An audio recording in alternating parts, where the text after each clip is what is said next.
It's a word, Chip.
Man, that shit look crazy.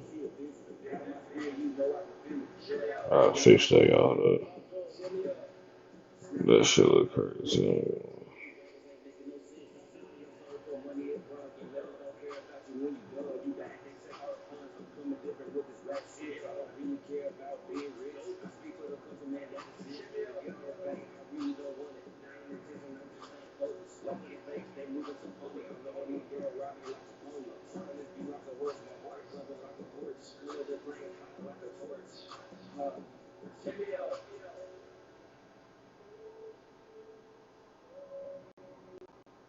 Let's see what that shit look like now.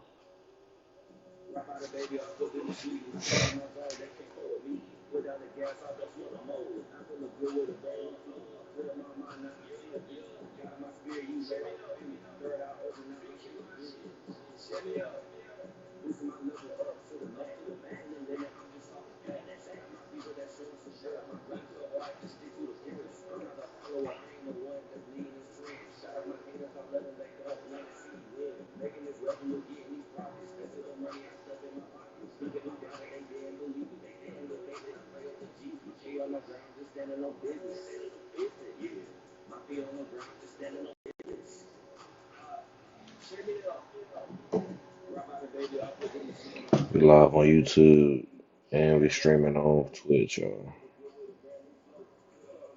We streaming.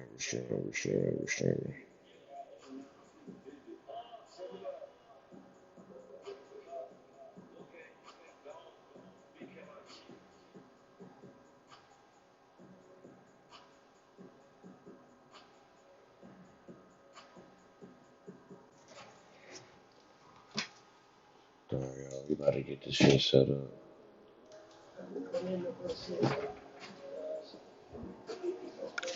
Damn.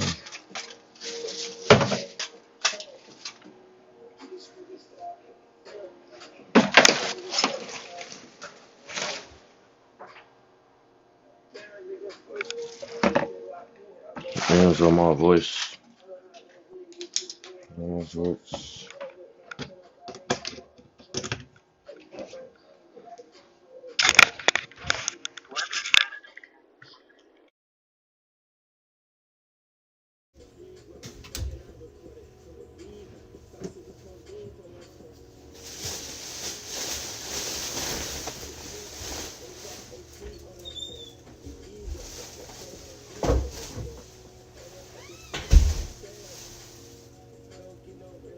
Damn. Damn.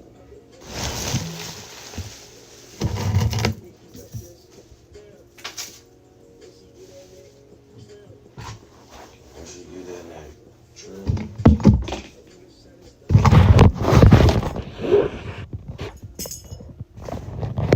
I need to find something to set my phone up, man. Okay, use this.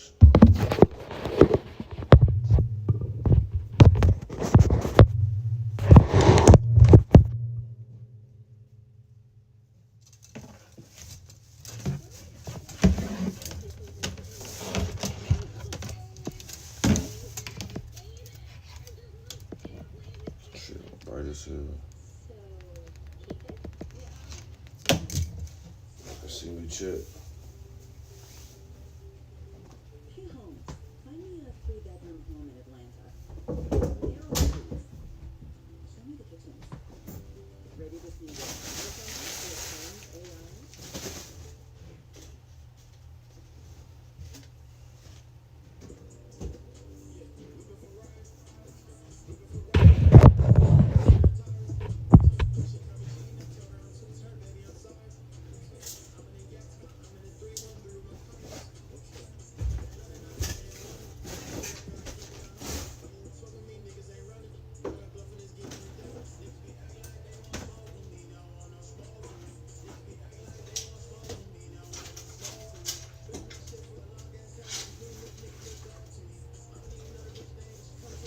Keep on talking me. There ain't no rush me.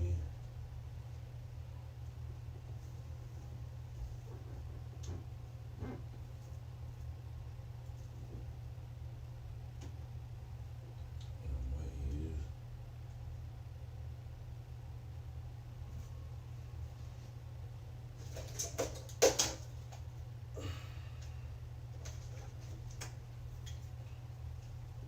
The audience has been hitting me up because there's been things falling from the sky.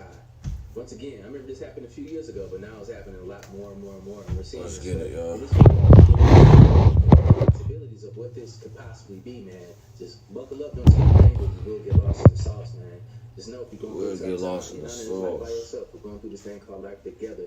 You know what I'm saying? But look, smash that like button. Let's get this video over like 20,000 likes, man. Share these videos with your friends and family. If y'all rocking with the content. But look, man, we're on our way to 1 million. I appreciate y'all, man. We do it every day. Just pay attention to this one, man. This is interesting, man. What's the word, y'all?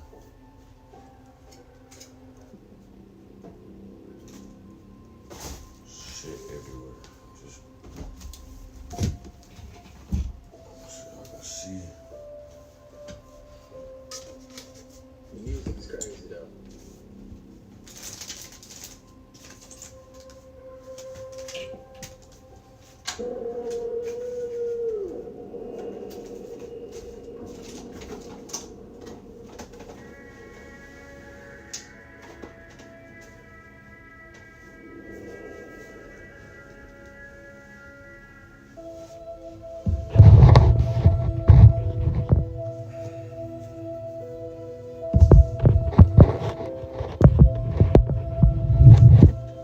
Oh shit, hold on.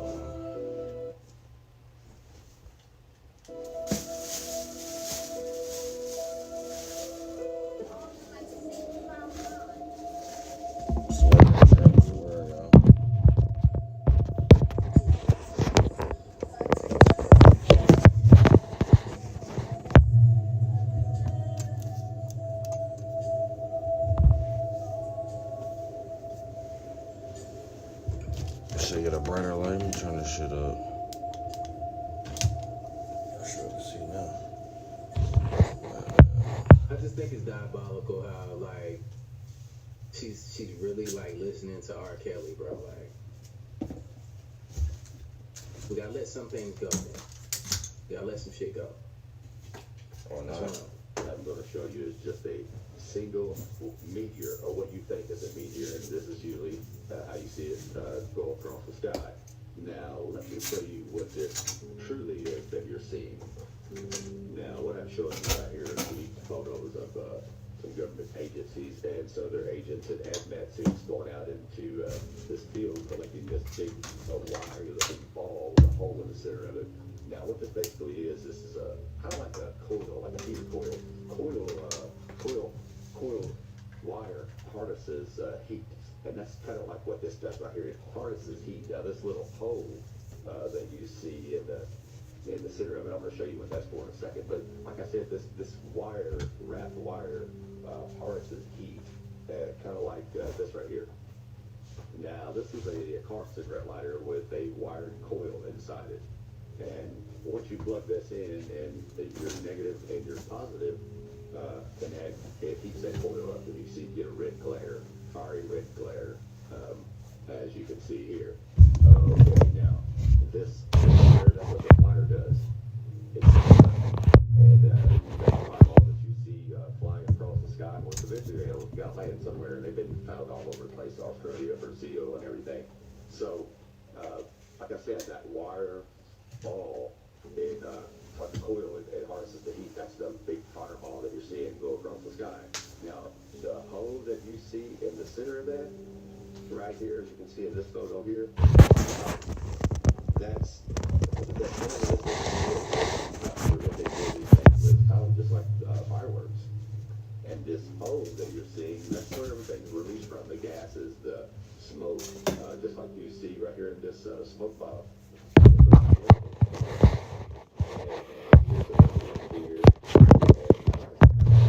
You guys can look these up. I just put a few here just to give you an example, give you an idea what these things look like.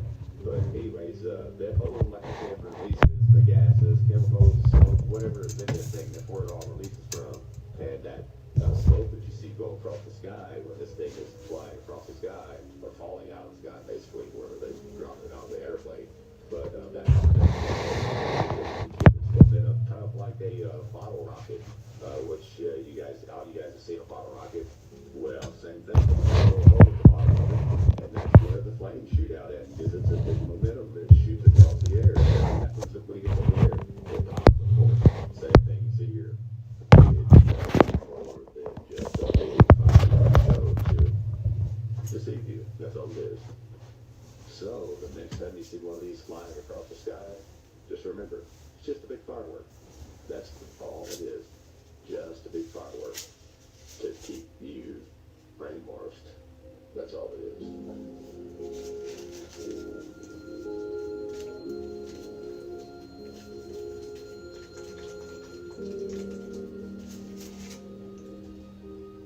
But think about it. You gotta understand, like, we live in a closed environment. You know, remember, like, if you believe in the Bible, people, like, you know, separated the water from the water, created the firmament. So, I mean, we got technology that keep people brainwashed, just like the green screen from NASA, when you can see the harnesses and you can see mice in space, and there's a bunch of other odd, weird things that's going on, man. Like, come on now, like, it's crazy. The stuff that they put out here and what we believe, but together we're raising the vibrations, man. They can't no longer lie to the masses. Raising the People that don't wanna vibrations, believe Jay. it. I hear that. I understand that you want to be comfortable in your beliefs and you want to think that you know everything, but you know this is the possibilities of what it could be, and shit looking strong. About everything else, but NASA didn't know about this. Yeah, okay. Look at that shit. Nah, you're gonna have people say it's nothing to worry about. Meteors hit the earth all the time. And you're right. Meteors do hit the earth all the time. But meteors that big, coming that fast, does not hit the earth like that all the time. Let me add, that meteor was moving at 45 miles an hour. And we're not going to act like 45,000 miles an hour is it's moving at a slow pace. Yeah, all right. We ain't even make it to the middle of 2026 yet. And look at all the shit that's happening. I'm out. So the moment they change their story, they're lying. If you don't know what I'm talking about, I seen an unidentified plane flying around Gatlinburg the other day. Military came, ran it off. Next thing I know, the skies was grayed out with, the lines and all. The official story coming down was a tourist got lost trying to find McGee Tyson Airport and had to be redirected and guided back to there. I don't believe that one bit. As of this morning, it's now a survey plane doing surveys for the top of the mountain here and in Granger and in Morristown and all kinds of different things. That's two different stories, not the same story that what I saw. Neither one of the stories that they are putting out matches what happened. I know they're trying to discredit my videos, but I'm telling you, I saw what I saw. I'm not the only one who saw that. That was a unmarked, blue and white, little tiny, old-looking prop plane circling around Gatlinburg for about 5 circles, and then the military ran it off. Next thing you know, there's planes going over, there's lines, all that good stuff. It's great. Official story was, it was a tourist. Now the official story was, it's a survey. What's the real story now? Have an awesome day. Today is National Alien Abduction Day. Who knew? And to celebrate, the New York Post has reported that New York jumps to the number 3 spot for U.S. alien abductions. This Not going to New York, huh? comes just 2 days after the United States government registered aliens.gov as a domain. Can anyone say predictive programming? But it doesn't stop with New York. This article came with a full map of the United States detailing where you're most likely to be abducted. It's not exclusive to the United States. If you live in Canada, you should also watch out. Even though mainstream media is saying that Trump's approval rating is 100% with the war in Iran, Polymarket tells a different story. And anytime ratings are this low, cue a distraction. And we've seen this playbook a lot lately. After Charlie Kirk's assassination investigation was going nowhere, the United States captured Venezuela's President Maduro. And then when no one would stop talking about the Epstein files, war with Iran. So it only makes sense that the next distraction is going to be aliens, so if you live in New York, you better watch out. As always, let me know what you think about all of this down below. Sounds like they're getting ready to hit everybody with that blue beam. They're prepping for that thing, boy. They want their way out of these damn files. I feel Roger, you. blue beam. Bro. We're not going to forget. We're not going to forget. We're going to keep talking about it. You know what I'm saying? Like, it's just crazy, man. One distraction after another. And y'all got to understand how blue beam works, like, they can get you to feel the emotions of what's real in the sky. Not just only showing you pictures of or giving you projections of things that's real. They can actually, by frequencies, put these emotions in you. So a lot of people will definitely fall for it, man. And we do have our own technology, like UFOs and stuff like that. So they come pick y'all up. It's probably not going to be the people that you was looking for. A lot of people have asked on my Easter prediction video how I've come to this conclusion, and they think that I'm just making it up out of thin air. First of all, obviously, a lot of people commented about the Chris Bledsoe prediction, which that's what it's primarily based on. But I was trying to connect some more dots in terms of what events are going to lead us to that point, right? Because he did say that the lady told him, and I read the book last year, I've got it somewhere in here. He said, and I'm paraphrasing, so forgive me if I don't get every detail exactly right, because I'm sure someone's going to jump in the comments and say, but it was actually whatever. When the Sphinx sets its gaze on the horizon, on a red star, a new knowledge will be given to humanity. That's the first piece of this puzzle. Now, this was something that he said in 2012. And so we're either looking at a decade-plus long CIA psyop, or we're looking at true prophecy. And I don't know. And maybe it's neither. Maybe we see nothing come of any of this, and it's all for nothing. But then we end up after Easter or sometime later this year scratching our heads saying, okay, what was that all about? Because there was an enormous amount of time and energy invested into this whole story. Okay, so you remember when Space Force came out, and we all kind of laughed at it and thought it was sort of insane because Trump is crazy, right? It's not as crazy anymore I think a lot of us have kind of come to the conclusion that, yeah, perhaps we're not alone. Perhaps there's space and there are other entities or civilizations in space, or maybe this is it, and we're all just being lied to, and we're under a dome on a flat plane, and that's that. Regardless, the Space Force does exist, and the most recent iteration came out recently to study non-human intelligence, and this is their logo. So regardless of if any of this Space comes Delta. true or not, there's definitely a story being How can I sign up to be breadcrumbs Space being Delta? laid here. And I am following the breadcrumbs. I'm not completely nuts. There's a lot more pieces of the puzzle we could connect here. For example, the deactivated weapons, which is spoken about in Lou Elizondo's Imminent. I read that maybe a year and a half ago. But there are government documents that indicate that this has happened on numerous occasions. So my theory is based on all these little breadcrumbs, right? It's not just out of left field. I've committed quite a bit of time to considering this. I wouldn't say this if I thought it was completely insane. Like, I think there's a lot of people that tend to agree that there's a possibility of something like this happening. So you can go watch my last TikTok if you don't know what I'm talking about. But basically, there's something coming around Easter, according to someone else. I'm trying to extrapolate more details for that, for the rest of you, and we'll see what happens. Y'all have got to see this. Why is an old 4chan post talking about a broken ceasefire leading to World War III, leading to an alien invasion? Why is it that these old 4chan posts always seem to manifest right in front of us? So let's read this and see how accurate it is. You can see it says 6/22/25. I put up on the screen. Israel breaks ceasefire and strikes Iran. It's kind of weird. Trump responds with B-2 bunker busters on nuclear sites. Weird.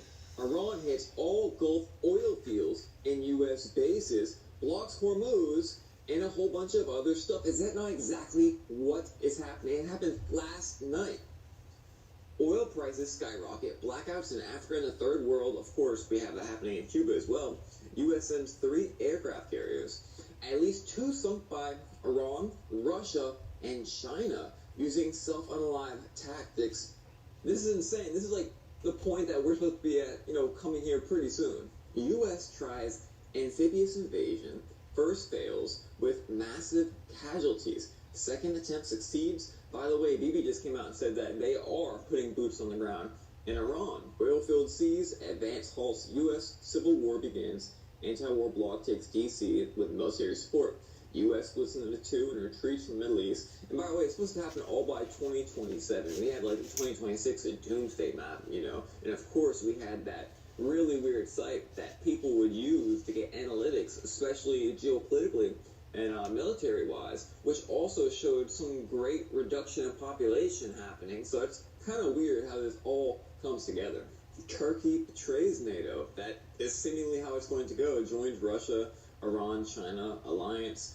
China invades Taiwan. Now, look, this is all bound to happen, obviously. Russia's going to take Europe like the George Orwell map. We know China's been waiting to go in on Taiwan for years now, and they're surrounding it right as we speak. North Korea invades South Korea. Of course, Japan fails to stop it. The president was just meeting with Japan earlier today. Fast forward, a bunch of tactical nuke things happen. And it says 3 weeks of nuclear events, and then a fake alien invasion begins. MJ-12 releases synthetic alien soldiers. By the way, these are all, the classified government documents that talk about all this stuff, Majestic 12 and Project Blue Book. PLFs hunt survivors, FEMA camps classify people as useful or undesirable. By 2027, 5 billion have been unalive. Fake aliens defeat the help of the real ones. I told you there'd be a good cop, bad cop with aliens, but they're all friggin' evil. Is one world government under MJ-12 in the UN, Dome of the Rock destroyed, script complete. Insane stuff. Let me know what you think below. Wait, no. Don't. Let me say bye, but I had a question. If all wars are planned, does that mean that all government activity is fake? And I have another question. Who planned it? Then, I got one more. What's the reason that they planned it? What is the impact? What's the real reason?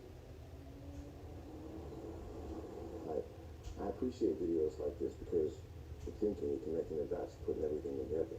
You get all the way to the point where, guess what? Everybody is in on it. You know, we used to say, oh, well, if that was true, then everybody would have to be in on it. She just named everybody. She just named everybody. She just named everybody. Yeah, I gotta start looking at this and seeing, hey, this government, country, society, all this shit is fake. This whole reality is fake. It's fake. So stop stressing yourself out about trying to figure out what this and this and this and that, what that is, and what politician did this, and you know what president said this, and blah blah blah blah blah. Stop doing all that. You're wasting your time. What you need to look at is start at the end of this video that she just gave you and say, okay, if everything is fake, what is real? And start going through the things that they told you were not real and look at them as if they were. I bet you everything will change immediately. For those with eyes that can see, how long do you think we have here in America before things drastically change overnight? To the average person, I would say get your board in the water and prepare to paddle like all get out. The tsunami of a lifetime is coming, and nothing your elders have seen is going to prepare. There's no good advice to give that's specific. Let's put it this way. One of the things people tell me about their moving from one city to another, I have a phrase that nobody likes, which is every place is over. Oh, I'm moving to Austin. Yeah, it's over. Miami, it's over. Nashville, over. You know, all these places are over. And every occupation that is named is over. I'm going to be a dentist, radiologist, accountant, teacher. These are all over. Whatever's coming, get flexible. Get good. Get good on a bunch of different stuff. Learn how to think across disciplines. I have no idea what's going to be left for us. But you know, somebody's going to come out on top. And I hate to tell people that you should try to come out on top.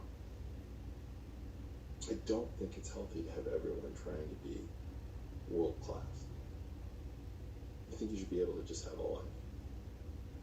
And I have a golden retriever. I don't know that it's the greatest golden retriever in the world. Sometimes I think it is. It does a lot of dumb stuff. But he's my golden retriever. I just don't think it. I think that this mania for optimization, like if you look at your own videos, you'll find some of the best performing videos are, this is how to succeed. This is how to get anyone you want.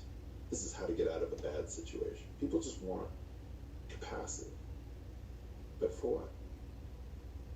Okay, you've optimized your day, you've optimized your health, your social media is optimized. Now what? So again, how long do you think we have until things drastically change here in America? Would love your thoughts below. Get here. This Operation Paperclip after World War II, Schwab recruited German scientists with strategic value. Thought I could help their cause. I also helped my own. After the war, SHIELD was founded, and I was recruited.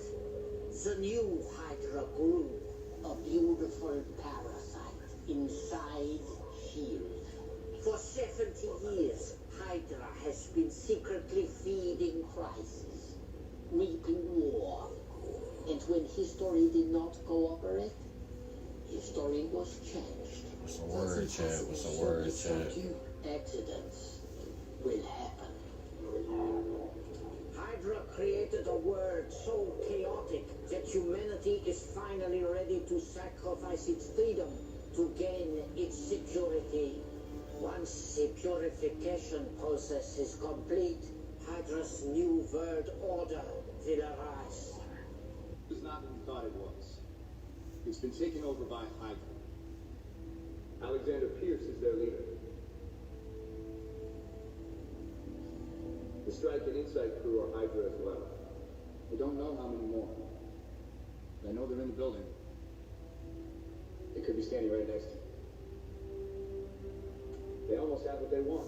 Sleep stream chat, some words chat. They shot Nick Fury. And it won't end there. If you launch those helicarriers today, Hydra will be able to kill anyone that stands in their way. Unless we stop them. I know I'm asking a lot. The price of freedom is high. It always has been. And it's a price I'm willing to pay. And if I'm the only one, then so be it.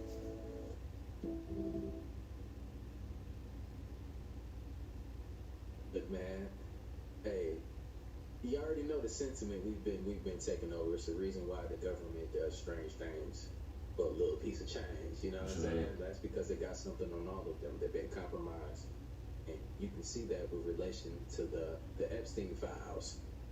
They're eating babies, and they've been compromised. Some of them are not themselves anymore. Just like the reference of this movie, with everything, it lines up perfectly. Like, a lot of the government has been taken over, and they've been showing us this shit in predictive programming with like The Simpsons and everything else. It's more than a prediction. They already know. They just have to kind of tell your ass just a little bit. The 6G network.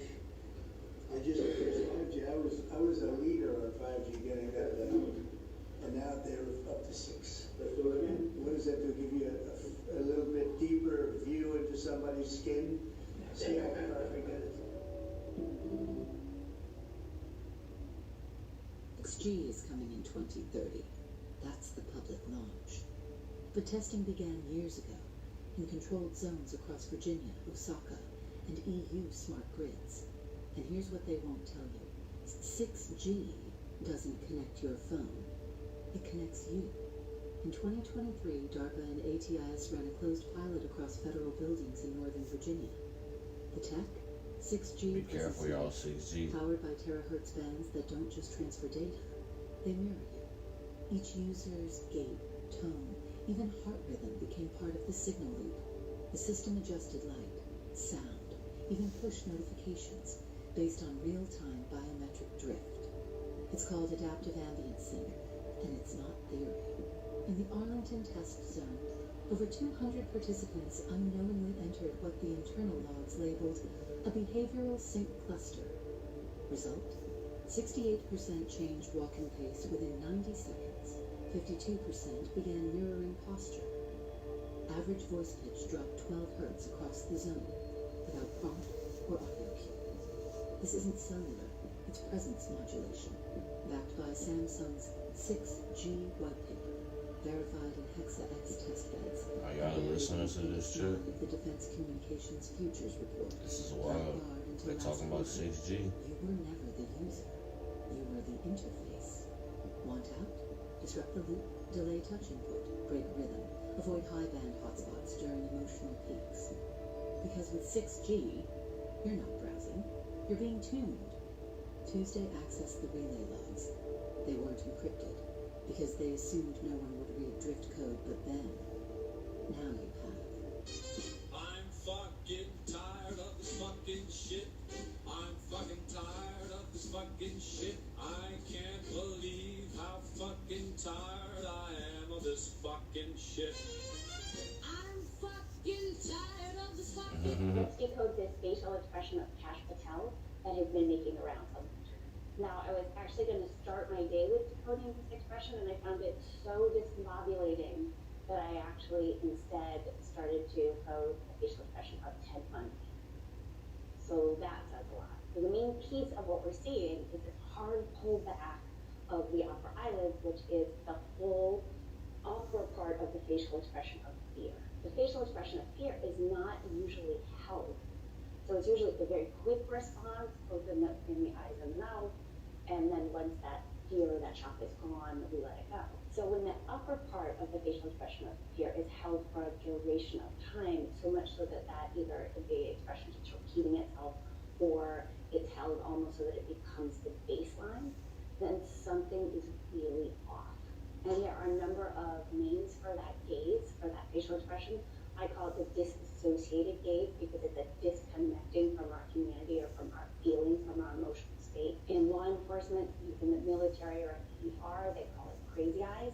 And this is because it can be a precursor to violence. If you see somebody come into the ER or you see, so you're chasing somebody on the street and they're walking around with this gaze. I'm not chasing nobody with eyeballs popping from their head like that. Who the hell chasing them? They might be on drugs. They might be responding to PTSD, and they might be emotionally very, very volatile. So there is a reason that it's sending that signal to our nervous system that something is really, really off. This facial expression may be a trauma response. Maybe that the person is walking around in constant terror.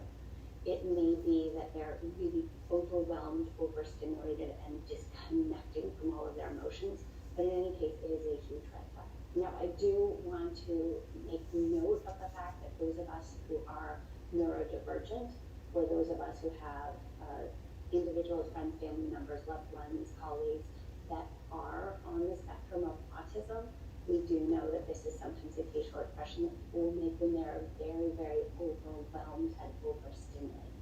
So it is not necessarily a facial expression that's going to lead to violence, but it is telling us that their nervous system is completely overwhelmed.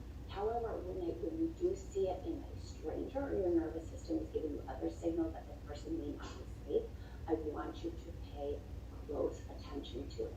My other rule has always been that when somebody is making this facial expression as part of their baseline, they're making it repetitively. If it's a friend or a loved one, try to get them some help. Try to have a conversation with them, see what you can do to be supportive, maybe you need professional help. Do not leave somebody with this facial expression in charge of your children. I'm Annie Sandblad, and I teach facial expressions. Well, you're more than in charge of our damn children. That's definitely concerning. I know when I seen his facial expression, I was clearly concerned from the beginning. Let me know how y'all felt about this man's facial expression when you first seen him do that shit. I already knew that shit's just not normal. And if you can read the room, the people that are deeply connected, like with frequencies and stuff, you can feel the vibes. That's why they say, Kendrick Lamar, please don't kill my vibe. You can feel it, bro. You can feel it. We just gotta tap back in and pay more attention to it, and we can avoid a lot of things. Like a nigga walk in, his eyeballs pop out his head like that. I'm telling y'all, no matter what, I'm leaving. I don't want to be heard enough to be around that. You know, I can sense what's going on. Something ain't right. That clearly breathes to me. Let me know if y'all feel the same about it in the comments down below. But why is he stressed out like that? I wonder why. Why is he concerned? I wonder why. So nobody gonna talk about the fact that the government just secured alien.gov. Like that's normal. As y'all can see, it's right there, alien.gov. Registered on March 17th. You gotta sit there and ask yourself, why now? Why would they do this now? It wouldn't be because they're gearing up for something to happen, right? It wouldn't be because the movie Disclosure Day is coming out, right? I'm letting y'all know right now, things are ramping up very quickly. Y'all pay attention. I know y'all been seeing over the last couple of days, asteroids been entering Earth.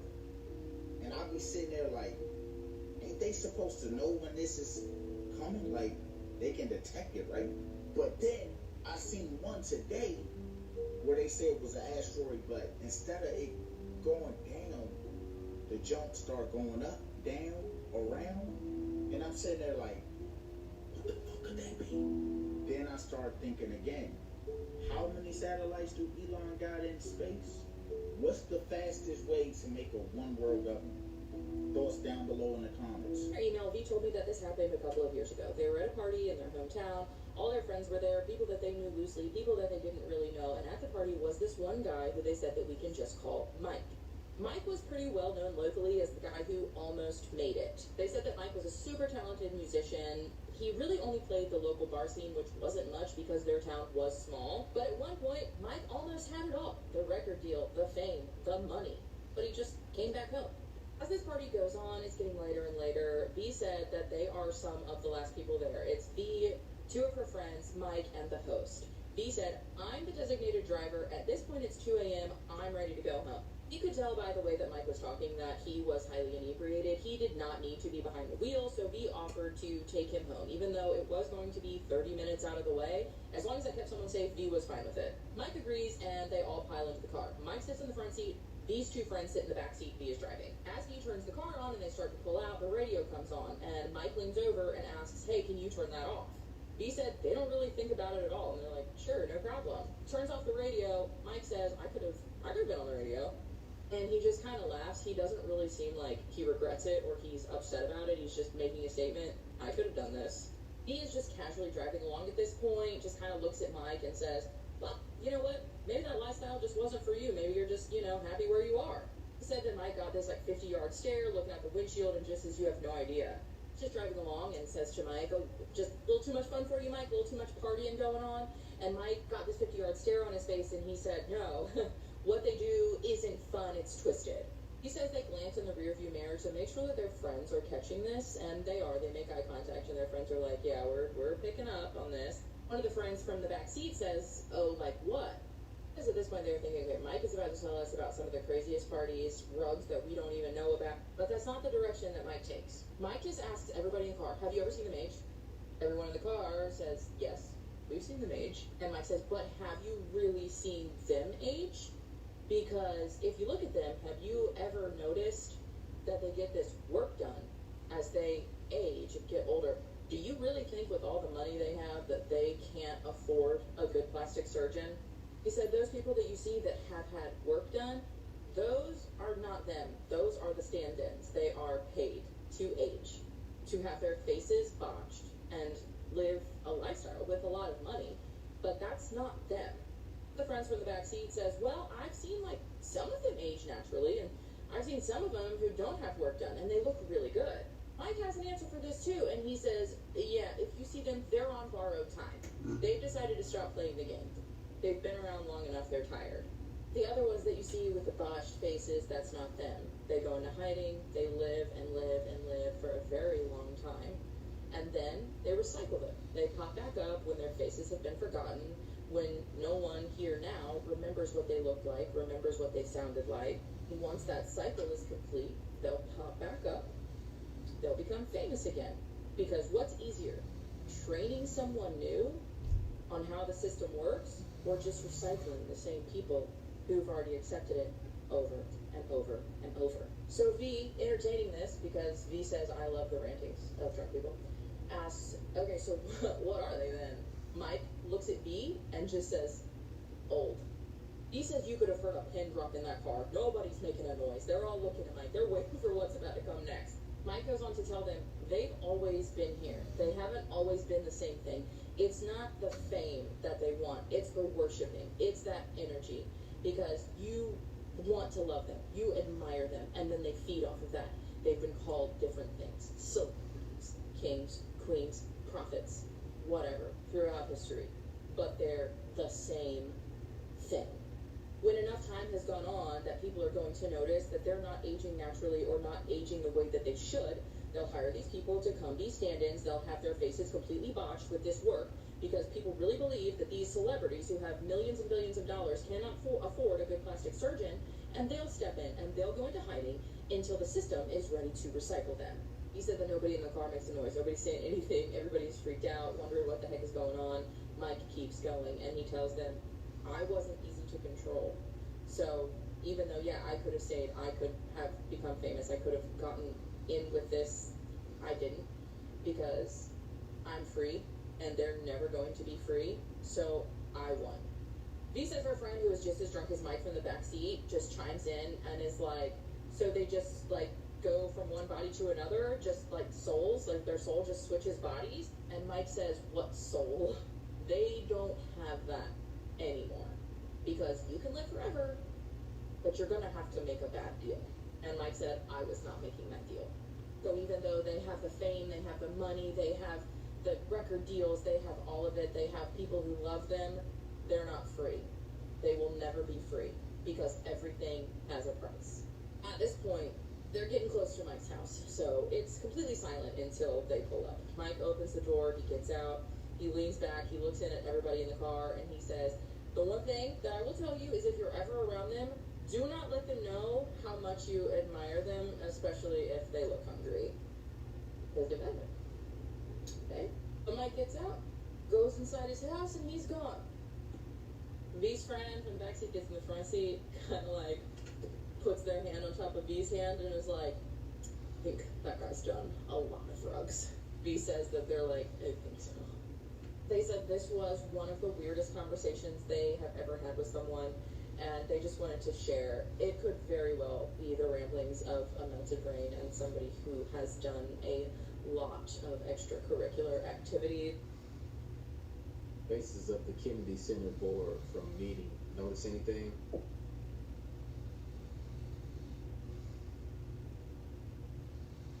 Then look at the comments. I had to go look at the comments. I'm sorry, y'all, when I seen this.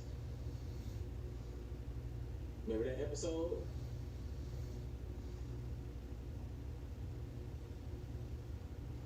Lizards.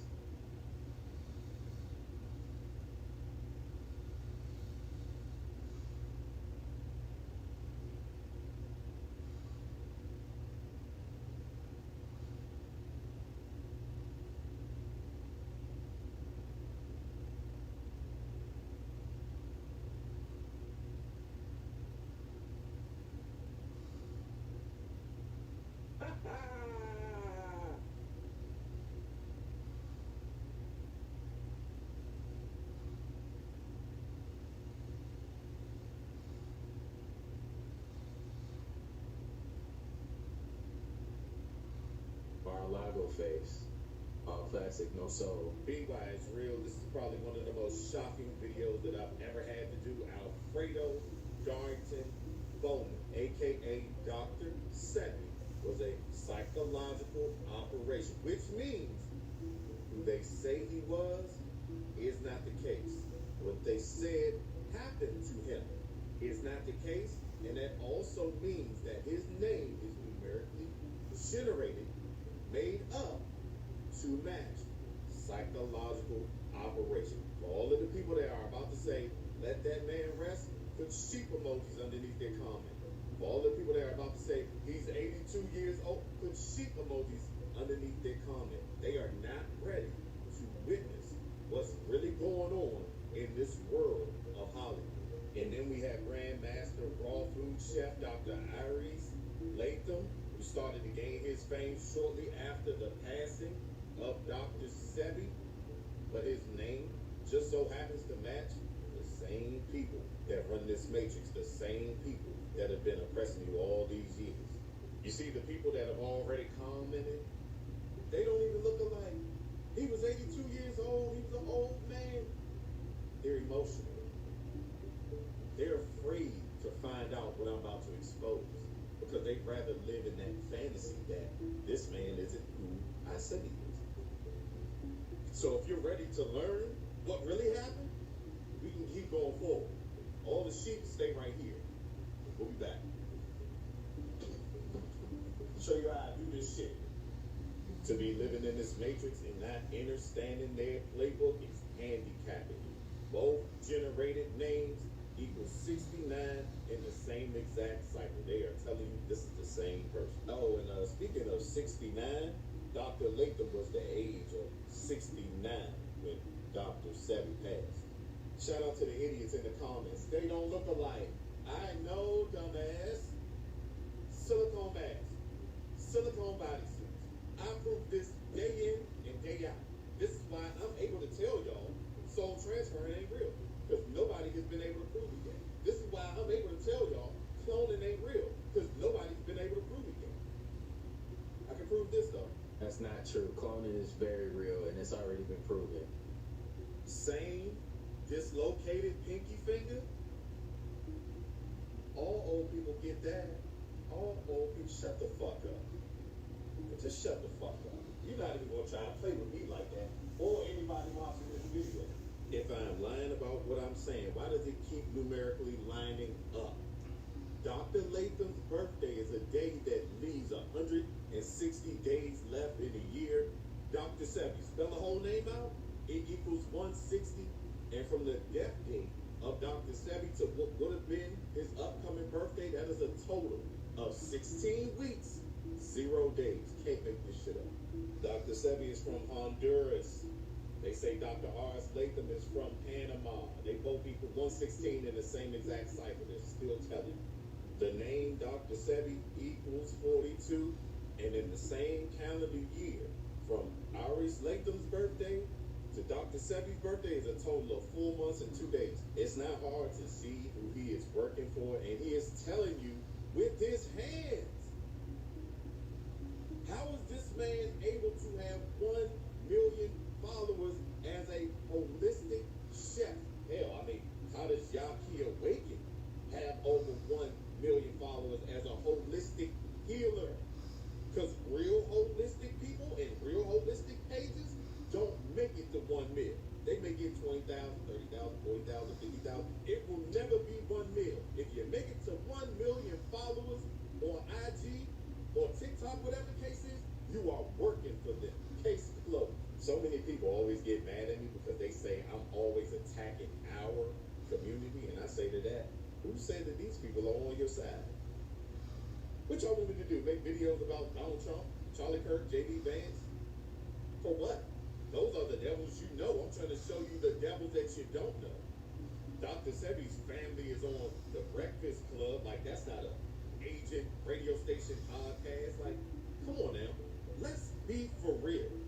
The people that they put on TV for you to love and enjoy, it was all scripted from the get-go. If it was organic, these people would not be in the spotlight.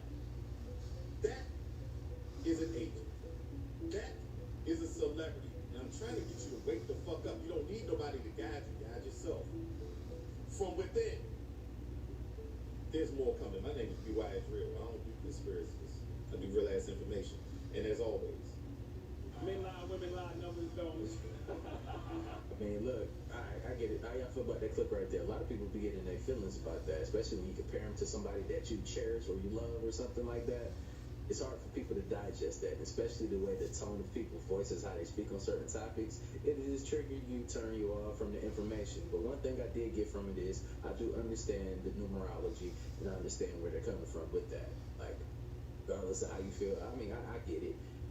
But let me know in the comments down below if you think that that's a good representation of what they're doing. I do have to say that cloning is very real. Like, come on, how many of us don't know that? You know, not all of us know every little bit and piece, and including myself, but I do know that cloning is real. And they can do surgeries to make people look like you. They pay people to step in for doubles. And it is what it is. I don't want to get too deep into that, but y'all get what I'm saying, man. So the possibilities are endless. Like, let me know in the comments down below which way you're leaning on that.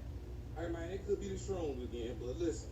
I'm upstairs listening to one of my favorite songs. I'm listening to that Goo Goo Dolls, nigga. You know what I'm talking about? That I just don't want the world to see me, cause I don't think that they'd understand. Sitting here thinking about it, I never really paid attention to the lyrics of that song, man. Well, now that I think about it, that song's demonic. That's a fallen angel song. That song is about fallen angel love. Listen to the words of this shit, man.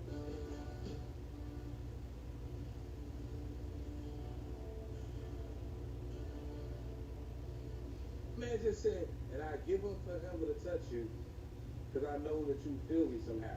Listen to that, man. That man just said he'll give up eternity. That's fallen angel, baby. That's Genesis 6. I swear to God, that motherfucker, when the sons of God saw and knew the daughters of man that they were fair and took it to them wives, bitch. Pay attention, man. Yeah.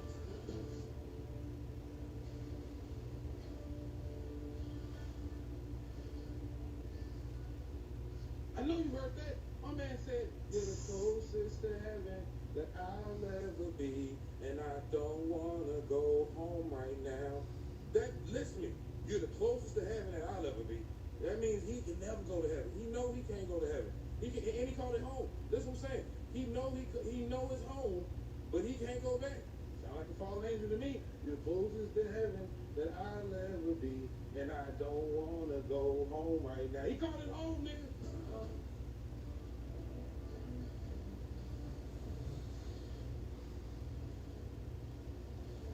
All I could taste is this moment, and all I could breathe is your life. Nigga, that sound like when they was eating us, baby. They was eating us. They still is. I'm just saying. Hypothetically, TikTok this for entertainment purposes. But listen up.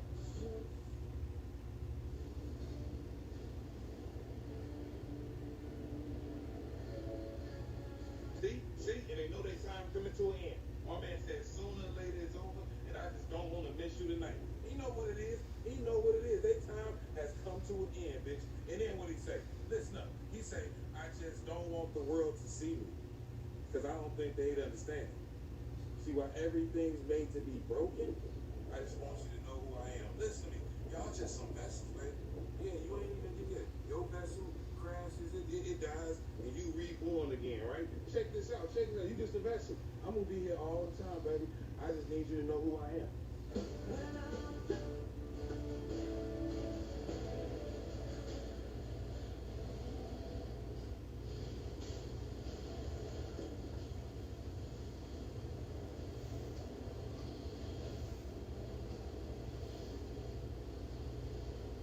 Think I'm tripping? Let me know in the comments, man. I'm telling you, it could be true. But then again, I have to be honest on nigga. Follow me for more. Damn, that was a good rendition of like what it would be like a fallen angel. You love but you hate it. Like it sounded like that song right there was like on the verge of like I love this so much, but that I can't love you enough. But I'm here for you. I just want you to feel me. But I still want to eat your ass too at the same time. That's what I got from Humbless. Is that what they do? Let me know in the comments down below. But is that a low vibration that's still trying to connect with you and we have to move on? Let me know in the comments down below. Question is, why would the mother of billionaires, why would Beyonce's mother be down at the Houston rodeo selling gumbo to the great unwashed, but with the guy standing there recording on his phone, and Mama Knowles making it a point to say something to him about recording? What was that about? What was that about? I want you guys to let me know why you think. Let me know in the comment section. Why do you think she was selling gumbo? Number one. And number two, why does she have a problem with the brother recording them selling the gumbo? That's my question. Y'all greedy asses see what's going on with Mama Knowles and that damn gumbo, right? You see, the problem is y'all trust people too much. Soon as shit start trending, y'all do what the trend say. You had numerous people go and get that gumbo and said that gumbo was nasty. You had numerous people go and get that gumbo and say Mama Knowles had an attitude. And then you had another woman say that she wasn't about to give her money to a lookout. And I don't think you know what that is. But you see, the quickest way for somebody to do something to you is through your stomach. Now all of a sudden, Houston Health Department is shutting her down. They're investigating her gumbo stand. You got people saying they got sick after they ate this gumbo. Now let me ask you this. What y'all think she put in this gumbo? I heard a girl say, gumbo ain't supposed to be that dark. Now me, I ain't a gumbo specialist. I ain't never had gumbo before. But tell me what you think she put in this gumbo. Matter of fact, look at what this lady said about Mama Knowles. Listen to this. Awful experience. It was terrible. I haven't even tasted the gumbo yet. My therapist told her, Miss Kennedy is Wow. Somebody said they overcharging for the gumbo too. Saying they charging $25 for a little cup of gumbo. And people saying that you can get a big thing of gumbo for $13. Come on now. Because you're a celebrity? Mama Knowles. People love you because you Beyonce, Mama Knowles. oh my God. This tastes like water that they added some. You know the seasoning for noodles? That's what it tastes like, the noodle juice. This bad. Oh Lord. Okay. All right, I gotta go. It smells like burnt fish stuff. Like burnt fish stuff with gravy.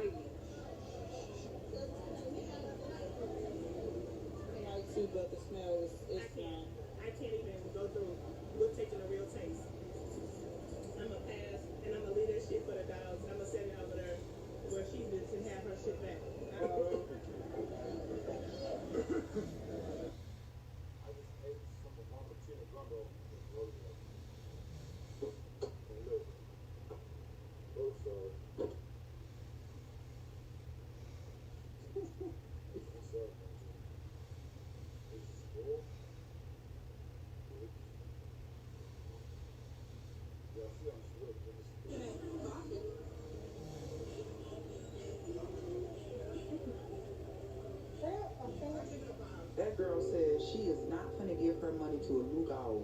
And I believe her because she got an accent, so I know she knows what she's talking about. Everybody who ate Tina Knowles gumbo, this gumbo, the reason why y'all sick is because y'all don't know what the fuck she put in that damn gumbo. And see, if you know anything about luau, you know that they last for 101 days. The curse lasts for at least 101 days. That means whatever the fuck going on with y'all stomach right now, you finna feel that shit for the next 2, 3, 4 months. And what's crazy is that y'all ran out there to buy this gumbo just because Tina Knowles' name is behind it. Talking about, oh, we might be eating human remains, but 16 to 18 hours to make gumbo. And yes, you do not eat gumbo. You don't cook gumbo in the heat. You just don't do that. Anybody who's cooked gumbo should know that. And why would a woman that's otherwise wealthy be out here selling $25 cups of gumbo? Do y'all even use y'all brains sometimes before y'all just run out here and try to, because y'all want to be a part of something? And that's the thing that get me too, like, and then and on top of that, like, they said she had an attitude. I don't eat from nobody. If I feel like you got an attitude, I'm not eating from there at all. Like, fuck up the vibe, you fuck up the food, right? But I mean, I think like that. I think critically about stuff like that. Like, I don't trust anybody. Especially you're a billionaire, and then all of a sudden, like, you open up a stand selling food. It's crazy to me. Yeah. So, Shut her down. I went to the doctor today. They gave me this. I have to poop in here. Then I have to use this scooper that's inside. I got to stick it in there. I have to put this in the freezer. Then I have to put the poop, the diarrhea, in these tubes. Well, this is 8 different tubes that I have to fill up with shit. They also drew my blood. Okay. These people are test subjects for a new experiment. Drew my blood to make sure. They basically testing me for everything. So whatever it is that made me sick, we're gonna find it out ASAP. They told me it could take a week for the labs to come back. I've already put in the request for the official report, the official inspector report from the health department. So people are saying, oh, that's not the health department that takes me. It is. Why would I get on the internet to just lie about this shit? If it was just nasty, I would have said that. And then people talking about, oh, you don't like Beyonce. This has nothing to do with liking Beyonce. I love Beyonce. In fact, we're related on my dad's mother's side. Like, literally, it has nothing to do with it. It has everything to do with that I became violently ill after eating the gumbo. It has everything to do with the fact that the health department shut the stand down because the food was handled improperly. When I spoke to the health department, the man Justice, his name is Justice, he's the inspector.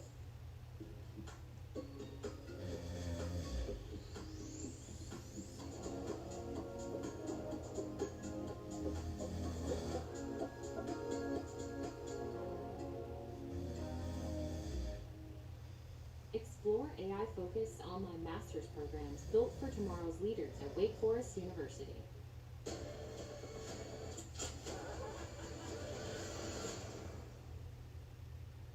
Are you telling me that this isn't a fish?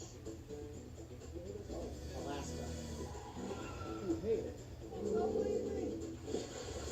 Okay. You did it. Say goodbye to your social life with the greatest collection of grand strategy, management, and role-playing games we've ever offered. You start small. With just a few simple clicks, you can run a thriving metropolis, control the Holy Roman Empire, or rule the galaxy. It's that easy. It's packed with breathtaking full-color spreadsheets and historically accurate maps. So forget about healthy sleeping patterns and get any of our fascinating games at a premium discount now. When I told him what went on with me, he went out there the exact same day. The exact same day. They went out there, immediately they saw things that were wrong.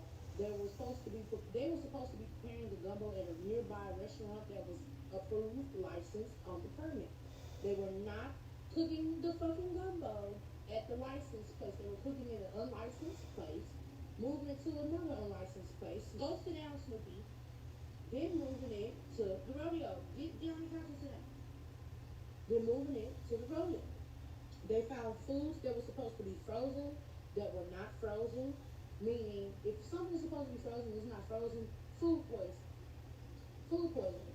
They didn't test the gumbo. They didn't do any of that. They shut it down. They made them throw all of the gumbo away, and they made them stop serving. Okay? If the health department shuts you down, that means that you were not on the up and up. You were not doing the proper things. There's no way, if you're doing the correct things as you stated in your permit, that the health department can come in and shut you down. Okay? I have no reason to lie. I told y'all the complaint. But yeah, man, just let me know how y'all feel about this video. We touched on a few different topics leading into a big event. Are they trying to blue beam us? Are they trying to poison us? They're trying to give us illusions so these frequencies could make us believe that certain things are coming back to save us when we need to really be saving ourselves. We save ourselves first, y'all. Before anybody comes to save us, we save ourselves. If you're a part of the Most High, God, whatever you want to call it, if you were created from Source, then we have everything that we need here together. We fight back before anybody comes to save us. Not to say that we're not going to receive help at some point, but we save ourselves first. And if, like we think for our children, like, I'd rather have a son that fights back and goes down in a blaze of glory, say a fist fight or something, and you do what you gotta do, protect yourself, versus you crumbling up into a ball and letting somebody beat you over and over and over again. I have a proud moment, so we gotta think about our creator, source, whatever you want to call it, in that type of light. He's gonna love you regardless. But we were already, I would be, if me as a father, I would be more proud of my children that they protected themselves and they fought for themselves before I even had to step in. That's a fun. If you think logically and fundamentally about this world that we live in, most of y'all will agree. You'll be proud of your children for taking those strides in their life and becoming better, because you've already prepared them. You've already set the tone for the life that they need to be living and how they need to live it. And when they start living in their truth and stepping for themselves, you're proud. Those are proud moments that we speak of. But if you're sitting around and you're being bullied and picked on and everything, and you can't think for yourself, that's a little frustrating. Can we agree? I've been a little bit, I'm not saying I'll be disappointed, but I will definitely feel some type of way. I don't know how to describe it right now. I will feel some type of way because I've showed you better. It's in our DNA. It's in our blood. We in this shit together, y'all. I appreciate y'all. Let me know how y'all feel about this video. Let me know in the comments down below, and I'll see y'all in the next video. I'm not trying to make y'all believe anything. We think for ourselves here, and I do appreciate y'all for being on this journey with me. Every last one of y'all. But like I always say, spread love, because there's too much hate in this world. Love you guys. See y'all in the next video. And I'm out though. Blah.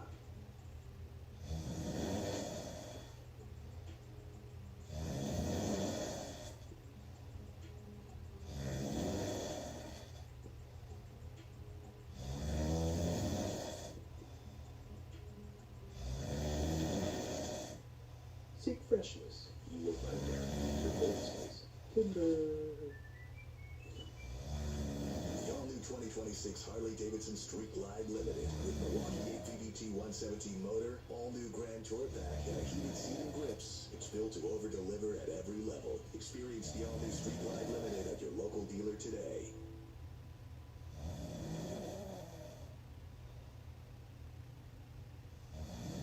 Off top, there are 17 players in the Basketball Hall of Fame who have played fewer than 500 games. This is the Dominique Foxworth Show.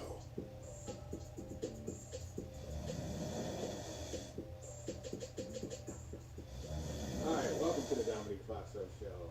I'm joined by a very special guest, and I think we have to get the record straight also. With my special guest is the great Bomani Jones, host of The Right Time, which is still one of my favorite shows. I'm really enjoying the rap episodes, which, I mean, where does the expertise stop? But anyway, I want everybody to know that Joel Anderson, respected journalist, came on there live on my man Bomani Jones. He absolutely lied on me. Okay, and I want to run this through for people just so that, and why it's important for me to clarify the fact that he lied on me. And this actually makes me think that I got to be careful because apparently Joel is much more sensitive about his weight than he should be. Yeah. Joel is my very good friend. I talk to Joel a lot, and Joel got 2 kids, and I worry about Joel taking enough time for himself in the midst of all his responsibilities. And one thing I know that's important to him is working out, and he say he don't have time to work out like that. And it's funny because I find 30 minutes that he can work out just in the time that he spent getting riled up on the internet, right? And so Joel implied, and he said that I said something to him about how he needs to mix the salad in there, here and there. And there are 2 reasons why this bothers me, right? Number one, if I was gonna do that, I'd say something about getting in the gym, right? Not about the diet Also, thing. I feel like you'd be a little bit more original. Like mix the salad in. Yeah, come on, man. I would never do that. Come on. I mean, my material, I think, is much stronger than that. And number 2, I have a full-on understanding and recognition that I don't get to joke with people about that's the real one. Yeah. Yeah, like I need people to recognize my self-awareness. I don't do that. There's a dude that hates me who is obese, and whenever anybody has anything to say about him, yes, that's what I'm talking about. Anytime anybody has anything to say about him and they talk about him being obese, I immediately say, hey, come on, man, we ain't got to do that. I can't participate in that. And Joe came out here talking about Bomani saying, why don't you mix the salad in there? That's what Joe be telling himself. He said is so, that he needs to mix the salad in there. All right, at some point, I want to get back to my off-top see if you got any guesses about any of the players who are in the Hall of Fame who played fewer than 5. There's a bunch of names I don't recognize, but fewer than 5. But the Joe thing, he said that you said something that was like to that effect. So like, yeah, but even still, I would never do that. That's what I was like that. Well, I was thinking, I brought it up on the show, like, man, that was a punch down move, like, I was surprised, like, I thought there's some areas where you can push. That's not what you get away with. Nah, I would never do that. I would never do that. The guy who just fired, I feel like I think people would forgive you. They would allow that. They would. And I still won't do it. Now, 2 guesses on the under 500 games on the top of my head. One of them is Bill Walton. Nailed it. One of them is Yao. Nailed it. After that, boy, this got to be some old timers. It's a lot of old timers whose names I don't recognize, but see, Sabonis gets in. Oh, Sabonis on there. Because okay, see, I feel like that. I feel like once we started talking about them imports, like they got here a little bit late, I don't feel like that's Ralph Sampson and George Mikan. I recognize those names. Okay. Ralph Sampson, who I guess the college thing, NBA Ralph Sampson doesn't belong in. George Mikan absolutely does belong in. Have you ever seen any clips of George Mikan? No. I mean, all I really know about George Mikan is the Mikan drill. Right. But imagine how amazing it was in those days to see a man like the size of George Mikan do the George Mikan drill. It's like, who was the first person to do the crossover drill? It don't seem impressive now. But to be fair, the Mikan drill, for me at least, is one of those things that's harder than it looks. Like, I know it looks really easy, and I am capable of pulling it off, but I ain't gonna bring it out with people around. Like, I've done it by myself just to make sure. It took some practicing to get it down, which like the basketball players, I try to be pretty honest about this. We get into this every now and then where we talk about who are the best, most impressive athletes, and it's kind of a dumb debate. But when I really start to calculate it, I always end up with basketball players. Like the size, athleticism, coordination combination is just because like soccer players, normal size dudes for the most part. Really, yes. Football players, our pool is so small that it's hard to really like. Obviously, they're elite athletes, but we're not competing in the world, so it's hard to be like that. The most exceptional. The basketball players now have a world game in their 70s. Like, and then I think there's a drastic misunderstanding of how huge those I'm reminded every offseason when football players go to the game. And we always see clips of, like, I don't know, Myles Garrett dapping somebody else. Myles Garrett is the biggest, most intimidating human being in the NFL. And then when he be dapping up power forwards in the NBA, like, oh yeah, Myles Garrett's 6'5". Well, also, let me tell you who's not as small as it seems, and that is whoever in the NBA it is that you call skinny. For example, that 2007 Kevin Durant was one thing.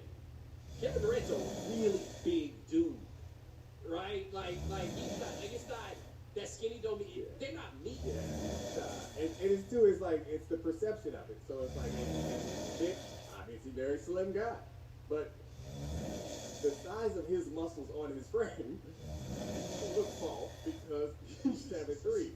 Don't try to grab big arm. It's not gonna be able to wrap your hand around it like you think. You know? No. Like those people are like massive and explosive and impressive athletes.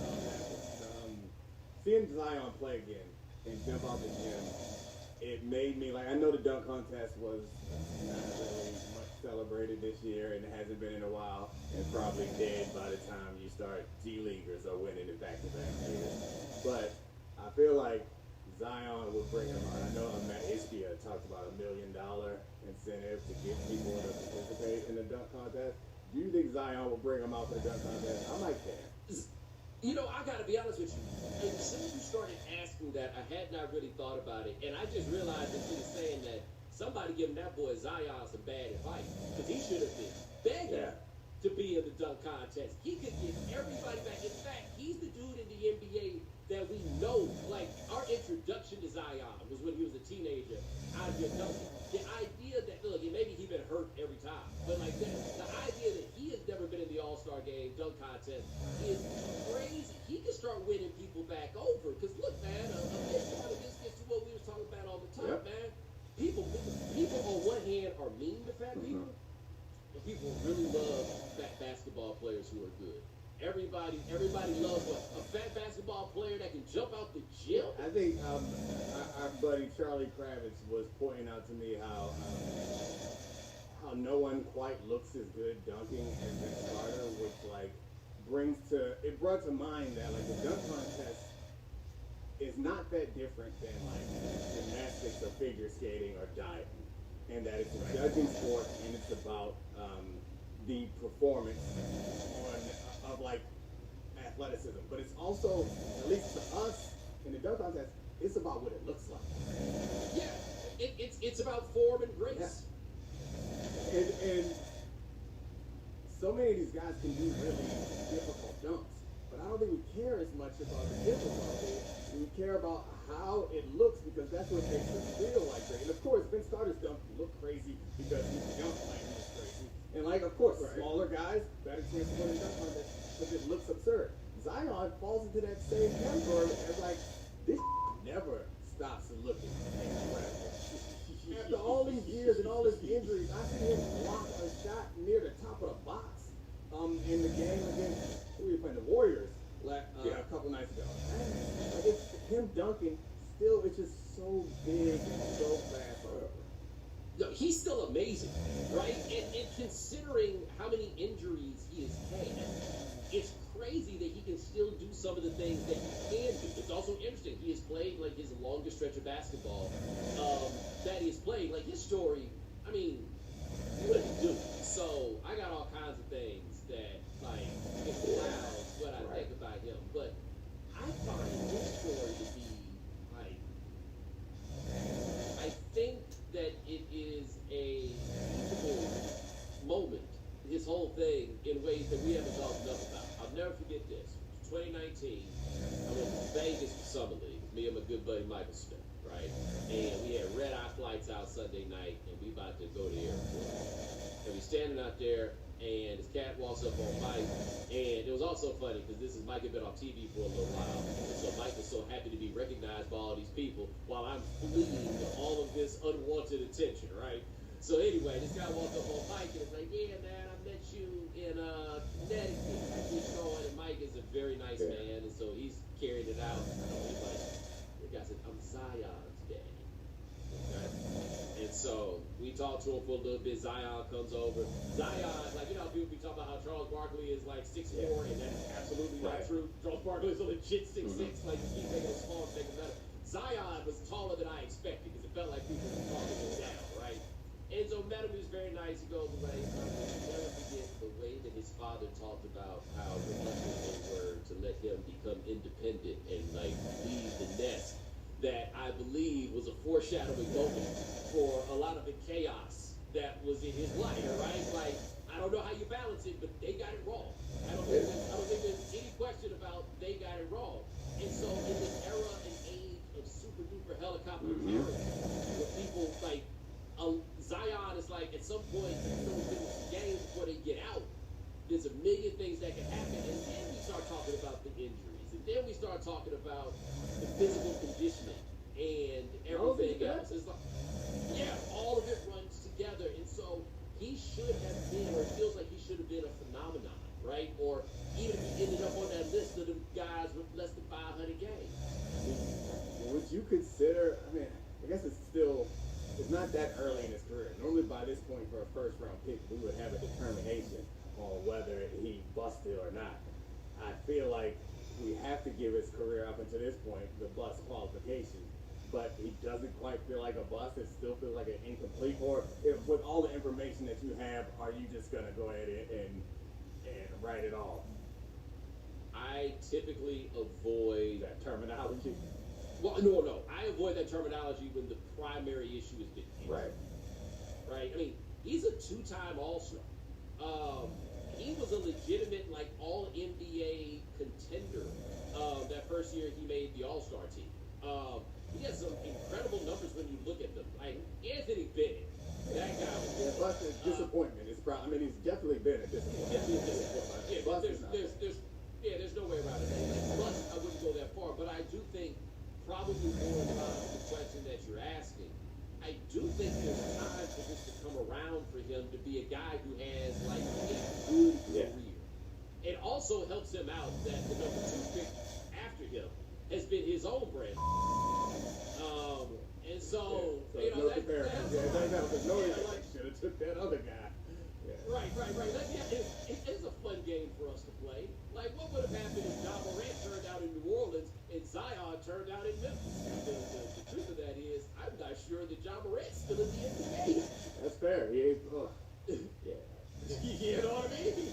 Yeah, the thing that, I mean, Derek Queen, my momentary Turk that they have now, like, I think what is most interesting about the Zion conversation to me is that he was going to be a guy, like one of the guys that the league, it felt like he was going to be one of the guys that the league was built around, one of the storylines that we care about. Like, the idea that Zion played 26 games in a row is a big deal now, but like early in his career, we were going, like, those were the games I was tuning into. The way I'm watching Vic now, it was like Zion.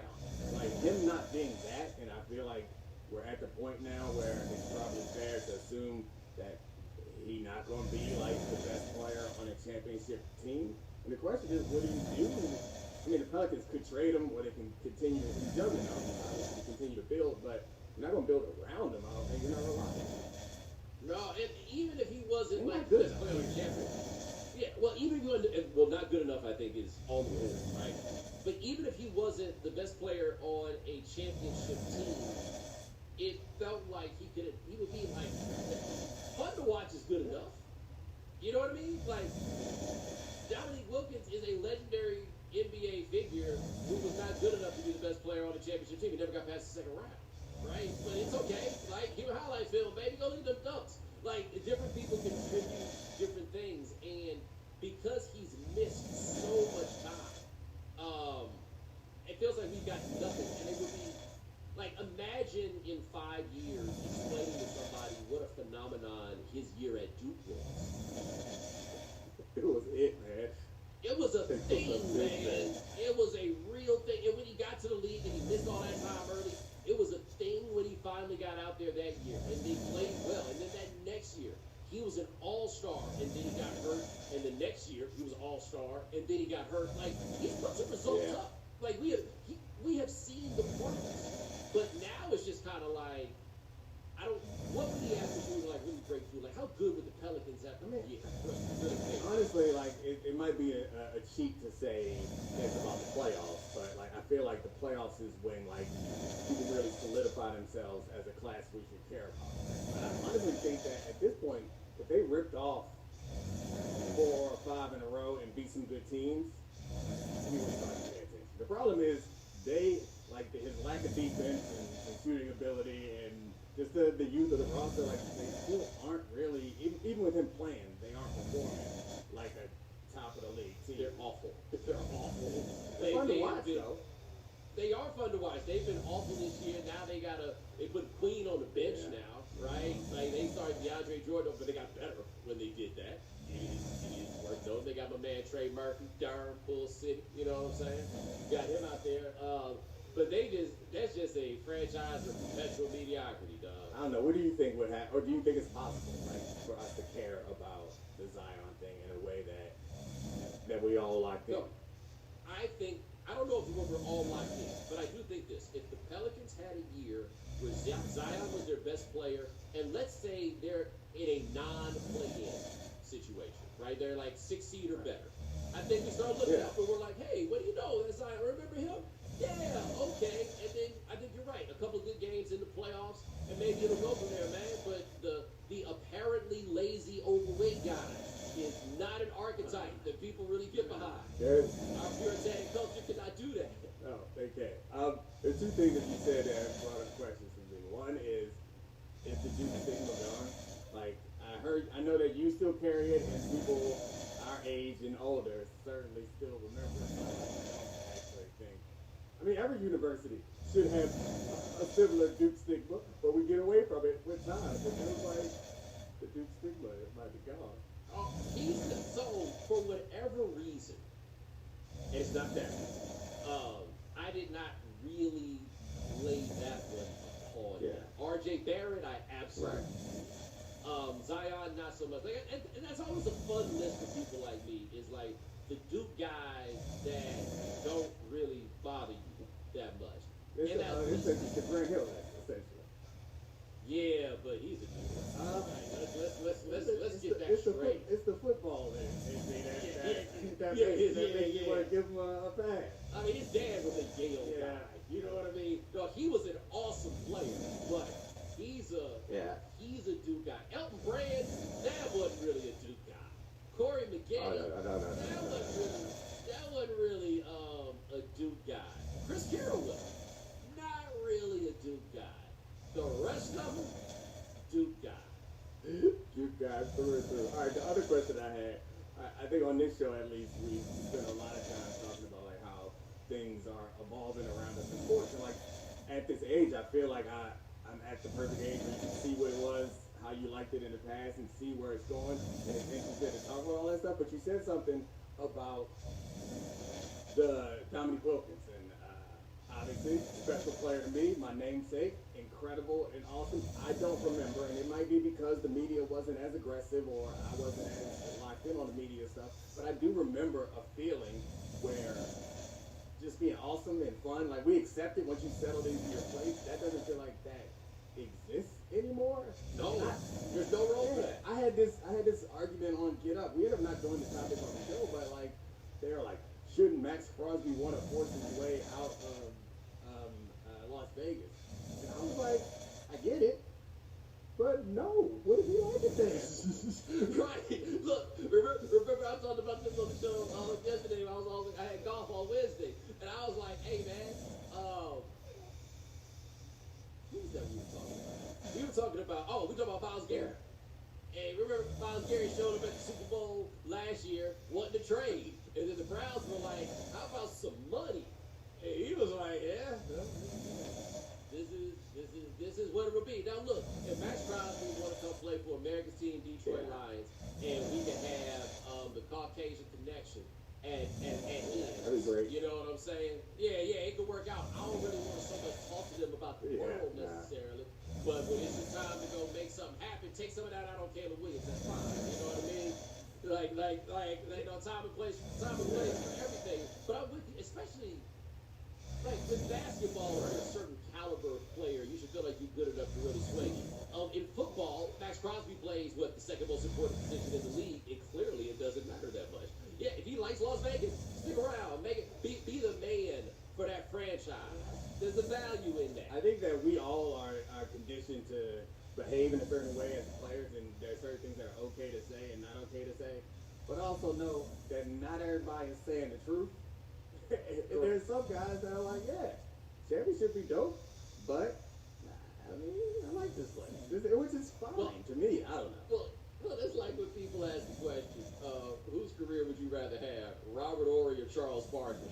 Everybody who says Robert Horry is lying. Or stupid. Those are your two options. You're a liar or you're a fool. Which one are you taking? I mean, I was trying to create an argument. I like a good challenge. I really can't put together an argument for to take Robert Horry's career. I mean, he did hit big shots in big games. What do you know, with 7 titles? Yeah, he got 7 titles, man. And look, man, Something's you wrong with him, nowhere. Dog, there's something exactly. There's You're right. something It's like in the them bag. rings that you wear that you don't wear anywhere. Like people, if it matters, if this is about like prestige and history and stuff, people see Charles Barkley's face and they like, oh. Yes. People see Robert Horry and they like, ain't you right? Like with the exception of like sports fans, they're like, you tall, and they see Charles Barkley, they start rattling off nicknames, which I know has something to do with him being on TNT, but him being on TNT, He was really famous, like on the front end. Like, you ever been out with Chuck? No. It's fun. I'm sure. It's fun. Like Charles Barkley appears to be having a good time all the time. You've managed to do this to a degree, but there are people, normally you fit into a specific category, and so then when you're in that category, you have to behave in that way. Charles Barkley has created this environment where it's okay for him, and it's almost expected for him to be exactly who he is. And yeah, I imagine it's a pretty cool place to be when you could get in trouble and everybody like, oh, Chuck.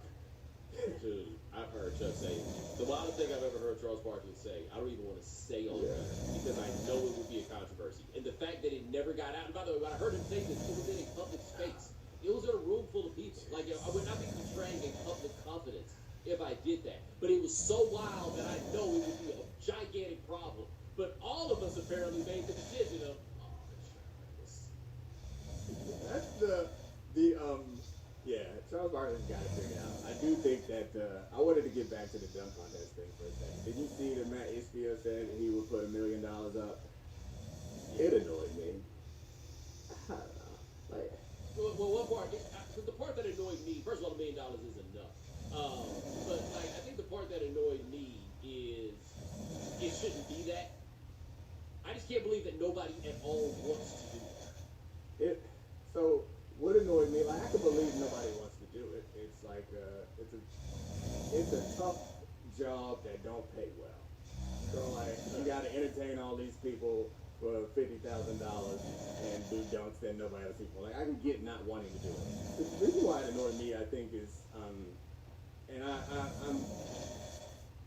I'm gonna pledge not to complain about the NBA for the rest of the season. But I think that it annoyed me because it feels like this is consistent with one of the things that's frustrated me about this league in particular is their constant reliance on this idea. It's like fake smart guys, where I think the word incentive, you as an economist, I imagine, are more frustrated by this than anyone. And I feel like I have been, since I went to business school, we talked a lot about incentives. I looked at the world differently, thought about incentives, and that's like 10 years ago now. Talked about it a lot, looked at everything differently about incentives. Now it feels like it's become like a smart guy buzzword, the same way everybody was like, I'm a money ball this thing, and it just became like code for smart. I feel like incentive is code for smart now, and they think that we've got to tweak the incentives, and they don't take into account that there are other incentives that matter, and by continuing to tweak the incentives and everything that you tweak and tweaking, it cheapens it. Like, anything that is solid and foundational and feels good, we ain't tweaking all the time because it's good. And it just feels like it has a deleterious effect on all of this stuff, where you're just like, oh, let's tweak here, tweak that. Yeah, a little money will fix everything, right? Is the idea. Now look, Myles Garrett, but that's not what we're talking about here. So this is my question, and I'm asking this. But I'm asking this, and I think it's largely because I'm somebody who does not have children, so there are spaces that I'm not in. But I raised this question as kind of a general hypothesis that I may write about at some point, which is, these cats that make it to the league, how often do they just play basketball for fun?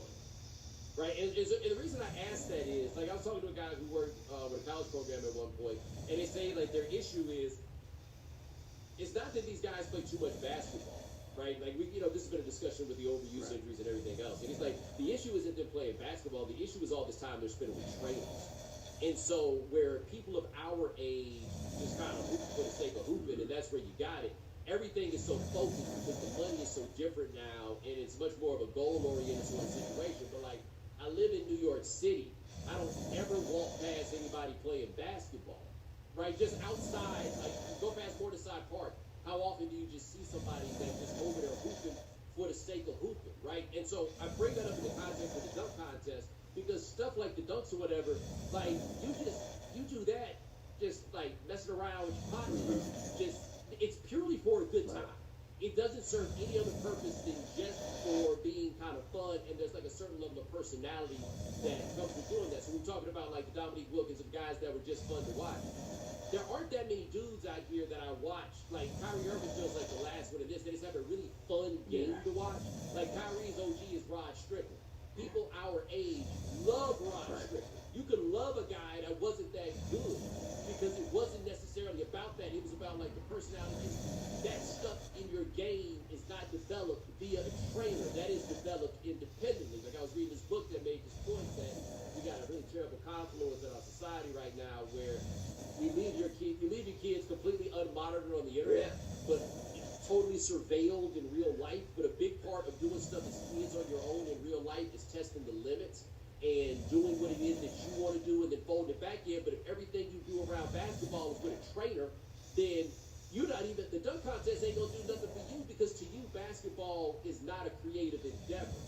And what attracted people our age so much to basketball is how much of a creative endeavor it is. Like I did this except for this documentary my buddy Ozzy's doing for CNN the other day.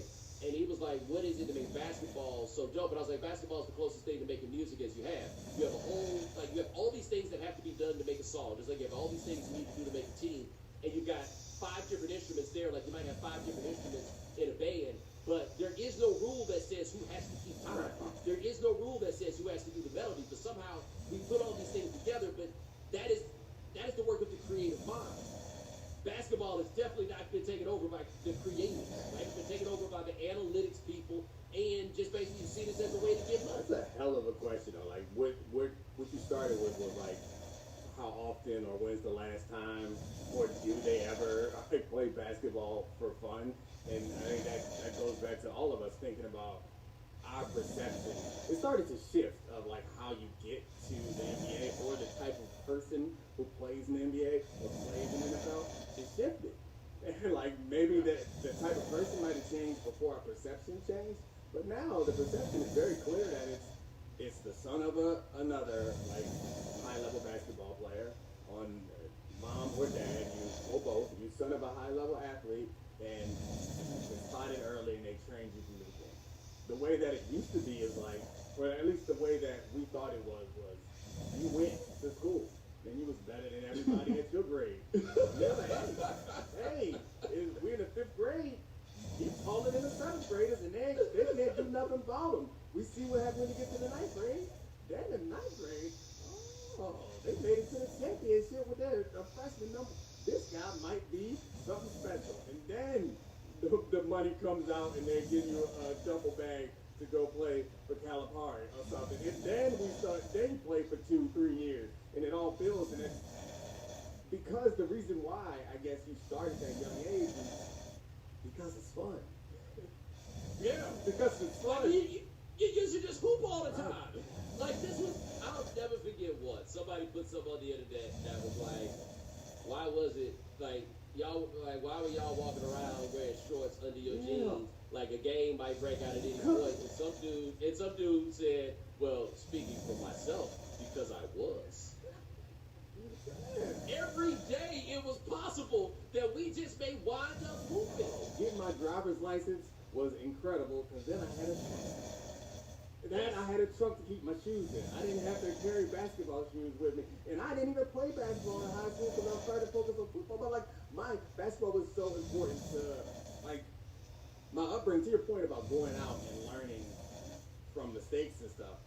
In the summer, once we my mom worked at a summer camp and we could go for free. Once we was too old to do that, but too young to get a job, there were like 3-4 summers in there where I would ride my bike every day to the basketball court, and all the old black boys in the neighborhood would do the same thing, and it would be a full day, every day, playing basketball, going to the highs to get something to drink, getting into some trouble, somebody fighting. It was like some like movie. And like a bunch of the experience I had, that was when somebody got a hold of a tape. A little tape that had that was when all this little boy was happening. People let off firecrackers, we had to run from the police. Like all this little boy was happening, and I'm fully on get off my lawn at this point. Now they can come killing me. Yeah, but that is, to me, that does affect like the basketball and what all this stuff ultimately becomes. Because if you look at basketball as a job, and somebody once made the point to me that the second that you change schools for basketball has become a job, right? Like those prep school guys are always the ones that are itching.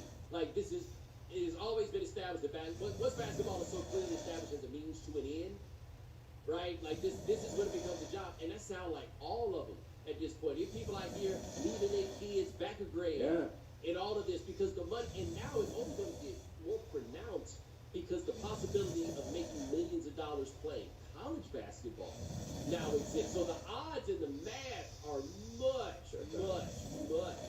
People are reclassing, and it is like, I guess to the point where I like push back on how we over-focus on incentives. It's pretty clear that we're reacting, or at least as a sports fan society, we're reacting to the financial incentives pretty aggressively with the way that, but there's no other job, man. I guess acting, nothing else other than entertainment that you start training for at 8 years old. So that's what they do. Yeah. But this is the question I have about it. I'm curious what you think about it.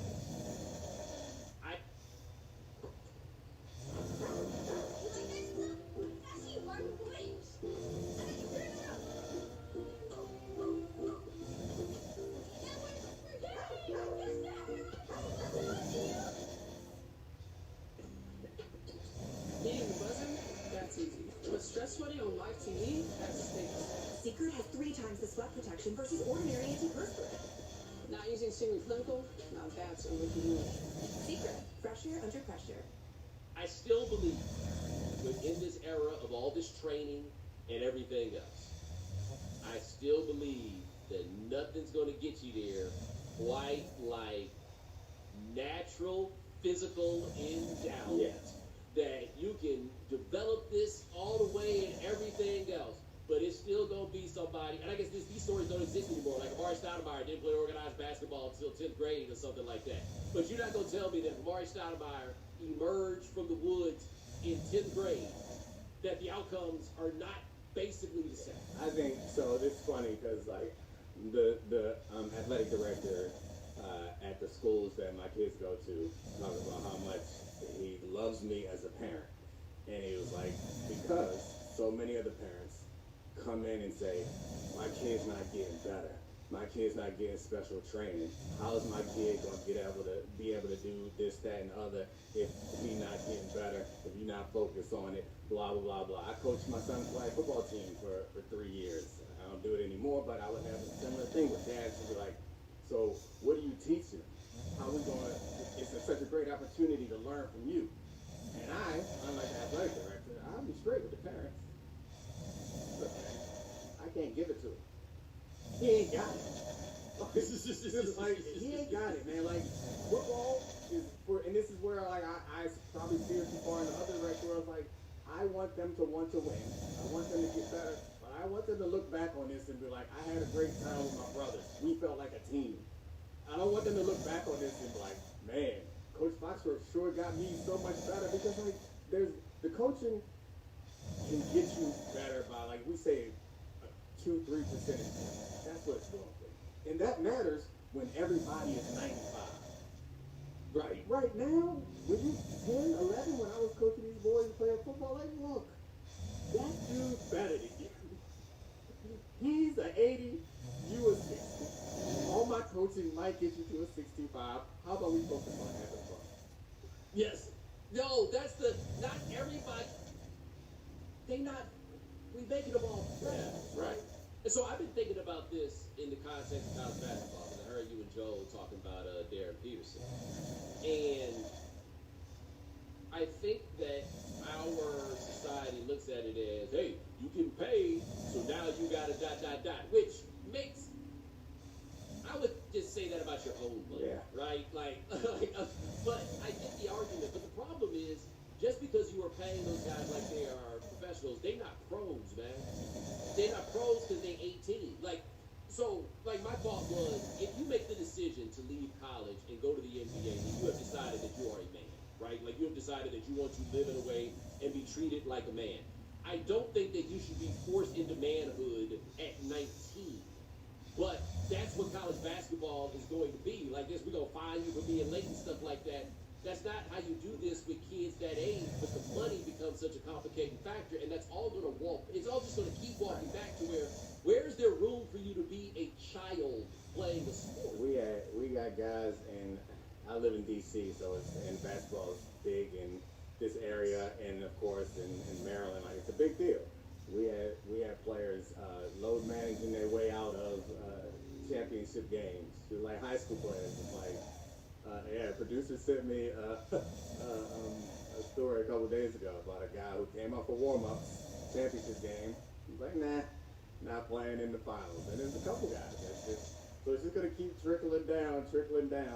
That is so wild. Which is like, and that's the thing is, for me at least, like I remember having gone through this experience. And I guess other people, even if you're not an athlete, you just know that your world is gradually gets bigger. So it's like when you're in elementary school, it's like whatever. This is just your little world. It's all you really know. And like I felt that way about sports also. I didn't have the perception. So like I wouldn't cry if like today I don't shed tears because I didn't win the championship in the 10th grade or when I was 10 years old. We lost to the Northwood Rams. Or it was a feeder for Dunbar. Or it was tough. We lost to them in the championship game. I cried.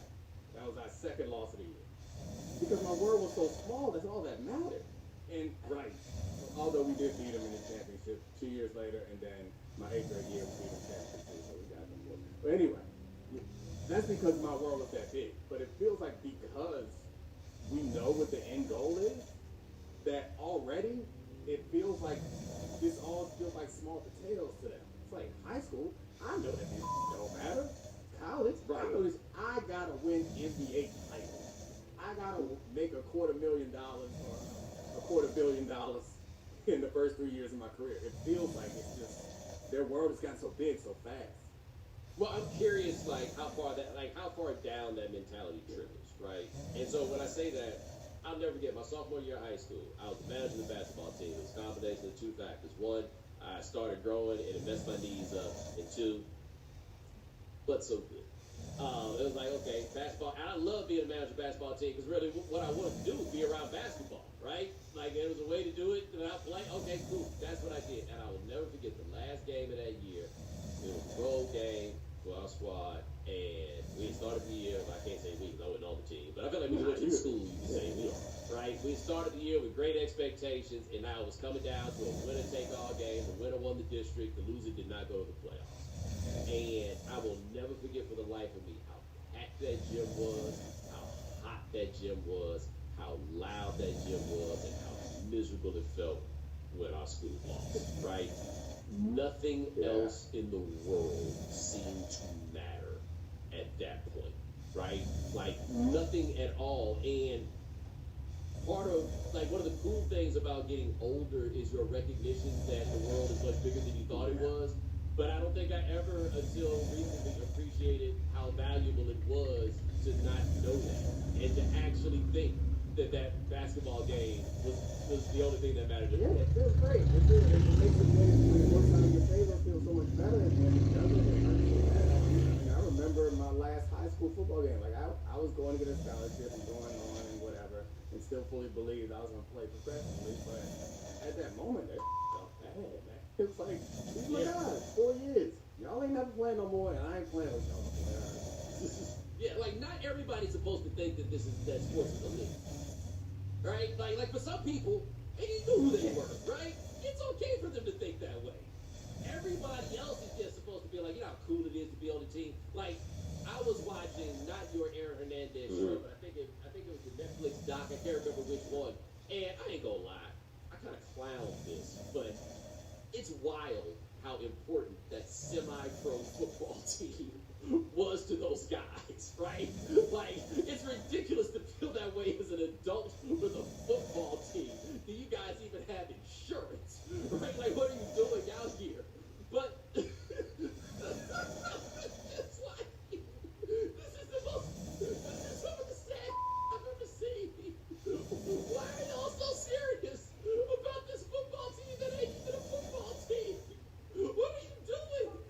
But as a 16-year-old, that's really kind of cool. It is. Right? But they believed in football. These other cats, they believed in football so much. They had a team. They had camaraderie. Like, who am I to say that's not important to them, right? Like, and I have to kind of step back, stupid though I think it was, but to appreciate the charm of the fact that we all choose what we believe in, and they decided that team was something to believe in. Right? It's a short life. Like, I mean, you gotta. And they want to be on the football They team. they want to make it shorter. They want to make it shorter and more painful. But if it makes it more valuable, that, like, I was joking on our group chat the other day where it's like, look, I mean, what's all this longevity stuff? I'm trying to see me a quality black 90, which is 65, 70, and have a good time, man. What I need to be 80, 85 for? Like, that's what it feels like some of this stuff is. But I think all this stuff kind of exists on a continuum where, like, professionalizing sports, like, it's gotten it so much better in so many ways. But also, like, the other end of the spectrum where it's like the less professional stuff that I'm talking about with, like, great joy and nostalgia, like, it can go too far too. And I would say that if you got a full-time job and you still snapping up that helmet, no, stop it right now. This game is too dangerous. Go play men's league basketball. Go ahead, do that. Flag football. I am not like this I found too. I enjoy sports just for being awe-inspired. Yeah. Right.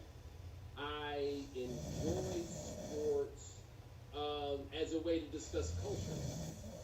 I do not enjoy sports as a way to talk about business. Right, and that's I think a lot of the way we talk about sports, including just this emphasis on, hey man, you got your chance to be rich. Right? That's a business concession. And that part I don't think is that interesting. And I think it is far less interesting even if you go there. It was one thing when this was a game of poor people coming up and making something of themselves. That is going away. And I gotta be honest, there's nothing charming about a bunch of rich kids. It still exists in football. I think the quarterback position, has like evolved to a point where it's a lot of early training because of financial situations. But generally, the risk and danger of football, they left it to us, like boxing. Yeah. Like, hey, you got to get out the mud. But in basketball, And poor white people don't think they poor, so they don't think to pick themselves up by their bootstraps and put on some cleats and improve their situation. That still exists in football, and I think you're right. Money and business in sports is something that you want to be hidden. The only like money stories in sports that are pretty good is like when you buy your mom a house. That's awesome. When you get drafted, the act of getting drafted itself isn't that awesome. And I guess getting drafted now, the guys are getting millions of dollars in college. Like that don't even feel cool. That's a great point. Hey, that's just another job. Those milestones felt awesome at some point. Like for a spectator, like this is cool. You see the whole family cry. It's like those pinnacle moments that feel like, I guess like more like landmark moments. Those feel special because of the money involved. The rest of it, like I want the business hidden from me. And I don't know. I hear all this. I mean, not completely hidden. I find it interesting to talk about, but we're a franchise tag time right now. Yeah. And the Pickens conversation keeps coming up. And it drives me a little nuts how I think this also falls in the category of people say the thing they think makes them sound smart. Mm-hmm. And I think, or sound shrewd. Like, we got to franchise tag him and do that. Like, I think feels shrewd, and I don't actually think it is. and it frustrates me to some degree. I understand it, but I don't like it. So, I'm curious why you do not think it is true. Okay. I don't think it is. I think, obviously, absolutes for children it is. So there are times when it is true. I think as a general rule. Okay, you're not talking particularly about Pickens. No. Pickens is a more complicated situation. Yes, it is. Because I'm tagging his so fast, it's ridiculous. You're tagging him for a different reason, I think. So, like, you're tagging him because you want to see it again. Let's do it again. Let's do it all again. And there were some stories that came out that said it wasn't as smooth off the field as it was on the field. So, like, that's a different conversation. I guess my point is people point to the Bengals and say you can't pay 2 wide receivers and you can't do this. You can't pay this guy right now. And I think the first thing that's important to know is that the franchise tag, and I say this over and over, so I think people who watch my show know this, but the franchise tag is really not a help if you're trying to build a champion. Because the franchise tag hits the cap all in 1 year. So like when people say that they don't have the money to do it, or we don't have the money to do it, yes you do. If you got the money to tag him, you got the money to sign him and extend him. So like you actually have a better chance of building a better roster if you backload a contract and sign a guy right now, that franchise tag. And so that part kind of bothers me. And then the other thing is, I think it goes to your creativity point, is I hate that so many GMs and coaches and owners live in a state of fear where there is a template, and if you stray too far away from the template, you're considered stupid, which I feel like that like discourages the creativity, and like there's nothing smart about following the template. Creating the templates, figuring out the keys that built the template, that dudes was smart. You following it, and like that's not smart. You're not strategic. You're not creative. Yeah, I saw you make the point that I agree with as it related to the Luka trade. Nico made a bad decision. He shouldn't have done it. But hey, I ain't gonna act like that. He takes some heart. Like I see people like it didn't take heart. It was just ego. Yeah. I hear you, but he ain't got the biggest ego in the world, right? He had the nerve to say, I'm probably gonna get fired for this, but I'm gonna do it. I love it.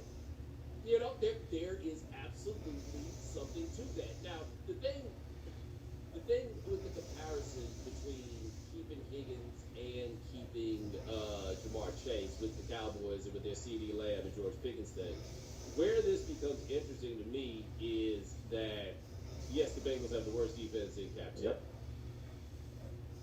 But they didn't necessarily have to have the worst defense in captivity. Like, there are ways to kind of work around that. And I think you and I are in a similar boat on this one.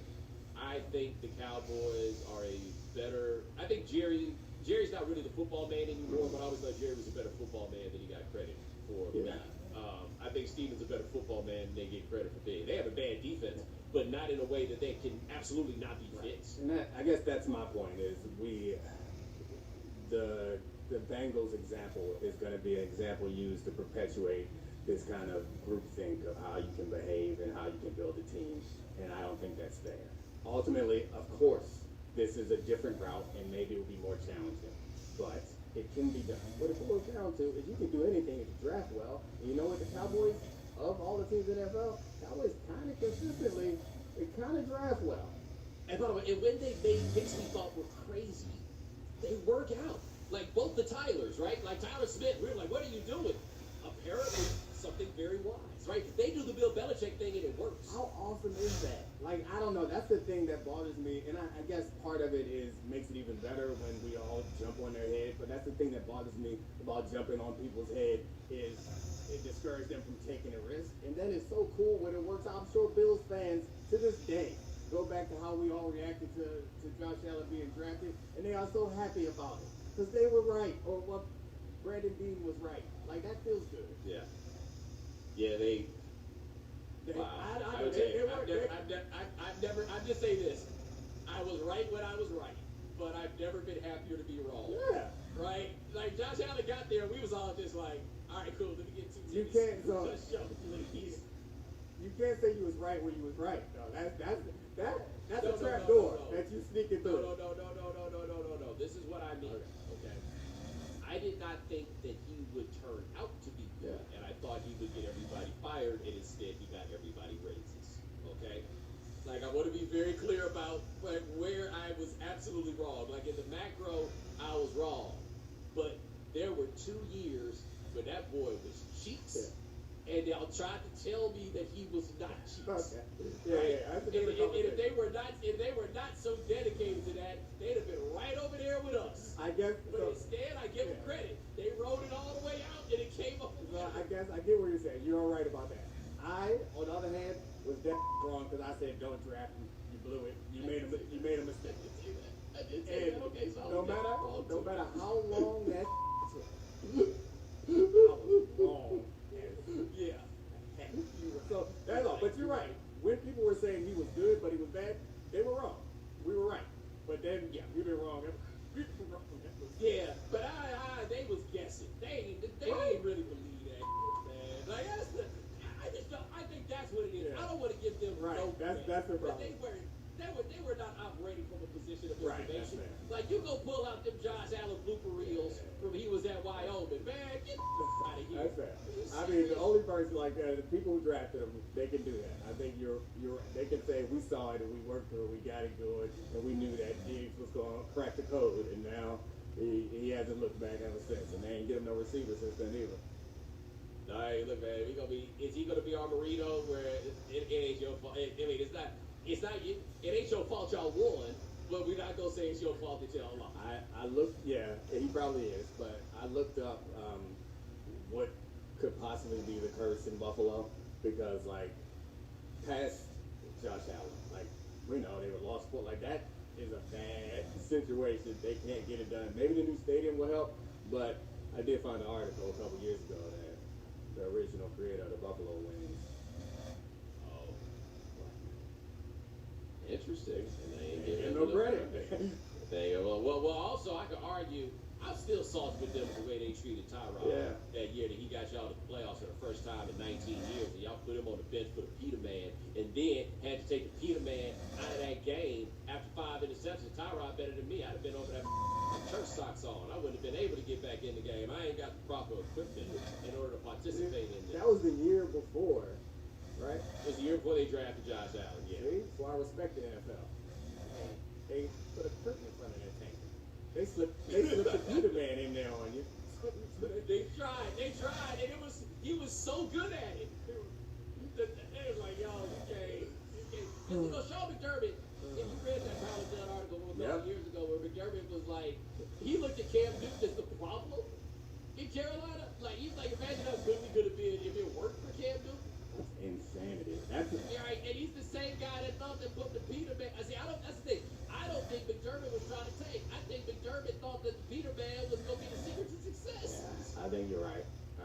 Which is absolutely insane. Like, Cam Newton was not the problem down there, and Peterman wasn't the answer.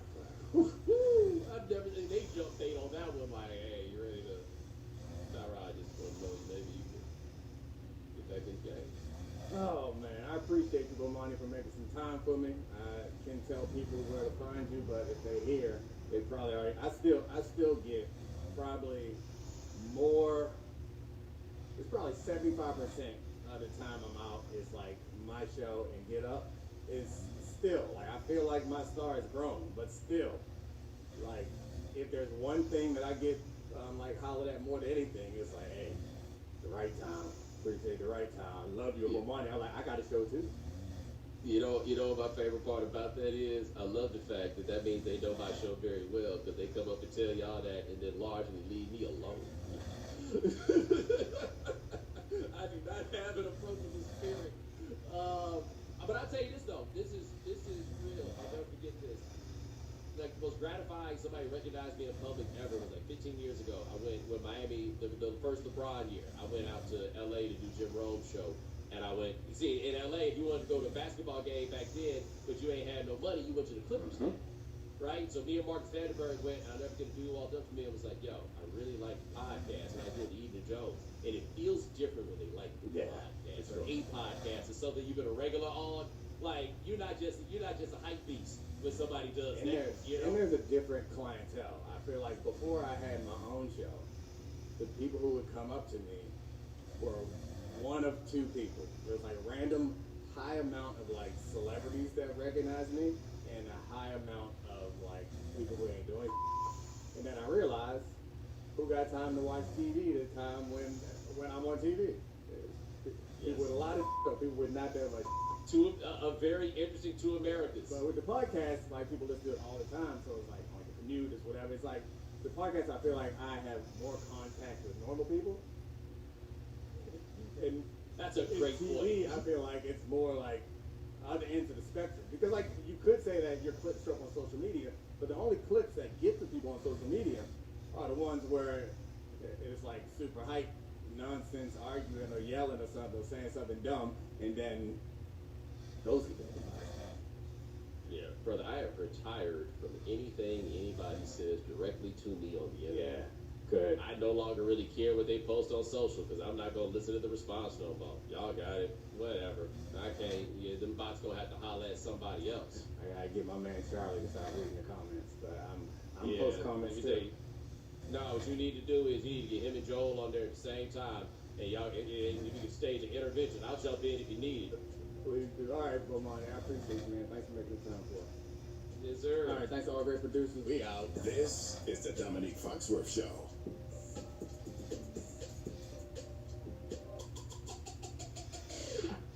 At IHG Hotels and Resorts, you can explore the neighborhood, but live like a local. Unplug for the day. Plunge into a long weekend. With IHG's 20 hotel brands, you can guest how you guest. There's a lot of science that goes into making sure this helmet protects me. The same is true of the Colgate Total Active Prevention System. It's 15 times more effective at fighting the root cause of oral health problems. Try the Colgate Total Active Prevention System. Prevent problems before they start.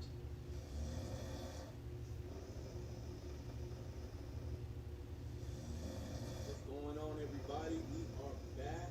We watched it podcast. Hey, we got Ruff, we got Bricks, and yo, hey, we coming out with shows now that sports isn't on anymore. We are watching shows and TV and movies. We got a bunch of recaps that we're coming with. So y'all make sure to like and subscribe. Definitely subscribe to hear. We got a lot of things coming in regards to what we're going to talk about. Paradise. We got some other shows coming up. You know what I'm saying? And we're going to talk about some of the Oscar movies. Hey, we're really excited to kind of bring y'all a recap like we do. And so we got a special recap today of our, biggest franchises and one of our favorite franchises of shows, and that would be Game of Thrones. And so this is our first time on We Watch the Podcast talking about a Game of Thrones show. We're going to recap today A Night of the Seven Kingdoms. I don't even know how you're supposed to bow or nothing like that, but yes indeed. Game of Thrones is something we've been watching for years, and we used to talk about this, 10, 15 years ago, back when the original Game of Thrones.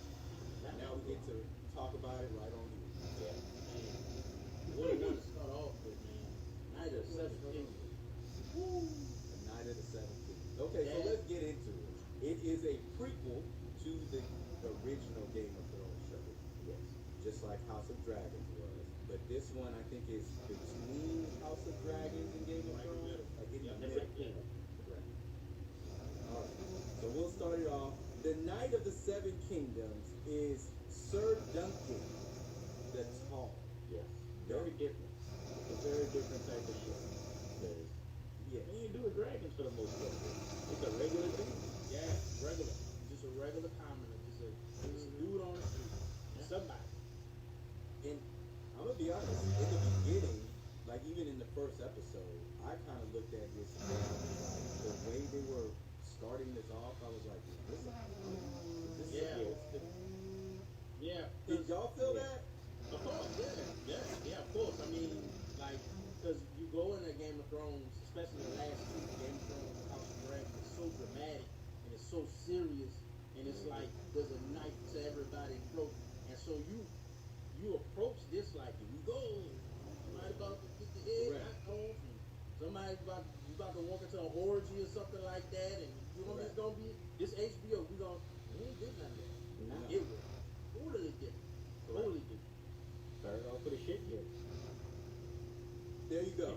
So I mean, you're coming from super dramatic, where we're talking about, you know, the Game of Thrones, the dragons, and we got House of Dragons, where we having that duel between, you know, the Targaryens and all that, and it was a lot of drama there, and a lot of like on the edge of your seat, hate, war, that type of thing. And to come here and you start with it looks like a goofy looking knight who basically kind of tells the story of this older guy who looks like he's drunk. He's drunk. He was drunk. Yeah. The whole Yeah, time. pretty much. He Okay. was drunk the whole time. Okay. So and then we get weird in the first episode, weird cuts to things like them taking a shit in in the field. And I know that happens, but why did we need to see that? Hey man, and y'all know me. Y'all know what I was doing when I was watching the show. I was taking a bite. I was taking a bite. Right. I was eating, and all I see was like, man, what? And again, that's the first episode. I'm like, what? This is the first episode. Right. So, okay. So, all right. So, do y'all remember who, I guess, he was, essentially Duncan was trained under another knight. And what they call these knights, hedge knights? Or what Sir they- Aaron of Pennywise. Or Pennytree. Sir Aaron of Pennytree. Aaron of Pennytree, Shout out to Not Pennywise. Wrong show. Shout out to Pennywise. Yeah. Shout out to Pennywise, though. He deserved that. But Sir Aaron of Pennytree. Yeah. Sir Aaron of Pennytree. He's a Which hedge. was an interesting character. Yeah, he was. So y'all tell the audience what do y'all think? What is your definition of hedge knight? Just a knight for hire, like he just picks up. Like he does. Okay, a hedge knight is somebody that don't have a house. Like most knights have houses. They own this house that. A hedge knight just I pull up. Y'all need me to fight? I got y'all. Y'all got a place where I can sleep. I got some food. We good. I'm a knight. I don't own any lands. I'm not pledging any house. Who needs some help? Alright, you got money? Let's do it. Okay, makes sense. I mean, it almost they portrayed it like it was the bootleg knight, like the one who It is. Yeah, it is. It is. off the street. Hey, you know Hey, what I'm saying? Whoever Yeah, you need me to fight, Yeah. whoever you need me to fight. Like it's the guy in the hood who he's not assimilated to no gang, but you can pay him enough to fight somebody for you. Right. I got two hands. That's all I got. I'm here to help. What y'all need? Hey, that my half second cousin brother over there slapped me in the face and you got to kill him. Okay, you got me. Correct. I'll go do it. You got food? You got a place to stay? I agree. Yeah, let's do it. So in the beginning, he's basically burying his mentor. He, you know, if you go back to like Karate Kid, this was like his Mr. Miyagi. Yeah. You know, he learned everything he can from him, and he looks at this guy as such a legend. Like he looks at him like he really looked up to him because it came in the later stories. You can see he basically saved his life because that's not his father, it's not his family member, but he kind of like took him under his wing. Right. Yeah. Right. And he squired for him and learned everything he could. So, Yeah. And like you said, he learned everything from him and he looked up to him and he was like, this is, but nobody else did. Nobody else did. And that's why I thought that's Nobody here knew goes this the dude. comedy. Here goes the comedy. This man is revering this guy, okay? Revering his mentor, his trainer, his splinter, okay? Like this is everything to him. He taught him everything he knows, okay? But don't nobody know him. And you know what? He goes It's not, and for deeper context, it's not that he didn't know him. It was being disrespectful. Because remember, Dunk, which we gonna talk about more in this, he put everything on the table when it's time to. He might be a little shy, he might be a little over, you know what? But when it's time to stand up, because he told him, he said, look, I slept in y'all, I ate at y'all table. We ate at y'all table. We slept in all y'all halls multiple times. Y'all are disrespectful, man. Y'all disrespectful. and you see, that's going to bring a lot of conflict in in the seasons going forward. Dunk has a very romanticized view of what a knight is and what a knight should be. That's coming to a head against what these actual knights are. You know, they didn't care about Pennytree because he had no power. He had no land, he had no power, he had no influence. Why do I need to know this? You know, that's how they treated him. That's how they treated everybody. again, in Dunk's mind, the night should be this, but that's not what the actual nights are. So and he's learning that quickly. Yeah, they like wide receivers or something. They're superstars. Mm-hmm. They franchise players. They, you know what I'm saying? They got the top contract and everybody know who they are. They got names. They got ornaments on their helmets. You know what I'm saying? Like, and they're known. They got different colors. Emblems on like their that. shield. You know, That's right. Like certain specific armor. Like all of them have distinct armor to show, you know, basically, you know, what house they represent and so forth. And then you got this headman who doesn't have any armor. Barely, yeah. Broke, whatever. Broke. Freeze. This dude ain't got no armor. He walking around with no armor. Drunk. Again, nothing but these hands. That's all I got. I bring them every time. If anybody could be called drunken master, if y'all go to this guy was a drunken master.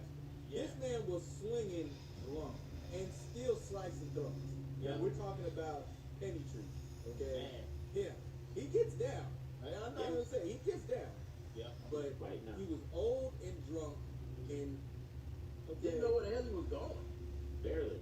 Just on the horse, singing and gone. That's it. And Rode this the horse is dick. another comedic, you know what I'm saying, point of view in this story. He walked around naked. Man. All right. Come on, let's do it. Let's do this right now. He Let's can't put it not all talk out about there. it. I'm sorry. Come on, Chad. Hold up. Look, we all grown here. We all grown. We all adults. But hey, Sir Aaron of Penny Tree, what the hell? Wow. That man was never unarmed. Your boy, he carried two swords with him. Playing That dude, man. Hey, crazy. Again, second episode. I was eating. I didn't learn my lesson from the first one. I forgot what I was eating. If you don't know what we're talking about, if you saw the show, you know exactly what we're talking about. So true. Second You didn't watch that episode. long. Dang. What the hell? I wasn't eating boudin. I wasn't eating no damn No. boudin. I would have lost. Push the I wasn't plate. eating no boudin. I'm done. It was not a sex scene. It was just them waking up in the morning. Damn. Everybody said damn at the same time. Everybody said damn. You know it's bad when you hear a female voice in the while you watching. Oh my! Whoa, Game of Thrones. What are we doing here? What are we doing here? It's like the first 10 seconds of the episode, too. Like, what? Well, that actor is probably in some bars like, that's me. Who wants an autograph? Okay. All right. We had our fun with that one, but this is why we think it's a comedy. This is totally different from what Game of Thrones has. Like, we were like, what is going on here? All right. So Sir Duncan meets up, and he's pretty much traveling, and he ends up in an inn. I guess it's like an inn, and he essentially first runs into what we later find out is one of the Targaryen brothers. Yeah. Who's drunk. Okay, and I think that person was, what was it? Was it? Darian? Is it Darian? Yes. Darian. Yeah, Darren. So, Darren. Darren. Yeah. Darren Targaryen. So he's drunk in this inn. You know, he's kind of incoherent, but we didn't know who he was when we first saw him. Right. But that's who he was. So he ends up, you know what I'm saying, leaving the inn after he eats because he was really hungry. This man's always hungry, by the way. He's a big man, but Food scares him. He's this way. yeah, that's it. Yes, he's always hungry. So he meets a little boy who wants to be his squire very bad. All time. Can I be your squire, sir? What? It was like, okay, little boy, like, What are you doing? I don't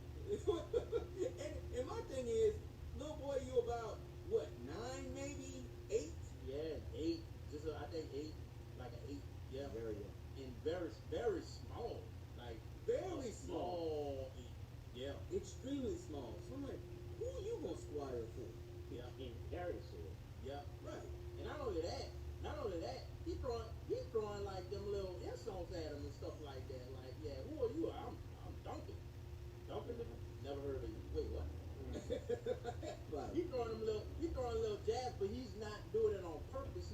That's who he is. He's just honest, like most kids are. Just straight honest. I don't know if you ever heard of him with a straight face. so he's like, whatever, kid, kind of just blows him off. He's like, you're not coming with me. Keeps riding. Kid follows him, clearly. Kid follows him and shows up later. And I finally got to a town to where I guess he was going to lay his hat, but that's also where they were having the tournament. Right. And so, basically these episodes were kind of a little slow. The whole him getting and learning the town, trying to find, basically needs a sponsor. So like he needs a sponsor. I need somebody to vouch for me, man. Hey, Anybody. vouch for me. Give me something, that give me, validity where I could go and I could join the tournament. I could do my thing. And of course, like you said, nope. He said, surround the penitentiary. We fought with you in such and such battle, and I showed up. We were there 20 years ago. Yeah, 20 years ago. 15 years ago. 10 years ago. We was. When? We don't know. These are like, I don't know what you're talking about. I can't help you, man. And it's like, dang. And that's the thing. Throughout all this with Dunk, you can see his character. Like, he's a good dude. He's actually honest. He's, and it's not a mistake, and it's not on purpose. And even though he does have a little lie that he's kind of telling, it's almost like you overlook it, and everybody overlooked it, because even when he went up to the house where they had he went to the tent where they had the women night, they was laughing at him. They was like, and they saw him in his face, and they was like, we can't laugh at him, man. Come see, come see this shit. He can. He blends into people, and he's accepted. It's like people see him, and he's like, you know what? I've been dealing with assholes my entire life out here in West Florida. This dude seems kind of genuine. I don't want to give him the okie doke and mess with him. Let me help him out a little bit. Pretty much the whole season. Right, he was doing a fake it till you make it. He was a fake it till you make it. And we didn't really see him fight. Now, he's a big guy. We can see probably you can use your size to do a little thing. He's huge, actually. I mean, man, come on. He's towering over everybody. Like, when he's watching the play, he's like this many people. Everybody's right here, and he's like literally like, I'm there. Like, he is tall. He can't hide in the crowd. No.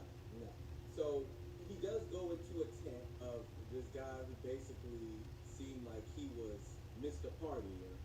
Oh man, my third favorite character in the whole series, man, Sir Lionel Baratheon, the Laughing Storm. His name is the Laughing Storm. He's famous for, in his battles, he's killing like 100 people, and he's laughing the whole time. And remember, he's the ancestor of Robert Baratheon. So and that's what me and Ruff talked about before we kind of got on here. Boy, you can tell the apple doesn't fall too far from the tree, because just like Robert Baratheon was a drunk killer, be happy and be merry, this guy is the same guy. Okay, but it was like you can tell Baratheons are like, other than that one dude who had the witch on Game of Thrones. Other than him, Stannis, I don't know what happened to him. Yeah, he's a different Baratheon. We ain't talking about him. But Robert Baratheon, a bleak place. I guess it's gotta be, we're gonna have a party. We're gonna do something to entertain ourselves. All it does is rain and be dim here, so let's do something. Because Baratheon's around, Lord. They get it in. They about that. They about eating, drinking, fighting, whatever it is. And at the end of it, they about it, bro. I'm telling you, if Baratheon was a crew in Mardi Gras, that ball would be amazing. The police would show up every year. Yes, that's when it's over. When the police get here. Yeah, it's gonna be a body count limit. It's like, look, we can only kill 20 people tonight. All right, 20 people can only die at this party. All right, that's it. That's all we can do. Keep it under control, fellas. Okay, 20 at max. The way it's like he was even dueling. This man is dancing. They were dancing together. It was like a dance duel. Like, I'm gonna dance with you, but I'm gonna stomp your feet out. Like, right. And that brings everything to like normal people, because when he asked Dunk, he said, "Can you dance?" And he was like, "Doesn't everybody dance? Let's go, dog. Let's hit this flow." Yeah, yep. Okay, let's go. But he liked dunking because he wasn't faking the funk. Like he asked, first of all, who are you? I'm gonna tell you who we are. Why are you in my tent? Dunk was like, because I smelled food and I was hungry. Time to eat. Honest. Yeah, that makes sense. Okay. Like, okay, I get it. I mean, we all hungry and we got plenty of food to drink. So I mean, here's what it is. But hey, he clearly, has an affinity for Dunk. Yeah. He latched on real fast. He's not faking a funk, and as a Lord of Westeros, he's probably around a lot of people trying to cozy up to you that probably don't like you anyway. Yeah, right. Dunk ain't like that. Look, I'm here to have a team and have a good time too. What's up? Okay, cool. So Dunk needs, like you said, he needs somebody to vouch for him, but it just can't be anybody to get him in this tournament. Okay, it has to be who? It has to be a respectable house. It has to be, and that's what that's all he's doing. He's just going to all the respectable houses. Like, hey, they're like, oh, we don't remember you. Like, bro, really? Don't know you. Don't know it, no. Okay, and then he eventually goes to the Targaryens, and that's when he basically meets and kind of talks an extensive talk with Baelor. You don't meet him. He like trips or something, and he falls out there. Right. Who are you? Where you come from? And I'm Dunk the Tall. Who? Like, it was kind of like one of those situations where he just stumbled, and that's what he does. He stumbles in a situation. Who stumbles in the situation? Correct. I'm here, and thankfully, Baelor Targaryen, who is, I guess we'll say a noble Targaryen, probably the noblest of them all, because he's heir to the throne. So he holds that position really, he really feels like, hey, I'm heir to the throne, I have to be an example. While my family looks like, while everybody else is who I gotta be the one that's here. So he's the honorable Targaryen if there ever was one. So, like you said, don't ask, hey, come on, man, you gotta know my people. Aaron appearance, come on, you gotta know him, man. Baelor, knowing his character, he takes pride in like knowing everything. And, he knows every edge night, every night there is because he wants to be the king. He knows he's gonna be a king eventually, and so he said, "Yep, I remember." And that's just like, come on, man. When he did that, everybody was like, "Oh, thank you, dog, thank you, bro." Because it was like his last shot. Like he had nobody else. He had nobody else. He asked everybody, and they were like, "Nah, sorry, dog. I don't know. I can't help." All right. Finally, somebody vouched for him. So he finally has somebody that's going to allow him to be in this tournament. Okay? Then he starts to try to put his little armor together or get his shield together. He asked one of these, like, it was almost like you could tell it was going to be his love interest because he was kind of like infatuated with her. He was feeling her. He was feeling her. And he was feeling her art, and he wanted her to basically give him some art on his shield. Yeah. His own sigil. And that was hilarious. That was absolutely hilarious. Trying to holler thing, yeah. And Egg is trying to be like wingman, and it's like, I can't be a wingman because we ain't even got off the ground yet. Whoa, this is uncomfortable as I don't know what. Every word you tell this woman is, oh my God. Egg, we didn't kind of say, but Egg did, follow him to this town, and eventually he agreed after, him trying to convince him to be a squire. He agreed to allow him to be a squire. And again, that was another fake it till you make it too, because it was like, dude, what you gonna do with this little boy? Like, cause I don't get it. Like, I don't see how he's gonna help you. This boy can barely lift, a sword. How is he gonna be a squire? I don't get it.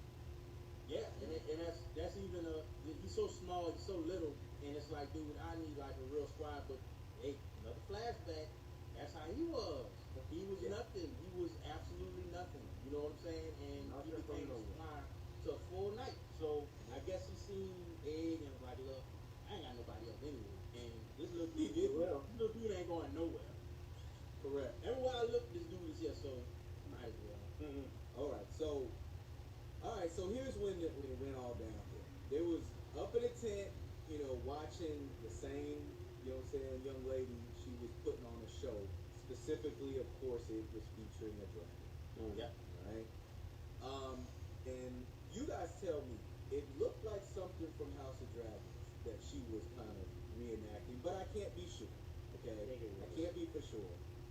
But I think it might have going to happen. House of the Dragon. Right. It hasn't Okay, so it hasn't maybe happened yet, Right. but see how they're all trying to connect it. She was reenacting, and in this story, the dragon loses in this reenactment that they're doing. And that's symbolic too. That's super symbolic.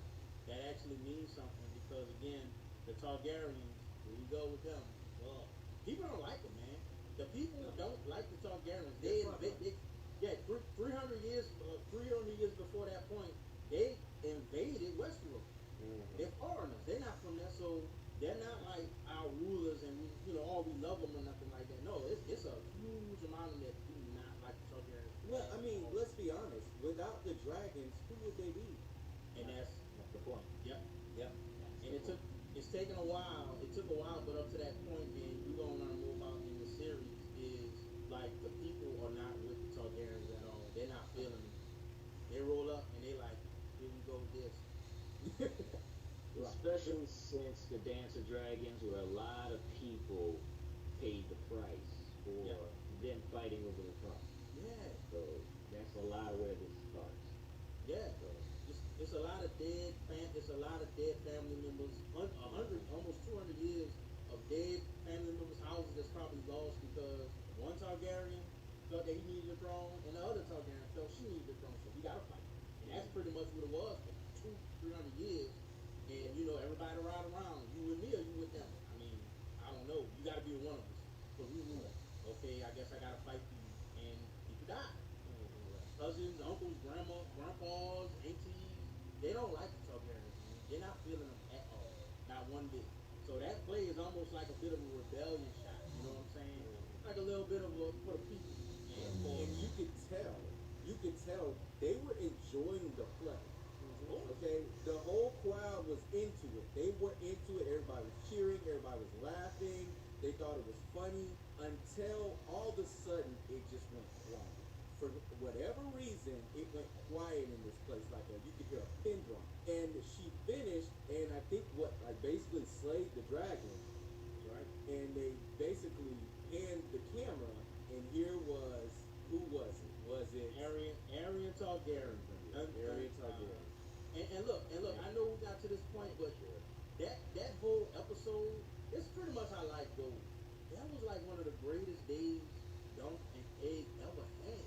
It was just a whole episode of them watching the tournament, eating, joking, kind of chilling out. They laid out, they talking and stuff like that. They're really bonding. That was like one of the greatest days ever. And then here we go with one of those words. Come the bull.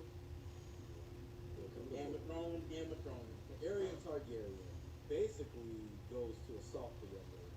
I mean, 'cause she's like, that's disrespectful. A dragon would never lose. Like, how dare you? How dare you disrespect me in front of, like, you know that we're here. You know the Targaryens are here, and this is what you are playing, and he basically wanted to make an example of her. Yeah. Right? He looked like he was about to split her throat in front of everybody, and Duncan to the rescue, because that's his girl. Man, Egg went got dunked. Bruh, what was it, a 3-piece and a footnote? That boy put the work on him. Put some hands on him. Bang, bang, bang, Boom. boom. Targaryen. Bang, bang, bang, boom. It wasn't even a question. He didn't even think about it. I don't even think he just seen crack. Bop, bop, slap him down. Dude try to get back up and kick him. Boop. It ain't happening. Don't put that work in. Yeah. And during that fight, basically, Aaron was like, I don't know, you messed up. It was that situation, kind of like, what's that? What was it? Is it Menace to Society? It was like, you know you fucked up, right? You know you fucked up, right? Yeah. Where were you in the tent when that fist hit my face? You know who you messing with, right? And he was embarrassed. He was embarrassed though, because in the story, Dunk and Aaron are like the same age. I think they're like 17 or something. They're pretty much kids.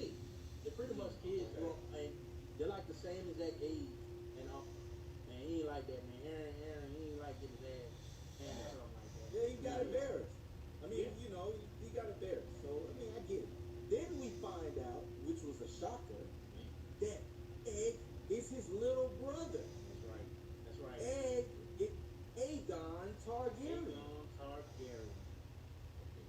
Aegon Targaryen.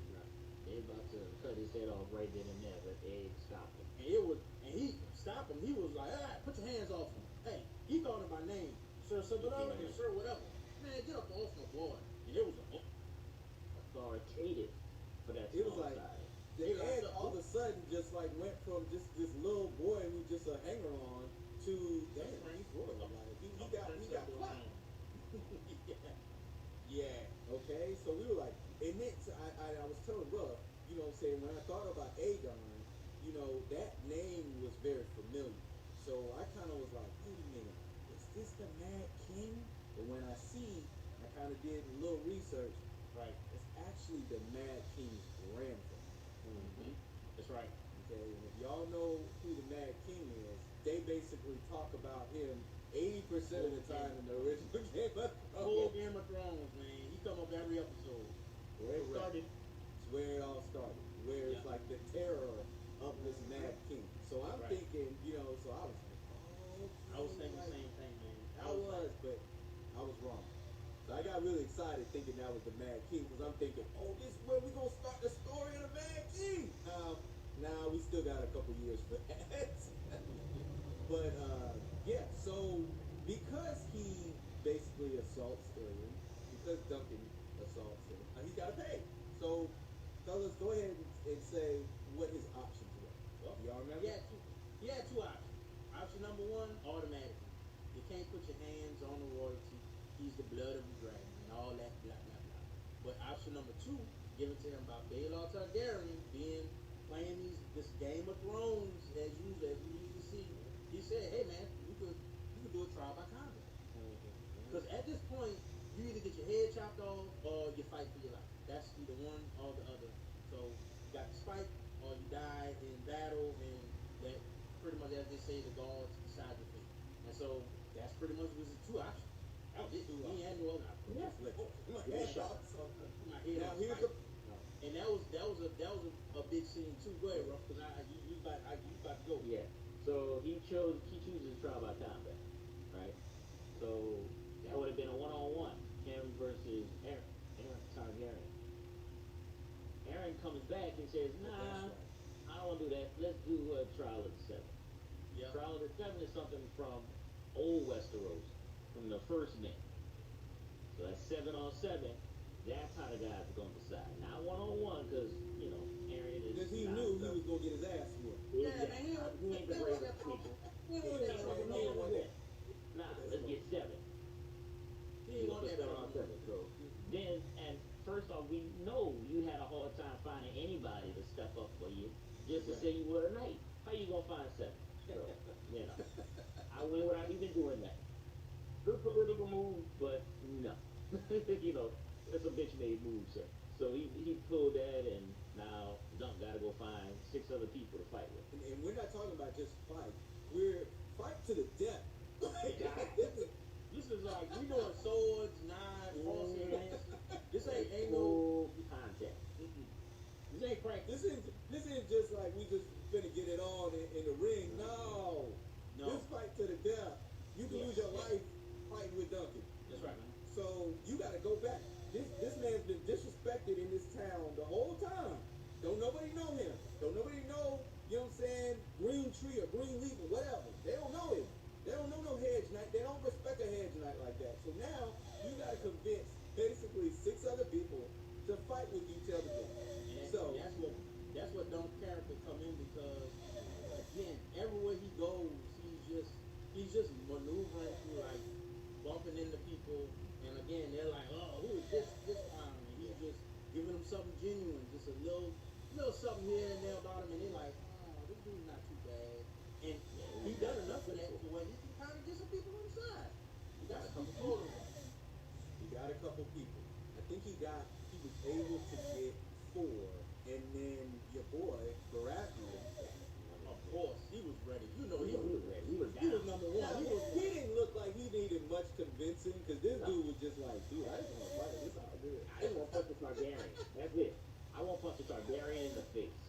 I get an opportunity to do that, and I get an opportunity to do that. I'm in. I'm in. You son of a bitch, you had me. Correct. But man, he had a hard time finding that city. Yeah, And it got to the last moment. That's that Game of Thrones coming in. Here we go with the backstabbing. So he had Sir Stephen Foster, right? Yeah. He had him. He was like, yeah, you know, I'm Targaryens. I don't like them either. Anyway, I'm about anybody that's about honor. I'm with you. Okay, I ain't gotta worry about this dude until the day comes. Yeah. And it's like, Yeah, what had happened was they offered me some more. and we had talked about Raymond Fossaway, who was actually not. He might be the whole show, because Raymond Fossaway was Stefan's cousin and squire, and Stefan treated Raymond like crap, man. Like he was slapping him and pushing him around and cursing him out and stuff like that. And like literally at that moment when he turned tail on him and he said, "Nah, man, I'm fighting with Targaryens and I'm out." Man, you saw a different Raymond, man. And Raymond looked like just like a little regular dude. Looked like he wasn't about too much fighting. Man, when that happened, bro, something snapped in him. He said, "Really?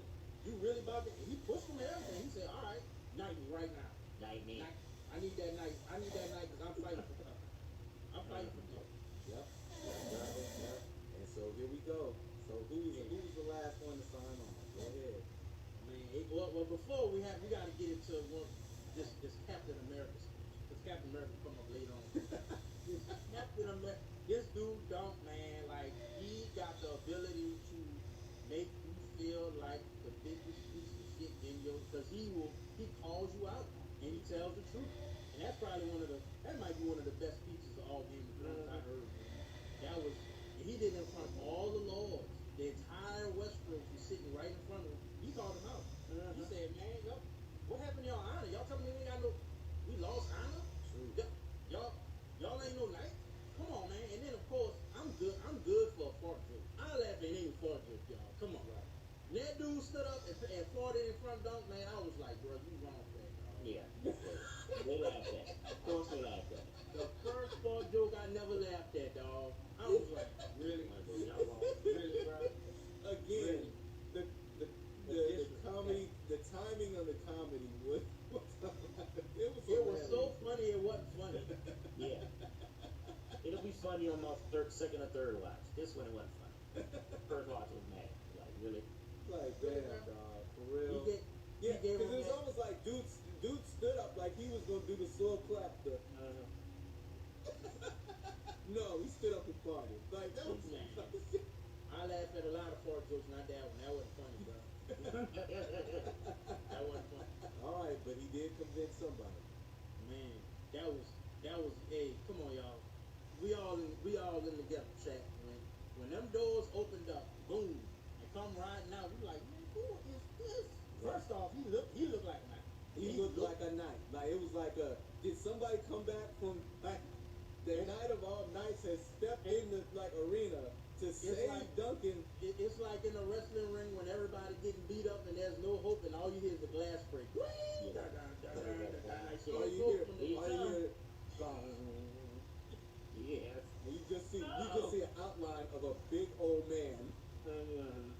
He was kind of like that. I'm being honest, man. When he took that helmet off and he said, "I'm fighting for him," I stood in front of my TV and I screamed loud. That's what I'm talking about. That's what I'm talking about. That was hard, man. That was a hard scene over there. Man. Aemon shows up in Flower. Step into it. Targaryen. So now he's fighting against his own family. Okay? Alright, so then we proceed to get one of the greatest episodes in Game of Thrones history. Great in the mud, just down dirty fight. And it was what part was so great is the point of view of these cameras. Basically putting you inside the knight's helmet. The little narrow thing of what you can see, and he's trying to hold, and then it's like when you get hit, your bell is rung, so you can't hear nothing. You just see kind of like dirt everywhere. You just see people you know what I'm saying, just like the horses being stabbed, people getting horses falling on them, and it was just crazy. It was chaos. It was beautiful. Yeah. It was beautiful. The heavy breathing, he gets knocked in the mud, and mud go all in the visor, and now he gotta, you know, that was wild. That was wild. That was good, man. That was good. That's battle of the bastards level right there. And you didn't even have to spend $200 million to do it. That was extras. Yeah, no, man. Wonderful. What a battle scene we witnessed in A Night of the Seven Kingdoms. I did not expect it to be just one episode that was just such a high level battle war episode that will probably live the test of time. I mean, it was just incredible. Check your heart rate, man. Check your heart rate on that one. That was good. And both sides got severely beat. Yes. Yeah, man. Because, Yeah. like, Sir Duncan was stabbed. He was hitting his head. I mean, he had this the final fight scene going back and forth with Arian. He died. Dude, the dude died twice. He died Twice. He died. Go ahead and tell the dramatic moment when he basically died and started getting flashbacks. Yeah. Of him, certainly with, you know what I'm saying, his mentor, Ventry, yes. Yeah. And in that flashback, while he was basically knocked out on the ground, then, you know, basically Arian, all he had to do while he's knocked out is just stab him. But that's your light flashing in front of your light flashing before you go. And you know, and just a side note, we went to Flea Bottom. Like, this was the real Flea Bottom. They always talk about Flea Bottom in all of the series, and I think they only went to Flea Bottom maybe twice. Marion, when she was queen, she went to go feed some kids, but they cleared out everything. Okay. And then they walked Cersei down with the bell, Shane, Flea Bottom. Right. But we never went to Flea Bottom. This was Flea Bottom. I mean, oh yes, this was the slums. oh my God, that's The slums. that's the slum. Correct. The slum of slums. The Like slum of there's slums. like literally all of the shit that comes down from pretty much where's that? Castle, the Red Keep, all of them places. It goes That's down. King's Landing, isn't it? It's King's Landing. King's It's Landing. King's Landing, It goes yeah. down It to goes, the- everything literally goes down into Flea Bottom, and you literally living in the worst conditions probably in all of Westworld. The worst, and that's where Dump comes from, and that's that humbling beginning that you see, you know, and him growing up, and it's so tragic, but that's that flash, your life flash before your life, you know, like And right before that's you the one die. where basically Arlen of Pennytree saves his life. Yeah. You know, and that's kind of like their introduction. And they do those flashbacks in the middle of this battle scene. Which is just jarring because you're like, but the flashback.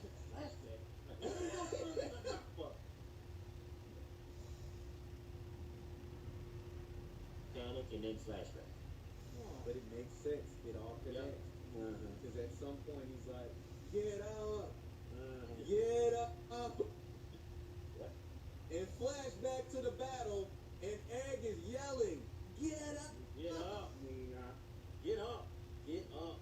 Man. Duncan, pull up. He did. He did.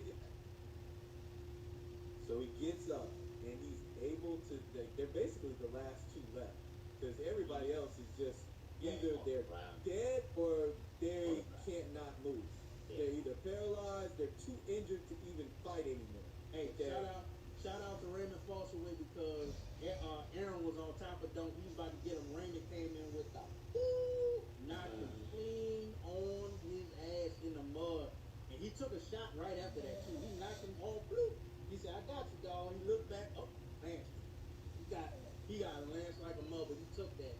Shout out, hey, that's not the second best character on Raymond Fosaway. Raymond Fosaway, huh? Yeah. Man, he pulled up. He's a rookie of the year. Rookie of the year. He was rookie of the year, man. That's what's up. So he eventually gets him to yield. Don't forget Captain America. He got him to yield. He got him to yield. Yeah. He beat him. He beat him. Now he didn't kill him, but he beat. Boyfriends ain't never gonna look the same. No, man.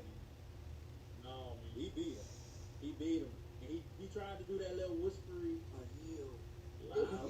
What? No. We ain't doing that. Drag that boy by the foot. Dragged him by the foot during the battle and held him up and said, "You better say it." Say it. Man, that was great. That was great. That was great, man. That was just great. So the aftermath. Damn it. The Maesters are everywhere because the Maesters is like working on me. Because man, because I was like, ain't no way Duncan will survive. Like you got stabbed. Like you got stabbed. It's bad. It's all His bad. eye, he got stabbed in the hand, he got lanced in the stomach, he got cut in the leg. The dude is all over the place. Correct. And you know they're around there trying to, you know what I'm saying, basically trying to nurse him. And here comes Baelor Targaryen, Looking like He a made knight. it. He made it. Still looking like a knight. Clearly beat up. You know what I'm saying? And he's just like, I'm fine. I'm good. He's a little nicked up. I think he said something about his he can't take off his he can't feel his fingers. Did he say that? Something Can't like feel that? like wood, Yeah. and he can't get his helmet is. His helmet has been bashed in to the point where he cannot remove it. So if you can help me remove my helmet, that would be perfect. They remove his helmet, and half his head is missing. Yeah, you got no head, dog. The head fell out with the helmet. Head face was Oh, Head was like. the helmet was the only thing keeping him alive. So essentially, if we would have kept the helmet on, Might have we lived would for have a little while, maybe. Yeah, it'll leak out. Yeah. It'll drip out. It'll spew out at some point. It'll stream down somewhere till it all went away. Damn. Yep. And then I thought we were gonna go somewhere with Baelor Targaryen. I thought, you know what I'm saying, in the next season, it was gonna be him and Baelor.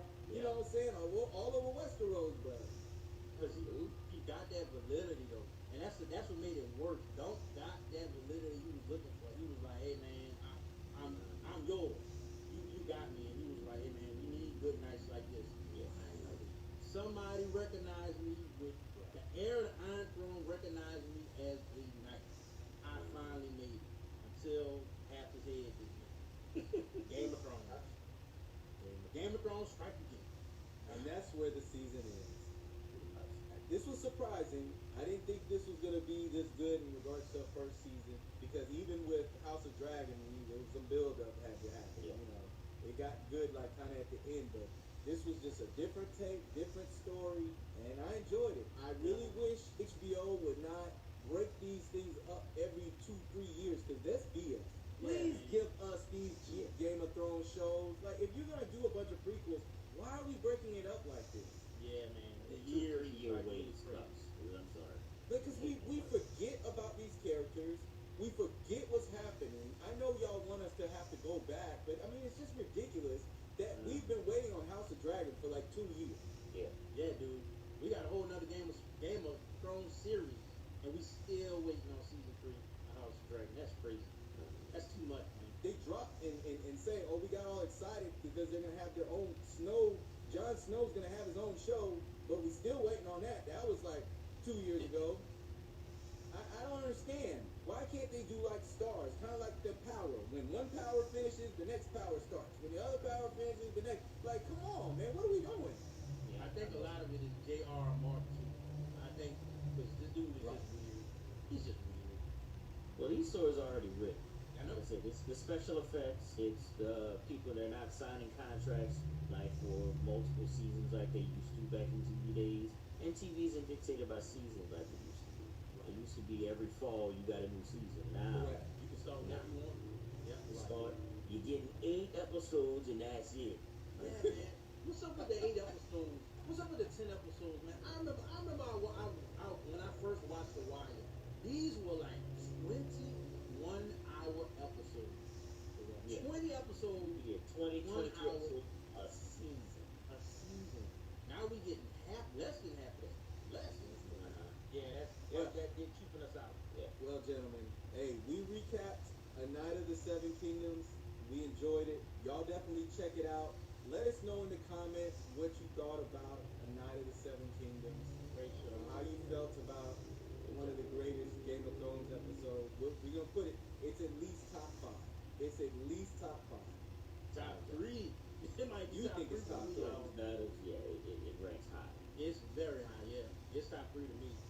That and Battle of the Bastards are like. So you think it might be two?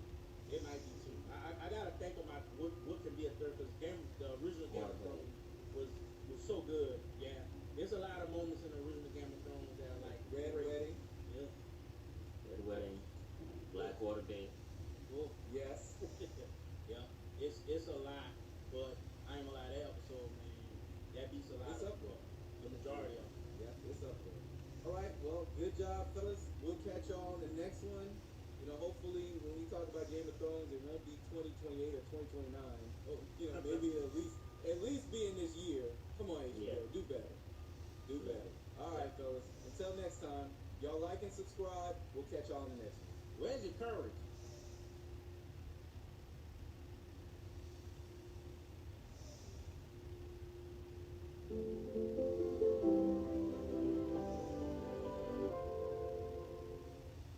Aveeno Skin Relief Body Wash doesn't strip your skin like other body washes can. Let's compare with these test films. Look at the other body wash. If it can do that to test film, imagine how harsh it can be on your skin. Aveeno's test film is still looking good. Aveeno Skin Relief Body Wash. My name's Michael Wimber. They call me Killer Mike, and this is Conversate. I just want to conversate. I just want to conversate, which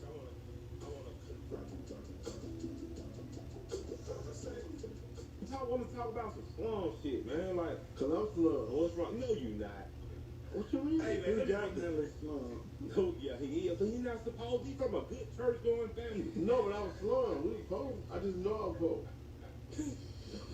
What you talking about? You did grow up in some of your people's time. Yeah, we ain't no cover. This how this is gonna be. We ain't no cover on the phone for a long time. Welcome back to Conversate. Welcome back to Conversate. Welcome. Yeah, I just had to talk about shut these guys up. You need to. I'm going short. Look, we want to thank you for all the comments, man. Space God was in here, and it was amazing. So we're going to talk a little more about that today, man. We're going to talk about temples and technology. We're going to talk about the pyramids of Giza and something else, the fractional universe theory, the Hopi prophecy, Epstein files, because that's going on right now. We got to find out what these devils doing. You know what I mean? And Elite Networks, AI, Education, and Legacy. And I'm very, very happy to have someone that's going to come in, man. He's our guest, and his name is Billy Carson. Man. Coming here? You bullshit. No bullshit. I'm just drinking water. But what were you drinking earlier? Water with no label. Look, what we're going to talk about today, you believe in ghosts, but you don't necessarily. I really don't kind of believe in You ghosts. just told me like last week a white girl if you hear some ghost voice. That's just some racial shit. He's so stupid. But listen, no, but that is true. That isn't just some racial shit. You told me that. But I've always been a sci-fi. I love sci-fi, and I know in the black community, I like Star Wars. Yeah, I like the fact black people go to Comic-Con now. It's cool, like Star Wars, Star Trek, of course. Dark Nero's are crazy. You know what I mean? I still read comic books. Like this man who we got coming today is going to help explain everything that's I've always like. How did pyramids get done? Like, is there really the God that we worship, or did aliens come down here and we were like, oh man, y'all gotta be God, and they were like space God, like yeah, we God. I fuck with aliens that DJ and rap. I think ATL, you are one third of the amazing performance. Yeah, that's some niggas. They some niggas. Yeah. That nigga wore a turban. That nigga made everybody in Atlanta put off his Turban. With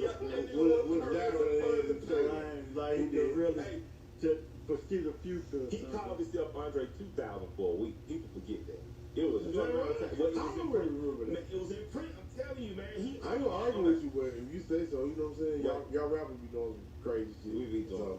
But I don't remember that. ATLians changed this city because yes, sir. I agree with that. It really did open up the fact that it was all type of thinkers and daydreamers in one place called Atlanta. Atlanta wasn't just like Miami Junior. It wasn't just booty music. It wasn't just.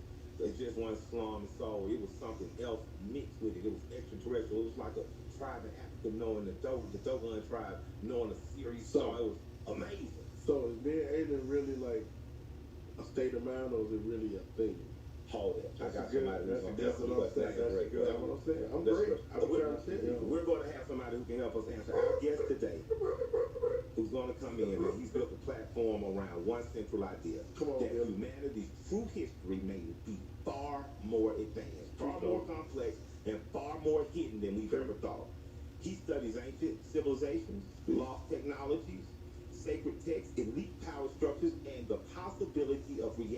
itself may not be what we think it is. From pyramids of Giza to the fractional universe theory, from hobby prophecy to modern day power networks, he challenges the official narrative and he asks bigger questions about who controls knowledge and why.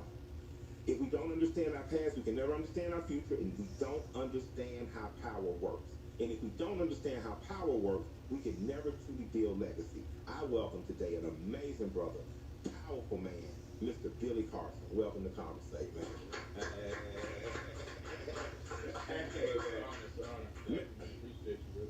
So, just getting started, man, you're kind of like an answer to prayers for me. I don't know what's right or wrong. I know some stuff you say just feels dead right. I know some stuff like, man, Billy might be tricking on this one. And you know what I mean? But I got tired of seeing the TV show Outraged after Ancient Aliens. I hate the fact that I'm watching this show and I never see me. Yeah. And I'm such a nerd-ass fan of Aliens, such a nerd-ass fan of Prometheus. I'm such a nerd. Like, I'm a geeked up about it, but I never see me. Mm-hmm. But I do know one thing. I know the Nation Islam taught me. Yeah. That you're the original man and woman on earth. That's true. It says melanated people of color on every continent, not even just Africa, but everywhere, Mm-hmm. right? Yeah. So, why these people don't want to act like when the aliens came, they ain't still part of this? What they doing it to us for, man? Come on. Yeah.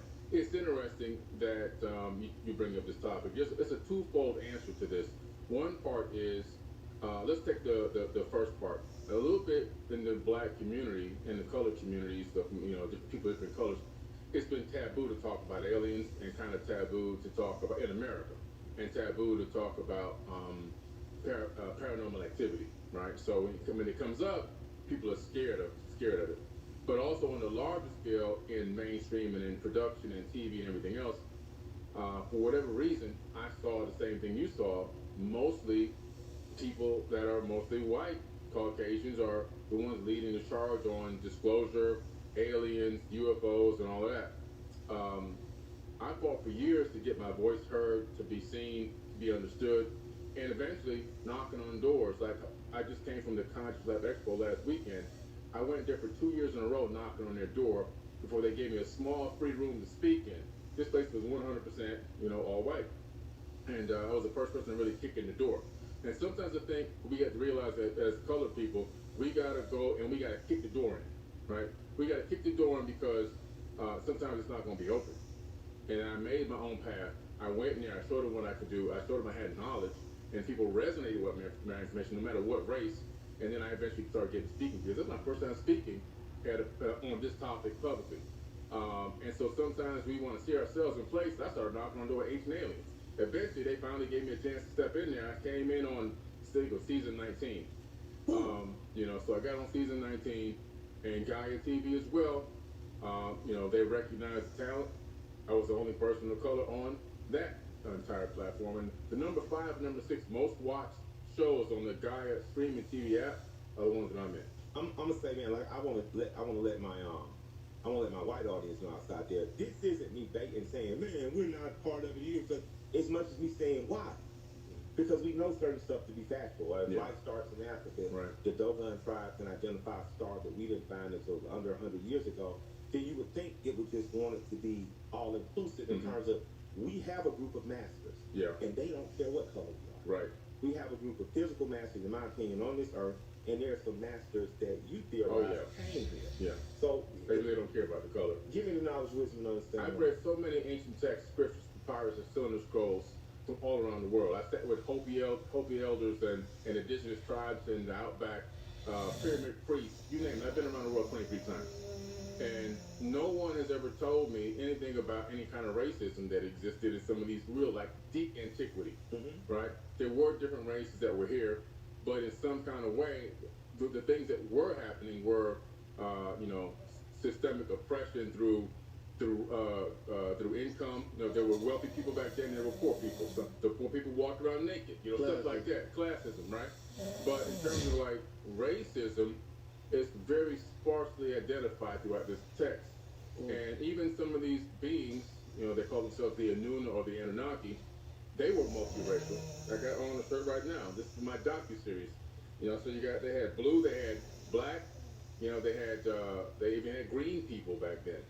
Osiris was supposed to be like green, not hypothetically, not metaphorically. He was actually really a green being. They learned about from Egypt. Yeah, exactly. And so there was multiple colors back then, and it was just widely known that there's multiple races. And the reason why they were is because according to them, not according to me, they came from different star systems. So variety is as human as can be. So now that we have that established, I'm here to learn from a master teacher, and I'm here because I'm curious as to how we got here. Yeah. And I'm curious as to why our religion keeps God a mystery. It doesn't try to figure out or what is God? That's a good question. Yeah. First of all, I want to make it clear to everybody, I believe in God. Okay. People try to take my information and skew it and twist it around and try to make it sound like I don't believe in God. I'm this atheist that's running around going aliens and everything. Yeah. Nah, you're not listening to my We message. don't want no beef on Hebrew. Right. Right. Y'all believe in the Lord. Yeah. And Y'all so, me too. and the reason why I believe in God, because one thing we're going to talk about tonight is the fractal holographic nature of the universe, the fact that we're living inside of a creation. The fractal holographic nature is the explanation through fractal mathematics and quantum theory of how the universe is actually made. So, there's a fingerprint of a creator here. There's somebody said, boom, that's me. And that's what that's us here on Earth and everything that exists. The second part is, well, how do we get here? Now, the creation happened, but that's at a multi-level. On the smaller micro level, beings, according to ancient texts, came here to this planet. They ended up coming to this planet and they seeded people on this planet. Now, the Aboriginal elders, which I'm going to see in a couple hours, I'm leaving here going straight to Australia, their verbal handed down history for thousands of years is that they were seeded on this planet by Pleiadians. What are Pleiadians? Pleiadians. So there's a sector of the sky, you can look up in the night sky, you can see 6 bright stars with the naked eye. There's really 7. The 7th one turned into a white dwarf. So in the ancient times, they knew it was 7 because they marked 7. Yeah. And these Pleiadians are a section of the sky. These people come from there. They're called the 7 sisters. They're in the Bible. The Bible references the Pleiades. The ancient Egyptians reference the Pleiades. The ancient Sumerians reference the Pleiades as Momo. You have of course, all the Asian cultures all reference the Pleiades. The Sumerian cylinder scrolls in the British Museum have depictions of the actual physical Pleiades etched in the stone. This is a global phenomenon. The Hopi tribe, the Hopi elders I sat with in the Americas, we were seeded on this planet by our star brothers from the Pleiadians. So all of a sudden, this Pleiadian lore, star lore, is global. It's not just something that just is only with one small culture. So this isn't folklore. This is not star folklore. lore. It's star lore. And it's not limited to one tribe. Exactly. Because when you talk about the Hopi, you're talking about indigenous Americans. Indigenous Americans. Are they the ones that do ayahuasca? Am I wrong about right? Sometimes they may, but I think that really originates. They have a different type of herb that they burn. But there's one down in the South Americas, more like for the Peru and Bolivia, where they do ayahuasca. Okay, but these are natives. These are natives. And they're saying the same thing as natives to Australia. Yeah. And natives to Asia. Exactly. Wow. Exactly. And so we talk about a global knowledge, right? This is a global star lore knowledge.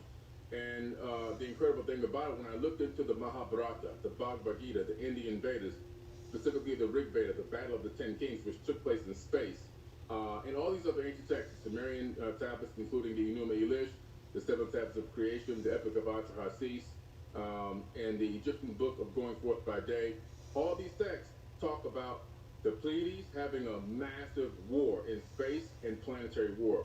One of the weapons was called the Brahmahama Astra, and it had the ability to kill any man on 3 worlds.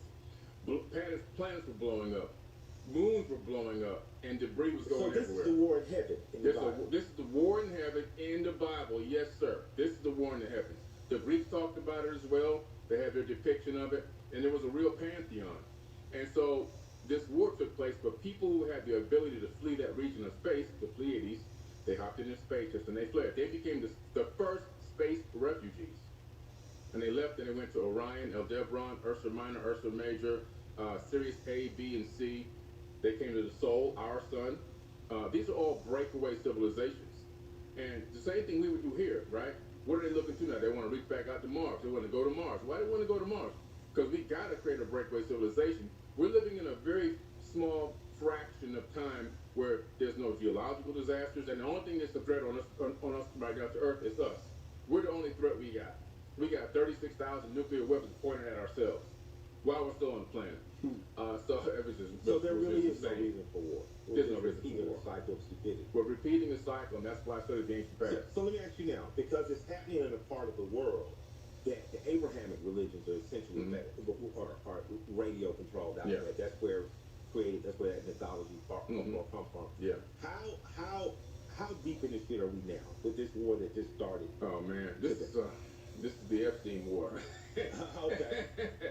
Okay, let me tell you something. There's even when you go into the ancient Sumerian text, you discover usurpers of power, usurpers of lineage, usurpers of bloodline, right? And so the term Anunnaki actually means descendant from a royal bloodline, and the other version of it is descendant from heaven to earth.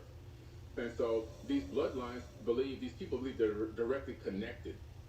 But a lot of them, if you go back through the bloodline, you discover in some way they usurped the bloodline, they took it over.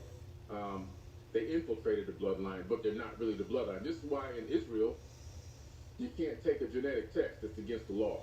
But they don't want us to find out that those ain't really the original tribes. Wow. Those people ain't related to nobody but themselves. The original... So this is what I've seen these debates online. Yeah. That I've seen the brothers dressed in purple, the brothers that go out Hebrews. Oh, yeah. I've seen them debate what would traditionally be considered the traditional Hebrew and Jewry. Yeah. So it's the original was there in Ethiopia. Okay, and that's what I've seen. I saw years ago. I was disgusted about something I saw when with what they call Beta Israel. I never understood Beta because that means second versus alpha. But those people had to flee Ethiopia, came to Israel, and women were given sterilization shots without their permission. Yeah. That you know, I lean toward conspiracy because my great grandfather's father was used in the Tuskegee experiment. Oh man. So I know how vicious and evil government can be, and I know, or I suspect that there's something about black people and their genetics that is linked to the point where we have essentially Europeans feeling they could be wiped out. It's the fear. It's the fear factor.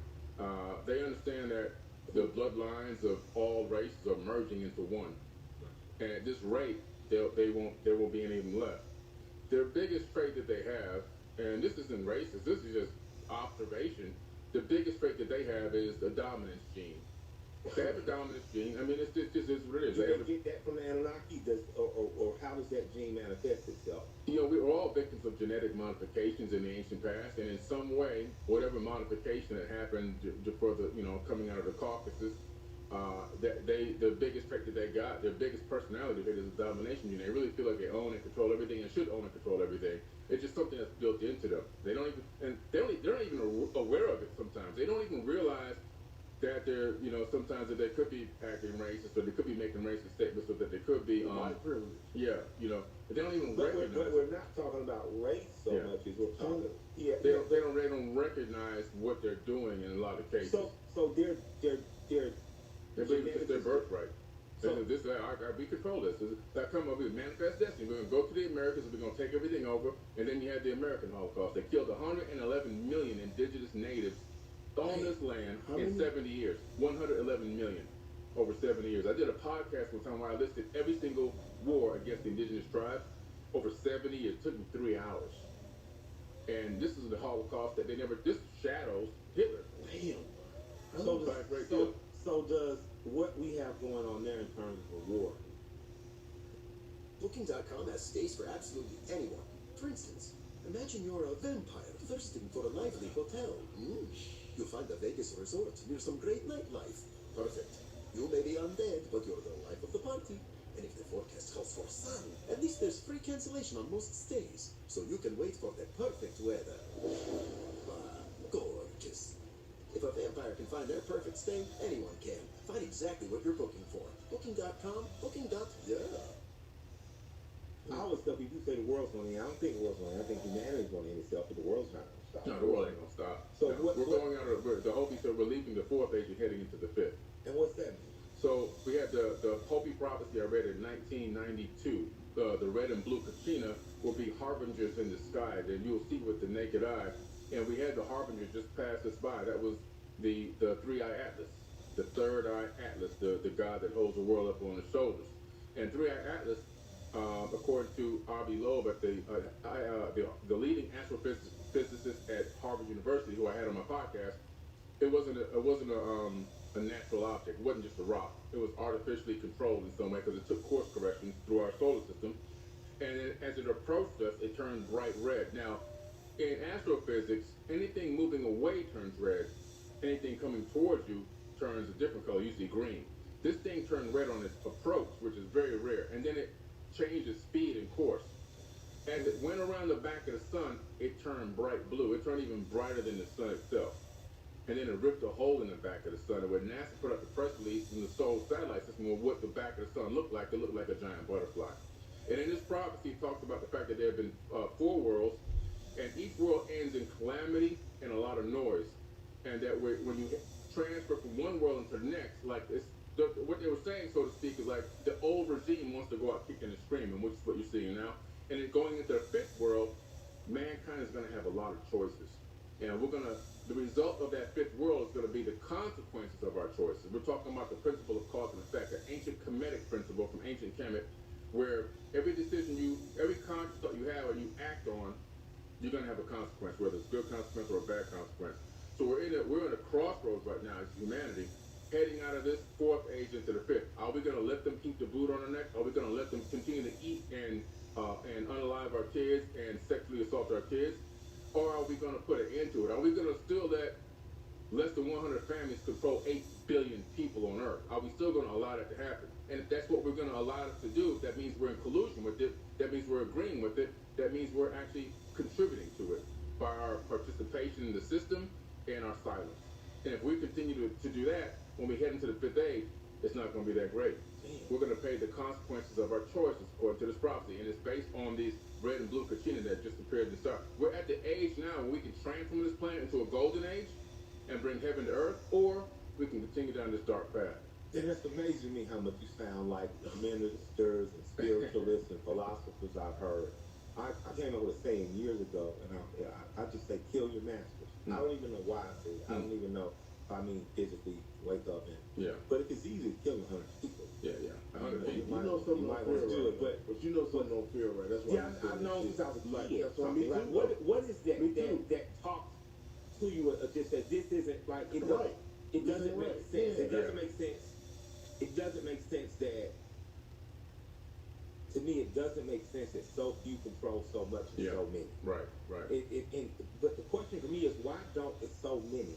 Because you've seen the tablets, obviously this seems to happen in a secular way, like happens over and over. Yes. But I've been told through spiritualism, right? If you don't learn, you never ascend. You just keep circling the same place. Yeah. At what point? Because we as a people, like you said, we were here first. There were kingdoms in Mali, there were kingdoms in Benin, there were kingdoms in Kemet. At what point did we lose or fumble? Or what point were we conquered?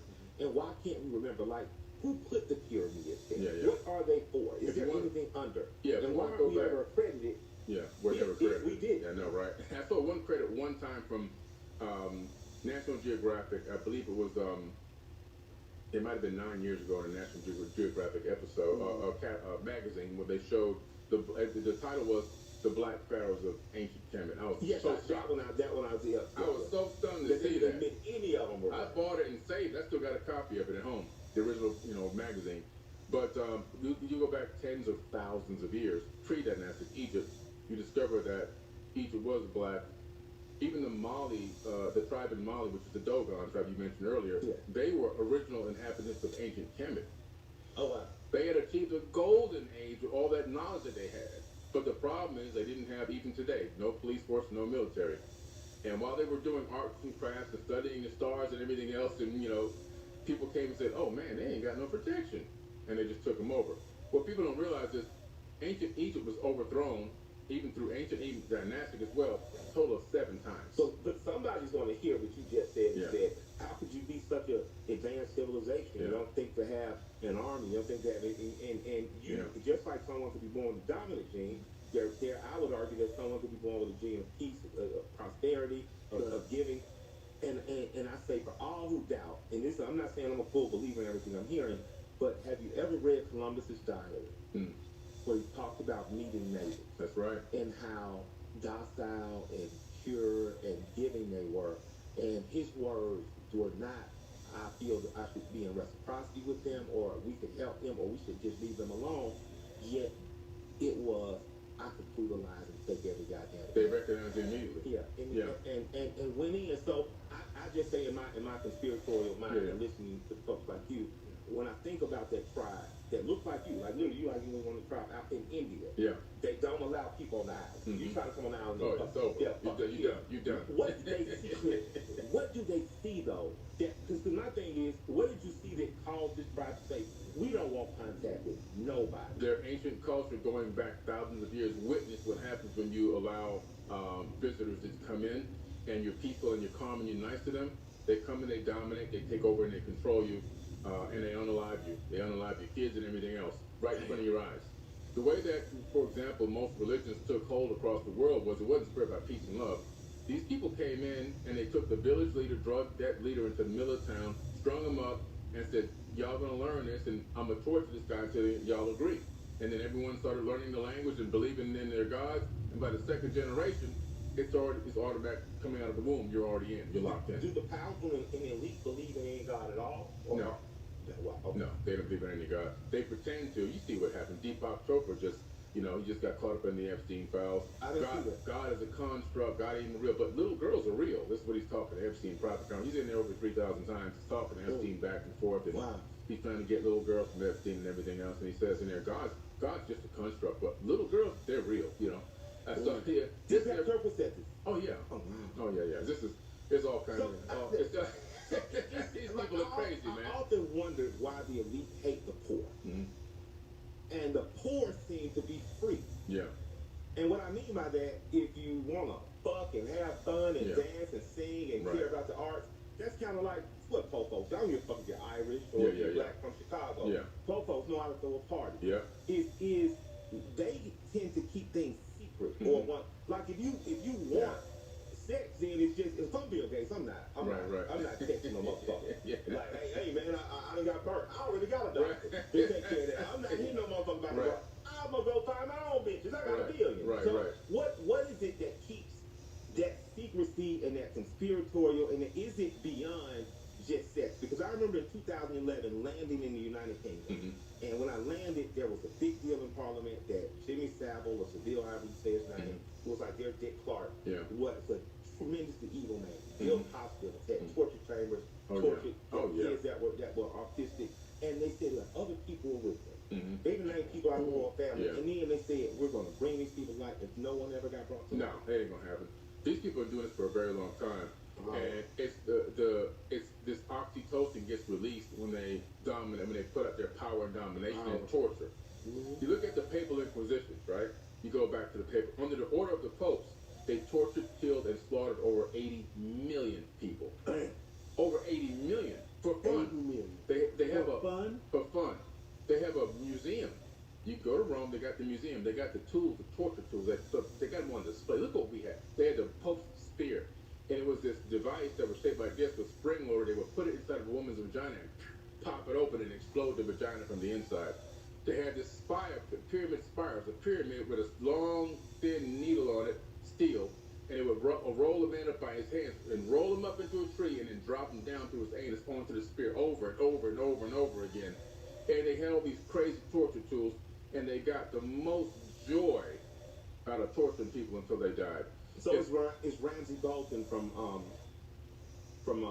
what's this amazing show I used to watch when it was Game of Thrones. It's their Ramsey Bolton. They are they part of it is part of it. I always tell people if you think what happened to us during slavery, and it was horrible, but it wasn't exclusive. They practiced on fucking Irish and the Scots first. Oh, they did it. And that was amazing that you could do it to see somebody who looked like your cousin. I told every race on this planet has been tortured and enslaved at one point. Yeah. There isn't a race that has escaped torture and slavery at some point. What is it about the human condition? Because on one hand, I want to find out from where you would come from, but what is it about the human condition that gives us the capacity, and you say that the Anunnaki taught us certain things in terms of technology, that can build pyramids around the world? Because pyramids are more than just in Africa. Right? Oh yeah, they're all over the world. What marries that with the low vibration of I must hurt, harm, in order to have pleasure? Well, there's a combination. Excuse me. So, excuse me. When you look into the ancient text, you discover a couple things. The first thing is you discover some master architects back then. For example, you have Thoth, the Atlantean priest king. That's what he called himself. Thoth, Thoth. Okay. So now he's also known in Africa as Tahuti and Jehuti. Okay. He's known in Mexico as Tehuti also. So Teotihuacan is the city of Tahuti in Mexico. And this man, and the reason why I'm bringing that up is because you can see the blueprint in full effect. At Giza, you have 3 pyramids, right? Perfectly aligned with Orion's belt around circa 13,000 BC. And then you have also the height of the pyramid, the structure, the shape, everything layout. You go look at the pyramids in Teotihuacan in Mexico, you discover the same exact size base for the Pyramid of the Sun. Exactly, precisely 50% the height. Both built on top of aquifers, and both sides are perfectly aligned with Orion. What does that mean, sitting on aquifers? What does that Water flowing underneath. Gotcha. So if you want a pyramid to function as a multifunctional stone computer and a power generating machine, you have to build it on top of running water, because running water against specific types of stones like crystallized granite or diorite creates something called physiostatic electricity. And those ions move up into different chambers, and those chambers then send that energy into resonating rooms, and then they go into, in like in the Great Pyramid, the King's Chamber, where eventually that it turns into this cold fusion. And it's pushed up through the apex, and the obelisk, they capture that ambient energy. Those are gigantic antennas that capture energy. They're magnetized crystal granite antennas. And if you have something called a JED, a DJED, with a cable on it, which are depicted in the Temple of Hathor, in the underground crypts, in the glyphs, 3-dimensional glyphs, you can see them, it's incredible. I took a lot of pictures next to them. They have a JED, which is a condenser that picks up the wireless energy, connected to a cable, connected to light bulbs. So they had light bulbs back then. They weren't burning torches and shit. But you go into these underground crypts, How long ago was this is going back 5,000 years. Light bulb? You go back into these underground crypts, excuse me, you see no soot. No soot. Which means it wasn't flames or No charcoal flames, burning. no charcoal burning, no flames, nothing. How'd that happen? Oh, they had the light bulbs, and then they etched the light bulbs into the wall. So were we more advanced in our past than we're, because there are certain 10 things. times more advanced. 2 or 10,000 more advanced. Space dogs Yeah. telling us that too. Now, people built the pyramid. See, this is one other thing people try to skew my words around. He's saying aliens only one. No, aliens didn't build pyramids. If I own a construction company, and I say, okay, I'm gonna build a city called Atlanta. I'm not going to, as the owner of the construction company, I'm not about to get my fingers dirty. My hands ain't gonna get dirty. I got an master architect, an engineer, and I have a person that's gonna run the people out there that's gonna do the actual labor. Right? I have a foreman. The foreman. So you have a master architect. Now the master architectural floor plan came from these beings, people who look like us. So they gave us the game. They gave us the These game. that look like us. Yeah. Made in the image, made in my own look. Exactly. These are the people. In the Epic of Atrahasis, those exact words are stated, what you just said, which predate the Bible by thousands of years. Oh, wow. And so these people, they gave the blueprint, they taught the techniques, they brought the tools and instructions, and people built the pyramids. And how we know that slaves didn't build the pyramids? Well, that's an old farce, because if you're running slaves, the last thing you do is teach slaves sophisticated calculus, geometry, mathematics, astrophysics, astronomy. You don't even want, if they read, they're like, well, what do I need y'all for? But if I have all this knowledge, how can you enslave me? Yeah, Frederick Douglass said, education, being educated makes them powerful to be a slave. Exactly. And so that's the fact. So the pyramids were built by people, and we know that because we got the records for injuries. They had insurance. They had insurance thousands of years ago. They've been running insurance. They've been running. They tell you if a guy had a fracture, one tablet, they had a fractured a papyrus, a fractured elbow, a broken leg, how they were treated and everything else. Payroll. We got the payroll records, by the way. So they had payroll records on the people working on the pyramids. They were getting paid money. You don't pay slaves. So the whole slave building pyramids is a farce. There's no way you could take mud ramps because you would need more mass and mud than the pyramid itself to build a ramp. Impossible. And all the tree logs, that's all. Listen, each stone is a pyramid. When you go to the pyramids, each stone is a fingerprint. In other words, each stone is individually cut for the exact precise location. Okay. There are no Legos. Nobody went and cut these blocks by shape and size and said, okay, now stack these up. Every stone is a piece of an interlocking puzzle, right? And they interlock together like this so they don't move. Like when you take a Rubik's Cube apart. Exactly. Let me ask you, they said that when Islam invaded or Muslim invaders came in, that the pyramids were once white and, Yeah. and just in this smooth shining stone. Yeah. And it was taken down to make 144 casing stones on the Great Pyramid alone. Wow. Yeah. So what must they have looked like? No, they look like they were gleaming. So the Great Pyramid had 144,000 casing stones, right? Mm-hmm. And that was the insulation because it's holding energy on the inside. Gotcha. It was also a beacon. No matter where you're coming from distance, and according to these ancient texts, they had sky ships. Great beacon point to locate, okay, that's where we're headed, right? The top, where you had the apex, was this golden cap. That's what I heard. Okay? So all this was it was probably one of the most beautiful sights. A couple of the pyramids, one of them was black. One was solid black, the other one was white, and the other one was a mixture. And these were actual machines, and they did strip off. They started taking off that material and utilizing for construction and all kinds of things. But the pyramids essentially are energy conductors. They're buildings. What is the Sphinx? Okay, and what significance is the face of a black woman on a central tigress? Right. It used to be. It's actually, believe it or not, it's not actually a woman. It's actually a boy. It's a boy. Okay. That gives it the illusion of being feminine, but it's really a boy. I get you. Y'all look the same as all the other two. I got right. you. Okay. And it was never a lion's head. By the way, this is a myth. It was never a lion's head. I never thought it was a lion's head. It's the body though. Yeah. A lot of people kept saying it's in mainstream, like on the History Channel. It was the head of a lion. It was never the head of a lion. If you grew up in Atlanta with black teachers, I right. Now, it was a different size head on there before. Okay. The head on there now is a recarved face. The original head was Tahuti. Oh, King Tut. So, not King Tut. Thoth, the Emerald Tablet Thoth. The guy who said he built the Great Pyramid, he also built the Sphinx. Oh, wow. His father told him to build the Sphinx and point it towards Leo. And because that was his time to rule. Yeah. So he built the Sphinx. Now, underneath the Sphinx, he says something in the Emerald Tablets. That's why I wrote the book, Compendium of the Emerald Tablets. He says, beneath the Sphinx, I hide my ship. And far in the future, an enemy will come from the deep. And the one who can release my ship will defeat them with ease. What is from the deep? Is that theoretical? He's talking about a space battle. Oh, wow. And he's talking about the fact that he got this ship underneath the Sphinx. Now, to add credence to this, I was doing a post-conference lecture in 2018 in California at the Conscious Life Expo. And at this post-conference lecture, I was talking about this documentary coming on Discovery Channel. And we're going to air live what they discovered a mile underneath the Sphinx's paw. Mm-hmm. And then as soon as it went to air, it said this show was canceled. And when I brought it up, the guy who was the producer for that episode was in my front row in my audience, gave me his card and those credentials, and he said they gave me a gag order. He said all I could tell you was there was a massive technological object down there, and they forbid us to talk about it and to release it to the public, so we had to shut the show down. So why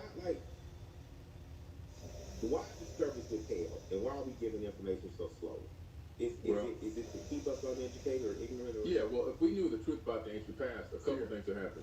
Okay. Well, yeah, of course, fear. They keep the fear in you. But what would happen? But the biggest thing is we won't go back to the cycle you were talking about. Yeah. Because why is it that we all can walk past an electric outlet right now, but we won't stick our finger in it? Because we know we're going to get shot. But how do we know we're going to get shot? Because when we were kids, we went to go do it. Somebody said no. Yeah. Right? And we knew it was dangerous. Right? How did I know you done it? No one stopped him now. I turned the bottom of I turned the Lord. That's what I'm saying. I know. And you'll never do it again, right? Goddamn right. So he learned from his past. He was able to take an inference from his past and understand, okay, this is not to be done. Yeah. And so now he'll walk past a million outlets and never stick his finger in it. Why? Because we learned from our past. But if they can erase our past, if they can alter the past, if they can skew it and twist it and bend it, they give us an altered perception of reality about what the past really was, and we can never fully learn from our past mistakes, and we keep going through the cycle, which is what they need. They need us to keep forgetting. A man is only living to about 70 to 80 years old. By the time we get smart to figure out what the hell's going on, we die. And the next generation comes in just as dumb and ignorant as we came in before. What's up, True Fam? This your girl, Megan Stallion. This isn't for show. This is who I am. What's real never fades. What's true always lasts. It's about self. It's about purpose. It's about legacy. It's the new True Religion collection starring your girl Megan Stallion. Shop it right now on TrueReligion.com.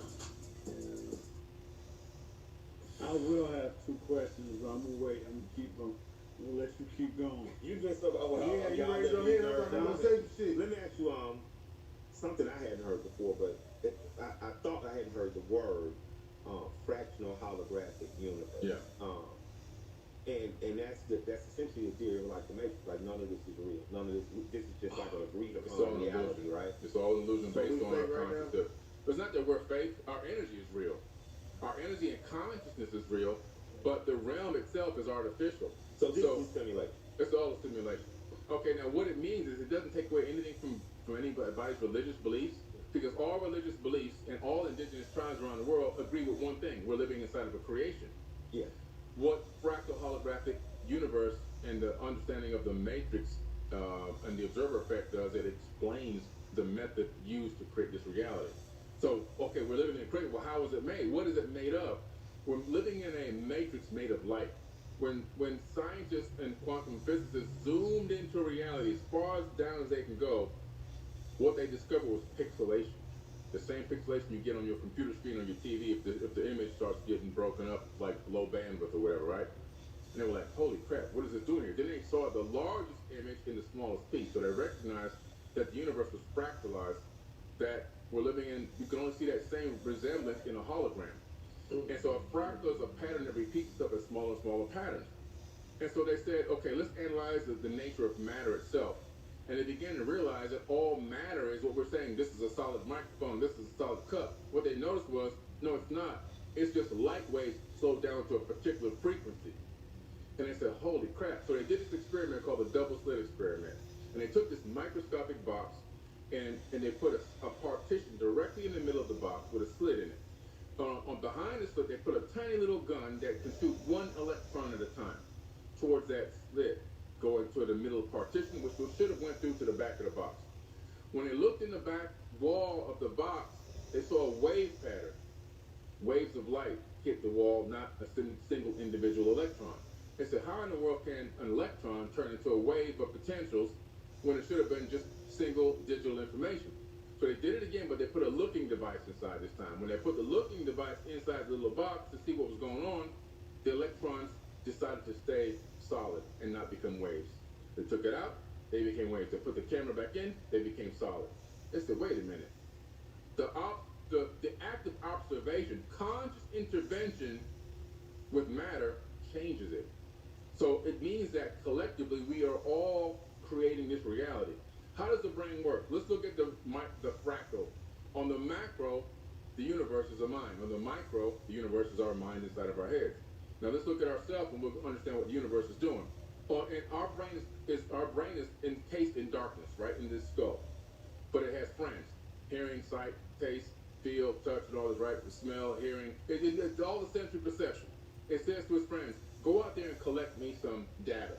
So the friends go out, they smell, they taste, they touch, they hear, they see, and then the friends don't really understand fully what they're collecting, but they transmit that data back to the brain through the neurological system. The brain sorts it all out and projects a hologram as to what it believes is going on outside, and we navigate this matrix based on a holographic projection from collected data. So this is like when they say your eyes are not seeing as much as light is coming in, and don't you like see in reverse or something? It flips it upside down. Yeah, exactly. Yeah, So you're not actually seeing this as much as you're processing. Well, and the brain doesn't feel pain, correct? It Right. interprets the pain. It interprets. Yeah, we're processing all this data. We're processing all. So now, let's look at the macro. The universe is a mind, a conscious mind. Gotcha. The universe is alive because it has enough neurological connections. If you zoom out from galaxies, you begin to realize the galaxies look like neurons inside of a human brain. And so the universe says, I'd like to experience life in the third dimension. So the universe says, I'm going to get data from my friends. Who are the friends? You, me, you, right? We're living our lives as individuals collecting this data. Not only just us, but every single atom that exists throughout the entire known universe, every bit of dark matter that exists throughout the known universe, and it's all transmitting back to source. Every atom in this microphone is alive. Why? Because every electron orbiting the atoms makes conscious decisions to be solid or be a wave based on our observation. So this is omnipotent and omniscient. This is how this is how God actually is able to be everywhere at all times, because God inhabits every individual atom, which is transmitting back to source. And so what God is doing is living subjectively through each and every individual and each and every individual atom universally. So God is in us, not just around us. God is You're amazing. Yeah, and this is amazing. Now let me tell you what's crazy now. Cause this is some pimp shit. I'm like, I want to get your book so I can just tell. I mean, I gotta explain this shit the way you explain it. Cause I'm lying like I'm be like, baby, you did not see this shit. Oh no, that is not real. What you saw? No, but this shit was cold blooded. Man, you said so much shit, but I tried to get it though. I ain't gonna lie, you was going fast. But listen, like, it's not real.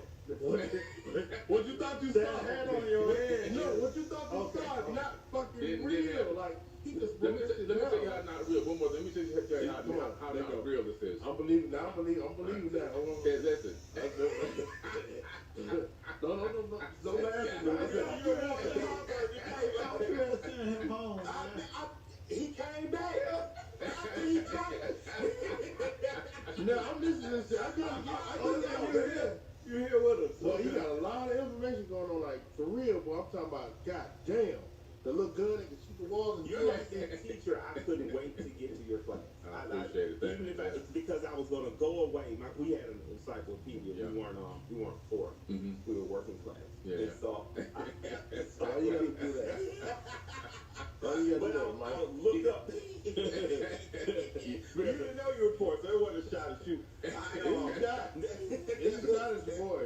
But I would read and look up, and you're that. I want to thank you. Just as we go on, I want to learn a little more, man. So what amazes me is that I know most. I mean, cute. Okay. I'm gonna get out your way. No, I don't know what the hell you gonna say after this.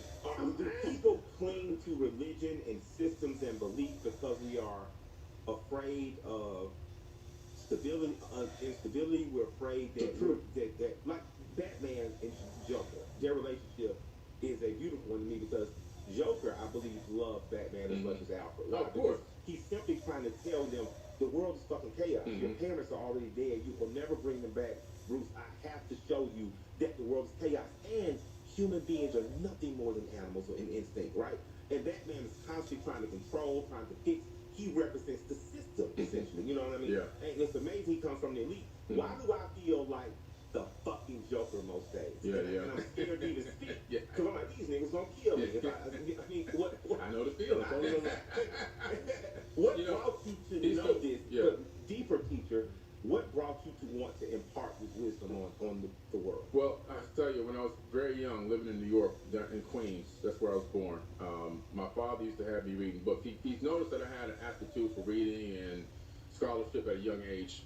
And it was like, okay, from now on, you're gonna give me a book report every week. Yeah. Because you knew that book reports were forced comprehension, because you got to do a summary.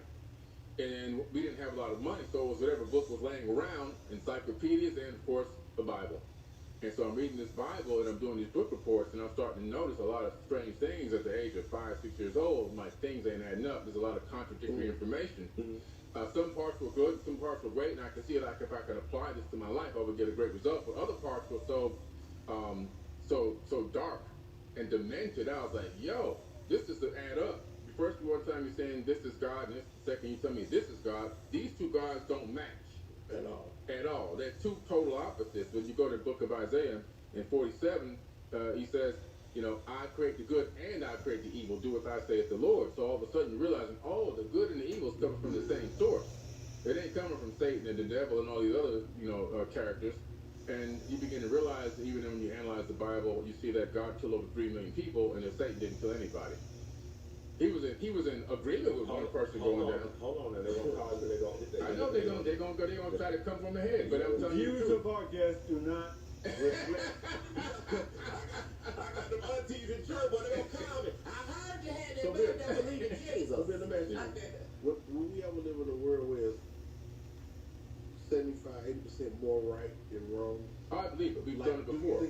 We've had 4 golden ages already on this earth. 4 golden ages.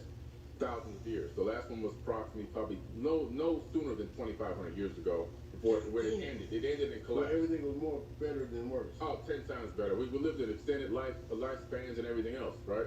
And I'm not taking a shot at religious people. I'm just saying facts that anyone can. You can even ask ChatGPT these So what questions changed and that, get the though? answer. What changed it? How did we get from that? What From the good shit to control bad structure shit? wants is let me tell you how the control structure came to be so you can understand better. Gotcha. So, back thousands of years ago, we had the mystery schools.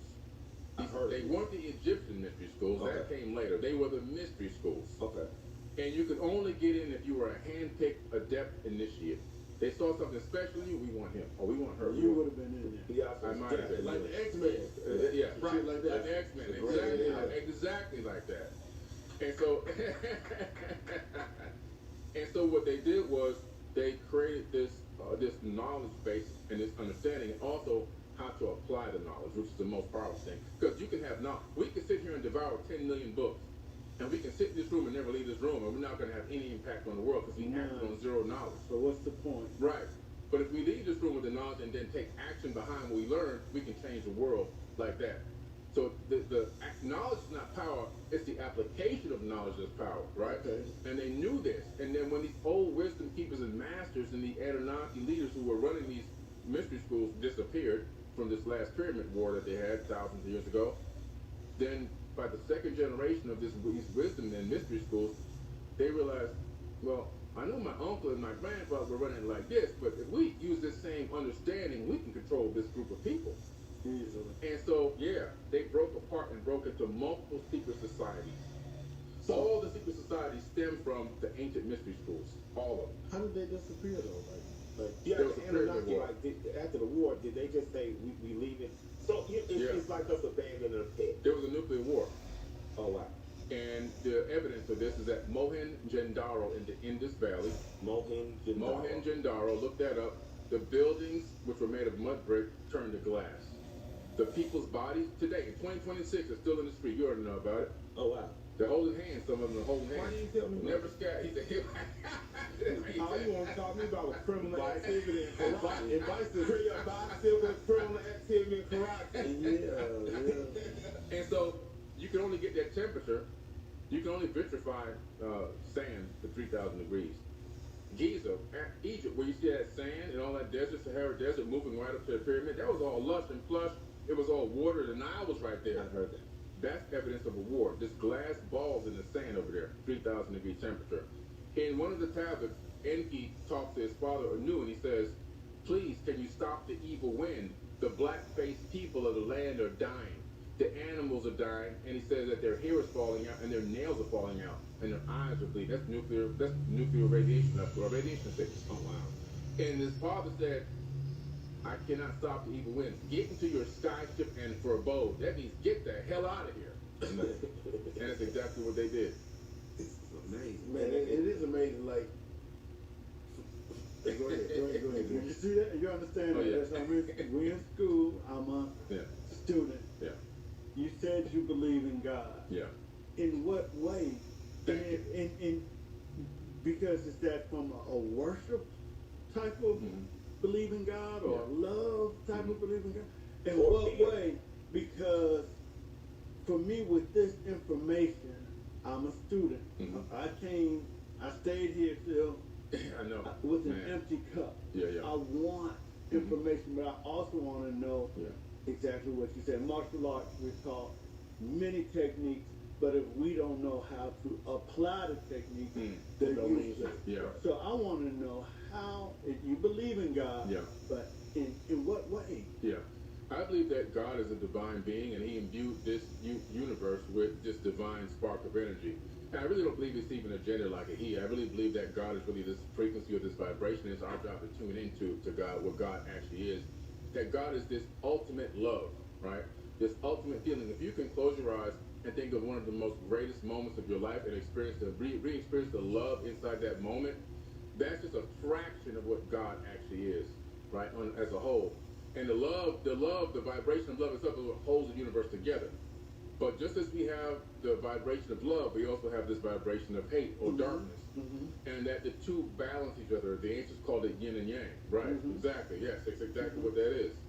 And so, what's amazing is, even in martial arts, you discover it's not about eliminating evil, because you can't do that. You have to learn how to control it, right? That's all you can do is learn how to control it.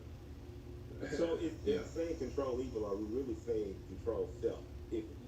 What It's self-control. It's knowledge of self, love for self, and when you go to inner space and experience the love within yourself, then you can express that love on the outside, and that love is coming from God. That's the divine creation and creator reacting and living inside of you, and then that in the outside then around you will manifest and change. The breath. Mm-hmm. Spirit means breath, breath means spirit. Mm-hmm. Inhalation, exhalation, Mm-hmm. centering, Yeah. diaphragmatic breathing. Mm-hmm. Is that what helps connect to the source? You get this guy. This guy's good, man. Yeah. You got the wisdom keeper right here. That's right. Come on, it's your time. Yeah, we're talking about breath work and meditation. Now, there were some experiments done on this, some measurements, because some people like data. Measurements with breath work, diaphragmatic breathing, and also focusing on manifesting while listening to binaural beats. And it created something called the HemiSync, which was researched by the CIA. They spent millions of dollars on this, and they found out that exactly doing that puts you in touch with the source, so much so that you can manifest almost any reality that you want. It's one of the most powerful things that exist. It can get you back centered. You can tap into your brain heart and your conscious mind, and you can get them in synchronicity. And when you do that, you can sustain and maintain a certain level of peace and tranquility within yourself. Wow. So man, so the 5% Nation of Islam, Brother Clarence Saint, 13 that started, had a big impact on hip hop in the 80s and 90s, and we got some rappers. Okay, yeah, thanks. And they talk about 5% of the people have knowledge, wisdom, and understanding, and 10% of people have knowledge, wisdom, and understanding. 85% of people be ignorant, deaf, dumb, and blind. So it feels like the world is deaf, dumb, and blind. 85%. Yeah. 10% of the people feels like we're talking about the elite and the secret societies that have been formed using knowledge to enslave us. And the 5%, the poor righteous teachers, seems like people like you and more like her. Reverend Ike is one of the people who first helped me understand that God, the Reverend Ike said, don't look for God outside you. Look at God.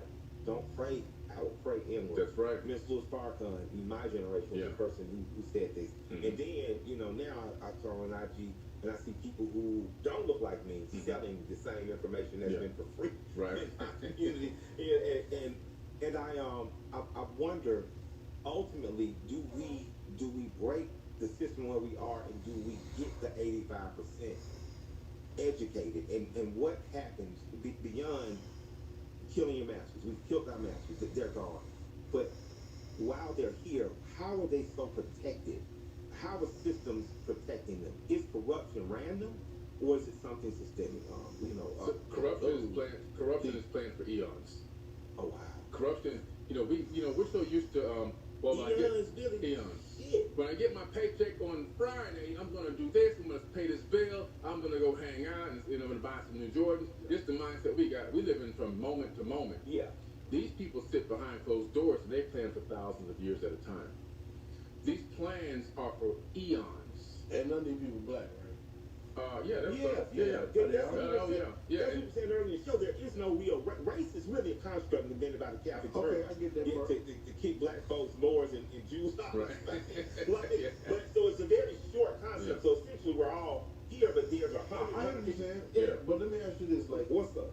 You think like some of the information, all the things we read, and things we learned, like you think some of that shit real or staged? Like. No, you think that's staged in the war? I just don't think everything that's printed or even things we learn. I don't think all this shit is true or real. No, they call it his story. It's history. It's his story. Everything has got a remix to it. I think it's a lie. There's a lot of this shit. There's a lot of remixes. A lot of remixes, and they got us fucked up going at each other a certain way. That's the technique. The tactic they use is called divide and conquer. Yeah. It's the divide and conquer. They've become masters at that. My skin absorbs or reflects sunlight differently than your skin, so now we got to be enemies. Right. You're this class and I'm this class, so now we got to be enemies. You're red and you're blue, so now we got to be enemies. With the religion shit, everything. I just think it's a bunch of lies in a lot of things. You know what I'm saying? Is their goal to marry human consciousness with computers? Oh, absolutely. It's called, it's in my book, Compendium of the Emerald Tablets. I talked about this, but I wrote that book 7.5 years ago. It's been a #1 bestseller in ancient civilizations for 7.5 years. And I talked, thank you, appreciate it. I wrote about the two projects, the Avatar Project by DARPA, which is run out of America, right? They take black budget monies with no congressional oversight and develop this program where they can connect the human conscious mind from a soldier wirelessly to a field robot.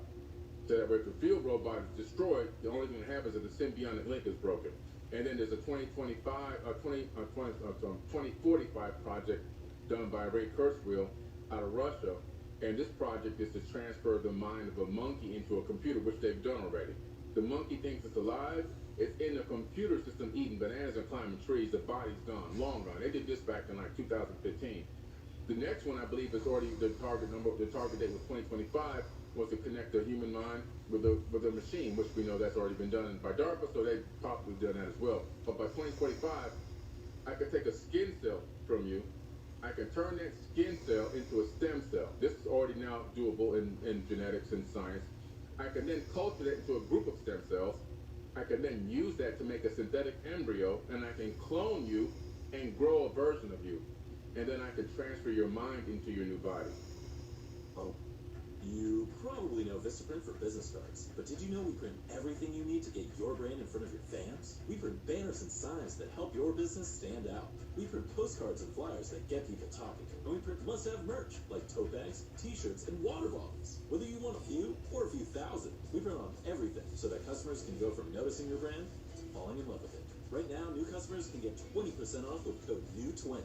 Because if you need it, we print it at Vistaprint.com. Oh, wow. How do you bunch of regular people?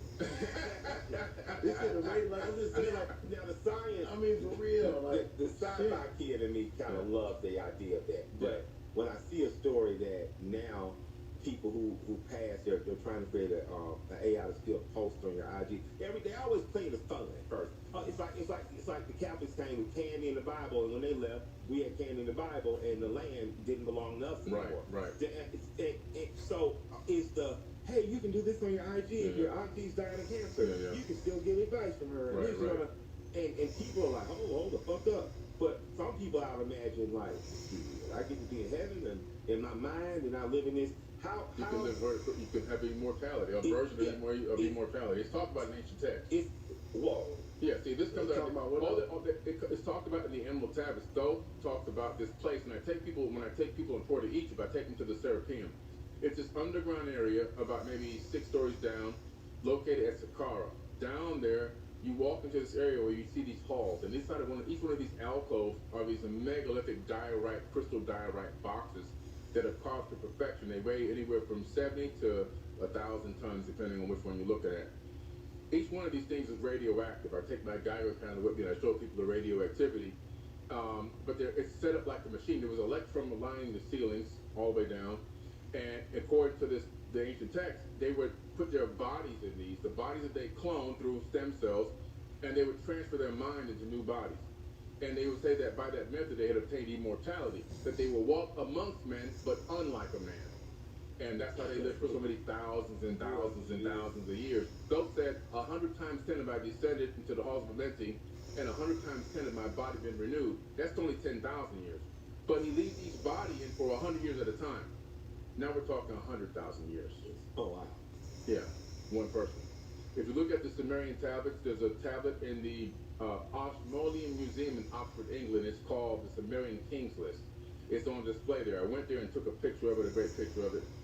On that tablet, there are kings that ruled over parts of Earth for 28,800 years, 36,000 years, 14,000. That's the time they ruled. That didn't even count how long they actually lived. Thoth ruled over ancient Kemet, according to the Egyptians, for 16,000 years, one man by himself. So who was it? Methuselah in the Bible that lived hundreds of years? Was it Methuselah? 1,000 years, Methuselah, yeah. You know, of all these people, we were living for so long. Why is our years dropped? In the ancient Sumerian text, promised 310 in the Bible. That's right. Wow, you just Yes. promised 10, you know, you know you got 70 years and then your battery's out. You're done. The maximum years is 120. So this comes from the ancient text. So the Sumerian text talk about this Tower of Babel that's today in Babylonia. Hold on, this doesn't just pop in the Bible, it pops up in the Sumerian text. The Bible is I've been told by biblical experts, don't say copy, say parallel. I was about to ask you. It's paralleled in ancient texts. And I was about to ask you how real the Bible. I was just about to ask you that The question. Bible has a lot of real information, and it's just a lot of it's parallel. From percentage, from one ancient to texts. standpoint, how real It depends on what section you're reading, but I would say probably it's about maybe 40% accurate and about 60% remixed information. You know, and some It's a great mixtape. It's a great mixtape. And there's good information in there. There's good information in there that could change your life. I mean, even if you just follow the whether it's real or folklore of Christ and his using love and energy unite, that's absolutely amazing. Let me ask you, did he study? Was he real? Yeah. And did he study in the mysteries? Jesus Christ was 100% real. His name is Yeshua. Yeshua. That's his actual name. Is a real person that really did exist. I really do believe that he came from a virgin birth because when you read some of the apocryphal texts, you discover his grandmother was also a virgin birth. So it seems like his grandmother was a virgin birth. So you see this bloodline had in some way had been established. When you read in my book, Compendium of the Emerald Tablets, I take the words from Jesus Christ and I take the words from Thoth, the Atlantean, and I line them up side by side, and you can see that they're saying the same, making the same statements. But one is 36,000 years old, and the other one is only a couple thousand years old. Water seems pretty important for us, not only just for drinking, but just in terms of women. I've noticed have a need or desire. Whether women I've known in the biblical way and beyond, they have a need to be around sand and water. They like water. What is it? And I know in African spiritual systems, there's a God that actually ascends on the high ranking from water. What is the mystery of water? Because we know less about the ocean probably when we do space, right? Right. Well, water is made. We're made of water. Yes. And so we resonate. Water resonates with water, and water always finds its level, right? And so because our body is made of water, we know that the ancient teachings was how to understand how to manipulate the crystallization of the water in our body through conscious thought and cymatic frequencies. In other words, uttering certain vibrations and frequencies. Again, Thoth taught this to the ancient people of ancient Egypt. He taught them how to say certain words, but they weren't words or names. They were vibrations. They were all for the water in their body. And when you knew this, you understood how powerful water really was, and that water holds and even stores information and memory. And so water is a very important thing. And water also has a powerful calming component, calm and peaceful component. It demonstrates power, but it also demonstrates calm. It demonstrates force, and it demonstrates ease. And so it just has this very strange combination of the dichotomy. What you got, Bill? Guru Bruce said, "Be like water." And he meant every last thing that you just said without the credentials or the education. So how this is impacting me is... You sent a prompt?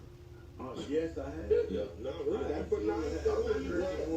What the Christians would call the Holy Spirit or the Holy Ghost, the energy. Right. It's the energy. It's the energy, yeah. It's the energy spell for me because you're teaching and confirming what my instructors have taught me for decades. Wow. This is a lot for me.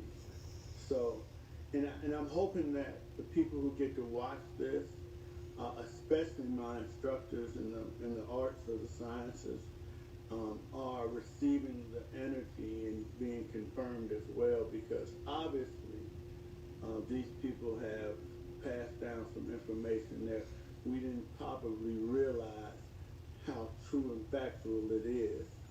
You know, but I want to thank you for whatever you've gone through on your journey to absorb all this information and be able to share it with us. I appreciate that. I appreciate that, Look, with that, man, because I've learned, man, just be a student. Remain a student. Swift is one of, as much as we go play technologically, he's always learning. He's always. I understand a lot of shit he's saying. No, I know you. It's like, surprisingly, I do. You bet. So welcome to the church. It's not surprising. You are a DJ. You are very sensitive to energy. True. And you direct energy. True. This is who you are. Yeah. You are. Yeah. You gotta to be a DJ. You gotta learn how to wield energy. You gotta learn how to change the vibration, and you have the power to literally change the vibration of a person's mind at this deepest level. Songs have changed the world. I hear what you're saying. Absolutely. I hear what you're saying. Yeah. What is our education outdated? Oh man, antiquated. Okay. We're living in a system. We're living, in reference to what? In comparison. everything. In To what comparison to the everything. truth actually is. Like, We're not even close to being what education really is. Okay, let's look at education. But The you said system- they had light bulb. But Well, how that's many real years ago education. or But whatever. this education system we have now is all about teaching you how to just memorize things and regurgitate it like a parrot. And it all was really designed to teach us how to be good factory workers to make Good machines slaves. for the Good war, right? World War II equipment, the clothing, the jeeps, the trucks, and all that, and also just to be a good worker bee. And so when you go to school, they teach you your multiplication table, right? How do they teach you? They give you this grid, and they tell you to memorize the answer on That's the true. side. And so when I say to somebody, what's 2 times 2? They say 4. I said, why is it 4? Now they got to think for a minute. Why? Because we were taught how to memorize answers. I'm taught how to solve real problems. Why is it 4, right? And school is all about memorizing and spitting things back out as if you know something, but you don't know I nothing. get that. Right. Right? You gotta we gotta teach people how to solve problems. so how do you teach people to think? So how do you do that? How do you Yeah, teach people to solve you problems? got first of all you gotta do is you gotta challenge them. Yeah. We have to challenge the mind, and we have to teach them how to ask not any question, but the right questions. That's the art of knowledge and growth and development, is teaching people how to ask the I believe right that. questions. There you go. Okay. And when you can ask the right questions, you can get an answer, and if you don't agree with that answer, you can become a researcher and you can dig even deeper. Now you're getting to the root core of what you're trying to find out. You really discover this statement. When the student is ready, the teacher will appear. You're both the student and the teacher. Come on, kids. I know it's just Water. this is so usually Bear is saying stuff like this, and Swift is harassing him in it. But this is bullshit though. But Like this is sometimes. stuff Bear has been a teacher in our midst, and he's been saying a lot He of been things. teaching me. I would say. He ain't taught me shit. Only when the student is ready will The student be ready. Oh, Student- man. Student on point. Student Don't got be- ready to don't say be- to don't the be right fucking teacher, me. said, "How You're 10 minutes late for work, but you were 20 minutes late yesterday. It's a good day for a good deal at Outback Steakhouse. Get down under favourites like the Aussie 3-course starting at $14.99 with savoury soup or fresh salad. Your choice of select entrees like the juicy bloomin' burger and New York-style cheesecake for dessert. It's a deal so delicious you'll only be 5 minutes late tomorrow. Maybe 4. Try the Aussie 3-course starting at $14.99. Any reason is a good reason to celebrate at Outback Steakhouse. No rules, just right. So let me ask you, what the next generation? I'm starting. We got a bunch of, let's say, 3, 4, 5-year-olds. How is ancient knowledge and modern tools help them build legacy? What are we imparting on our kids? You got the educational system for the next 20 years in this country. What are we doing? We have to change what we're doing right now, because most people are in school right now for jobs and careers that aren't going to exist in 5 years. We have people in college right now still spending $50,000, $60,000 a semester for jobs that won't exist before they graduate. We're heading into something called an economic contraction, where we have AI and innovation that's producing more goods at a much faster pace. We have people then losing their jobs because of AI and innovation. And then we have a situation where the people who lost their jobs don't have the money to buy the excess of goods and services, which means that over here we're going to get into the contraction portion. Right. Okay? You are So exactly you're right. you're going to have very rich and very poor. That's it. And that's Nothing in the middle. Nothing in the middle. They're wiping it out right now. You're right. And so now the future of education is going to have to transform. This is where we have to come in and step up and bring a solution to this problem. Okay? And I have a tech company as well. Yeah. One of my inventions right now is actually on patent pending. You'll be hearing a lot more about that really soon. It's the first I'd like you to come back on the show and talk about Oh, phenomenal. That'd be great. Yes, sir. But there are devices that you can put on your head, right? And this actually exists. You can put this device, it looks like a hula hoop, but it picks up your mind waves. It's almost like an EEG that captures your thoughts, and it transmits them to a remote control car so you can make the car move. I have a video of this on my YouTube channel. This is technology that exists now today in Okay, see, I'm 2026. not a believer in telekinesis, right? Yeah. So that's when you get new vibes. I What you're asked- telling me now. It's real. It's real. I asked you that. I asked you that. It's real. Me and Dre had a house. We had an argument at the house like fucking 20 years ago. He was like, people used to make objects move and that kind of shit. It was like, no, but why they can't do this shit now? That's what we was arguing about. We've been disconnected from our true selves. So this is real. So the telekinesis is real. Now scientists discover how to actually enhance it to where we can actually make it work in real time and train the brain to do it. And they've even been able to remote control other people. So they had 2 guys, one person in one room, one person in another room. One person's blindfolded, but has a remote control in his hand. The other person is not blindfolded, looking at a game on the screen, but doesn't have a remote. and they were able to make a mind link so the guy who can see the screen is controlling the hands of the guy that can't see the screen in two different rooms, completely disconnected, all just by consciousness. This is real scientific experiments going on, right? And so we have all these abilities that actually exist. We just aren't aware that we can tap into these abilities. They're all there. We have billions of magnetite crystals in our brains. We're supposed to navigate GPS of the magnetic field of the Earth. But yet still, we got to use a GPS in the car. Yeah. We should be like the turtles and the birds that flock and the turtles that swim back to the nesting beaches. And they took a guy and they put him in a room with a giant bar magnet and put an EEG cap on to see if they can see if the magnetite crystals were activated. When they moved the bar magnet around the room, the crystals in our brain reoriented to the magnetic field. But he still couldn't tell it was happening. We've been so disconnected from our true nature of who we truly are and the powerful beings, avatars that we have, we've forgotten just about everything. Graham Hancock said it the best. Humans are a species with amnesia. And all that's coming out now and all this information even that I'm giving you is only us beginning to just remember. These are remembrances. We're now finally beginning to remember who and what we truly are. We're getting back to that. And the future of education is going to be this device, which is why I was getting into that.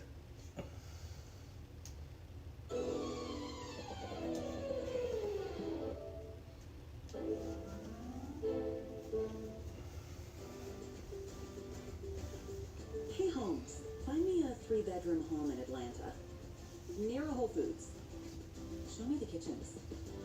Ready to see what you will find with Holmes AI? Lately, the audience has been hitting me up because there's been things falling from the sky. Once again, I remember this happened a few years ago, but now it's happening a lot more and more and more, and we're seeing this. But in this video, we're going to get into the possibilities of what this could possibly be, man. Just buckle up, don't skip a thing, or you will get lost in the sauce, man. Just know if you're going through a tough time, you're not in this life by yourself. We're going through this thing called life together. You know what I'm saying? But look, smash that like button. Let's get this video to like 20,000 likes, man. Share these videos with your friends and families if y'all rocking with the content. But look, man, we're on our way to 1 million. I appreciate y'all, man. We building every day. Just pay attention to this one, man. This is interesting, man.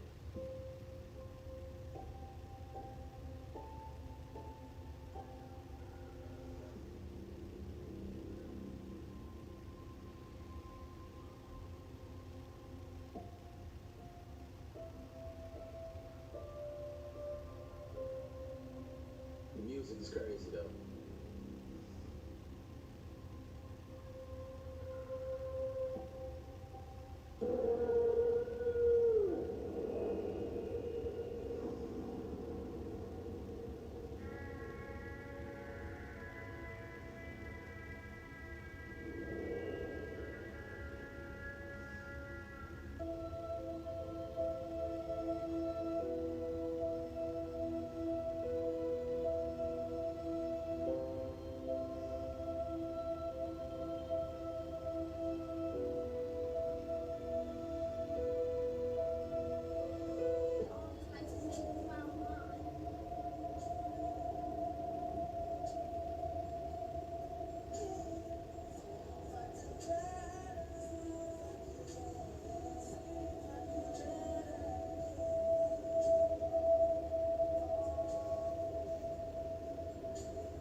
I just think it's diabolical how like she's really like listening to R. Kelly, bro. Like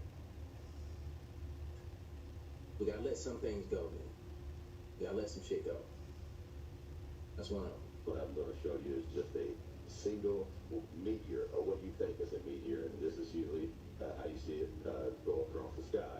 Now, let me show you what this truly is that you're seeing. Now, what I'm showing you right here is leaked photos of some government agencies, and so their agents in hazmat suits going out into this field collecting this big wiry-looking ball with a hole in the center of it. Now, what this basically is kind of like a coil, like a heater coil. Coil wire harnesses heat, and that's kind of like what this does right here. It harnesses heat. Now, this little hole that you see in the center of it, I'm going to show you what that's for in a second. But like I said, this wrapped wire harnesses heat, kind of like this right here. Now, this is a car cigarette lighter with a wired coil inside it. And once you plug this in and your negative and your positive connect, it heats that coil up, and you see get a red glare, fiery red glare, as you can see here. Okay, now this wire, that's what this wire does. It heats up, and that fireball that you see flying across the sky, once eventually they'll land somewhere. They've been found all over the place, Australia, Brazil, and everything. So, like I said, that wire ball, it's like the coil, it harnesses the heat. That's the big fireball that you're seeing go across the sky. Now, the hole that you see in the center of that, right here, as you can see in this photo here, now, that's whatever this thing is filled with. I'm not sure what they fill these things with. It's kind of just like fireworks. And this hole that you're seeing, that's where everything's released from. The gases, the smoke, just like you see right here in this smoke bomb. It looks identical, just about. And here's another one here. And like I said, there's all kinds of these things. You guys can look these up. I just put a few in here just to give you an example, give you an idea what these things look like. But anyways, that hole, like I said, releases the gases, chemicals, smoke, whatever is in this thing. That's where it all releases from. And that smoke that you see go across the sky when this thing is flying across the sky, or falling out of the sky, basically, where they drop it out of the airplane. But that hole is where you get this momentum, kind of like a bottle rocket, which all you guys have seen a bottle rocket. Well, same thing. It's got a little hole at the bottom of it. And that's where the flames shoot out at, because it's momentum that shoots across the air. Then what happens when it gets up in the air? It pops, of course. Same thing you see here. It's nothing more than just a big fireworks show to deceive you. That's all it is. So the next time you see one of these flying across the sky, just remember, it's just a big firework. That's all it is. Just a big firework to keep you brainwashed. That's all it is.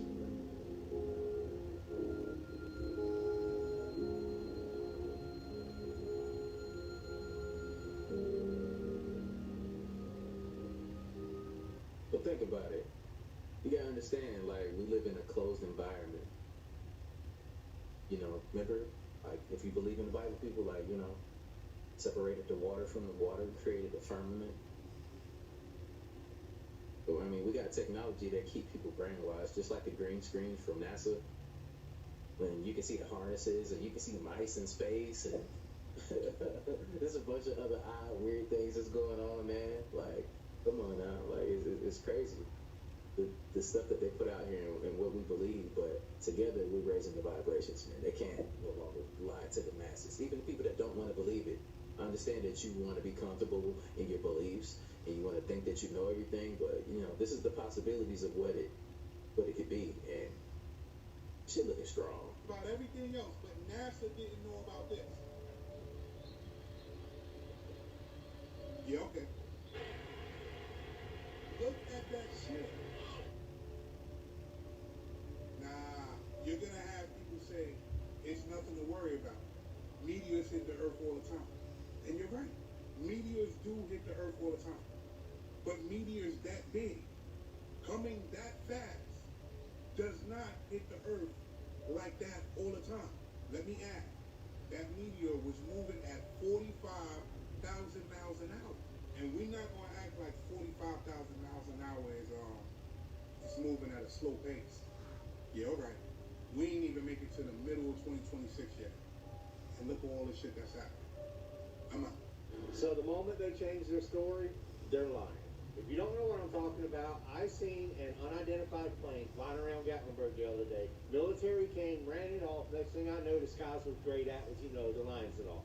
The official story coming down was a tourist got lost trying to find the Guy Tyson Airport and had to be redirected and guided back to there. I don't believe that one bit. As of this morning, it's now a survey plane doing surveys for the top of the mountain here and in Granger and in Morristown and all kinds of different things. That's two different stories, not the same story that what I saw. Neither one of the stories that they are putting out matches what happened. I know they're trying to discredit my videos, but I'm telling you, I saw what I saw. I'm not the only one who saw that. That was a unmarked, blue and white, little tiny, old-looking prop plane circling around Gatlinburg for about 5 circles, and then the military ran it off. Next thing you know, there's planes going over, there's lines, all that good stuff. It's great. Official story was, it was a tourist. Now the official story was, it's a survey. What's the real story now? Have an awesome day. Today is National Alien Abduction Day. Who knew? And to celebrate, the New York Post has reported that New York jumps to the number 3 spot for U.S. alien abductions. This Not going to New York, huh? comes just 2 days after the United States government registered aliens.gov as a domain. Can anyone say predictive programming? But it doesn't stop with New York. This article came with a full map of the United States detailing where you're most likely to be abducted. It's not exclusive to the United States. If you live in Canada, you should also watch out. Even though mainstream media is saying that Trump's approval rating is 100% with the war in Iran, Polymarket tells a different story. And anytime ratings are this low, cue a distraction. And we've seen this playbook a lot lately. After Charlie Kirk's assassination investigation was going nowhere, the United States captured Venezuela's President Maduro. And then when no one would stop talking about the Epstein files, war with Iran. But it only makes sense that the next distraction is going to be aliens, so if you live in New York, you better watch out. As always, let me know what you think about all of this down below. Sounds like they're getting ready to hit everybody with that blue beam. They prepping for that thing, boy. They want their way out of these damn files. I feel the wheel on your ass, but we not gonna forget. we not gonna forget. We're gonna keep talking about it. You know what I'm saying? Like it's just crazy, man. One distraction after another. And y'all gotta understand how blue beam works. You know, like they can get you to feel the emotions of what's real in the sky, not just only showing you pictures of. Or giving you projections of things that's real. They can actually, by frequencies, put these emotions in you. So a lot of people will definitely fall for it, man. And we do have our own technology, like UFOs and stuff like that. So they come pick y'all up. It's probably not going to be the people that you was looking for. A lot of people have asked on my Easter prediction video how I've come to this conclusion. And they think that I'm just making it up out of thin air. First of all, obviously, a lot of people commented about the Chris Bledsoe prediction, which that's what it's primarily based on. But I was trying to connect some more dots in terms of what events are going to lead us to that point, right? Because he did say that the lady told him, and I read the book last year, got it somewhere here. He said, and I'm paraphrasing, so forgive me if I don't get every detail exactly right, because I'm sure someone's going to jump in the comments and say, but it was actually whatever. Sphinx sets its gaze on the horizon, on a red star, a new knowledge will be given to humanity. That's the first piece of this puzzle. Now, this was something that he said in 2012. And so we're either looking at a decade-plus long CIA psyop, or we're looking at true prophecy. And I don't know. And maybe it's neither. Maybe we see nothing come of any of this, and it's all for nothing. But then we end up after Easter or sometime later this year scratching our heads saying, okay, what was that all about? Because there was an enormous amount of time and energy invested into this whole story. Okay, so you remember when Space Force came out, and we all kind of laughed at it and thought it was sort of insane because Trump is crazy, right? It's not as crazy anymore. I think a lot of us have kind of come to the conclusion that, yeah, perhaps we're not alone. Perhaps there's space and there are other entities or civilizations in space, or maybe this is it, and we're all just being lied to, and we're under a dome on a flat plane, and that's that. Regardless, the Space Force does exist, and the most recent iteration came out recently to study non-human intelligence, and this is their logo. So regardless of if any of this comes true or not, there's definitely a story being created. There's breadcrumbs being laid here. And I am following the breadcrumbs. I'm not completely nuts. There's a lot more pieces of the puzzle we could connect here. For example, the deactivated weapons, which is spoken about in Lou Elizondo's Imminent. I read that maybe a year and a half ago. But there are government documents that indicate that this has happened on numerous occasions. So my theory is based on all these little breadcrumbs, right? It's not just out of left field. I've committed quite a bit of time to considering this. I wouldn't say this if I thought it was completely insane. Like, I think there's a lot of people that tend to agree that there's a possibility of something like this happening. So you can go watch my last TikTok if you don't know what I'm talking about. But basically, there's something coming around Easter, according to someone else. I'm trying to extrapolate more details for that, for the rest of you, and we'll see what happens. Y'all have got to see this. Why is an old 4chan post talking about a broken ceasefire leading to World War III, leading to an alien invasion? Why is it that these old 4chan posts always seem to manifest right in front of us? So let's read this and see how accurate it is. You can see it says 6/22/25. I put it up on the screen. Israel breaks ceasefire and strikes Iran. It's kind of weird. Trump responds with B-2 bunker busters on nuclear sites. Weird. Iran hits all Gulf oil fields and U.S. bases, blocks Hormuz, and a whole bunch of other stuff. Is that not exactly what is happening? It happened last night. Oil prices skyrocket. Blackouts in Africa and the Third World. Of course, we have that happening in Cuba as well. U.S. sends 3 aircraft carriers. At least 2 sunk by Iran, Russia, and China using self-unalive tactics. This is insane. This is like the point that we're supposed to be at, coming here pretty soon. The U.S. tries amphibious invasion. First fails with massive casualties. Second attempt succeeds. By the way, Bibi just came out and said that they are putting boots on the ground in Iran. Oil-filled seas, advance halts, U.S. civil war begins. Anti-war bloc takes D.C. with military support.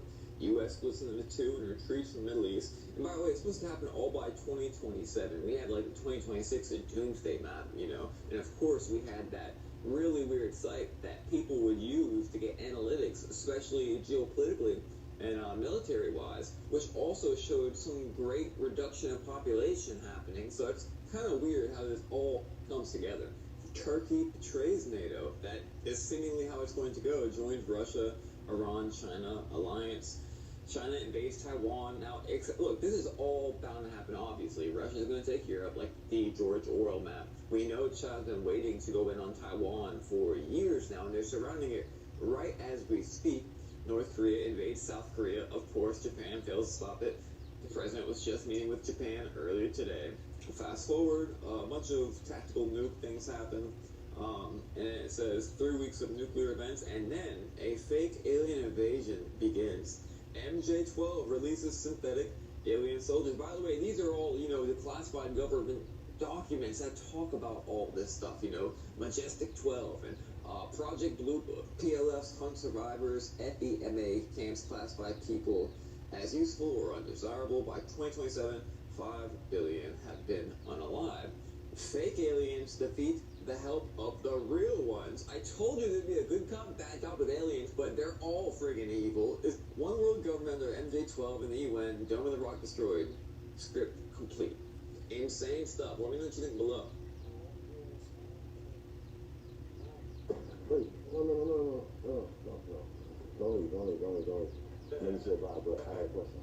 If all wars are planned, does that mean that all government activity is fake? And I have another question. Who planned it? I got one more. What's the reason that they planned it? What is the impact? What's the real reason? I appreciate videos like this because you're thinking, you're connecting the dots, putting everything together. You're getting all the way to the point where, guess what? Everybody is that. When we used to say, oh, well, if that was true, then everybody would have to be in on it. She just named everybody.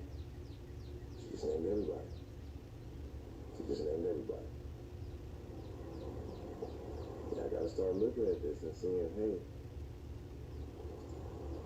this government, country, society, all this shit is fake. This whole reality is fake. It's fake. So stop stressing yourself out about trying to figure out what this and this and this and that, what that is, and what politician did this, and what president said this, and blah blah blah blah blah. Stop doing all that. You're wasting your time. What you need to look at is start at the end of this video that she just gave you and say, okay, if everything is fake, what is real? And start going through the things that they told you were not real, and look at them as if they were, I bet you everything will change immediately.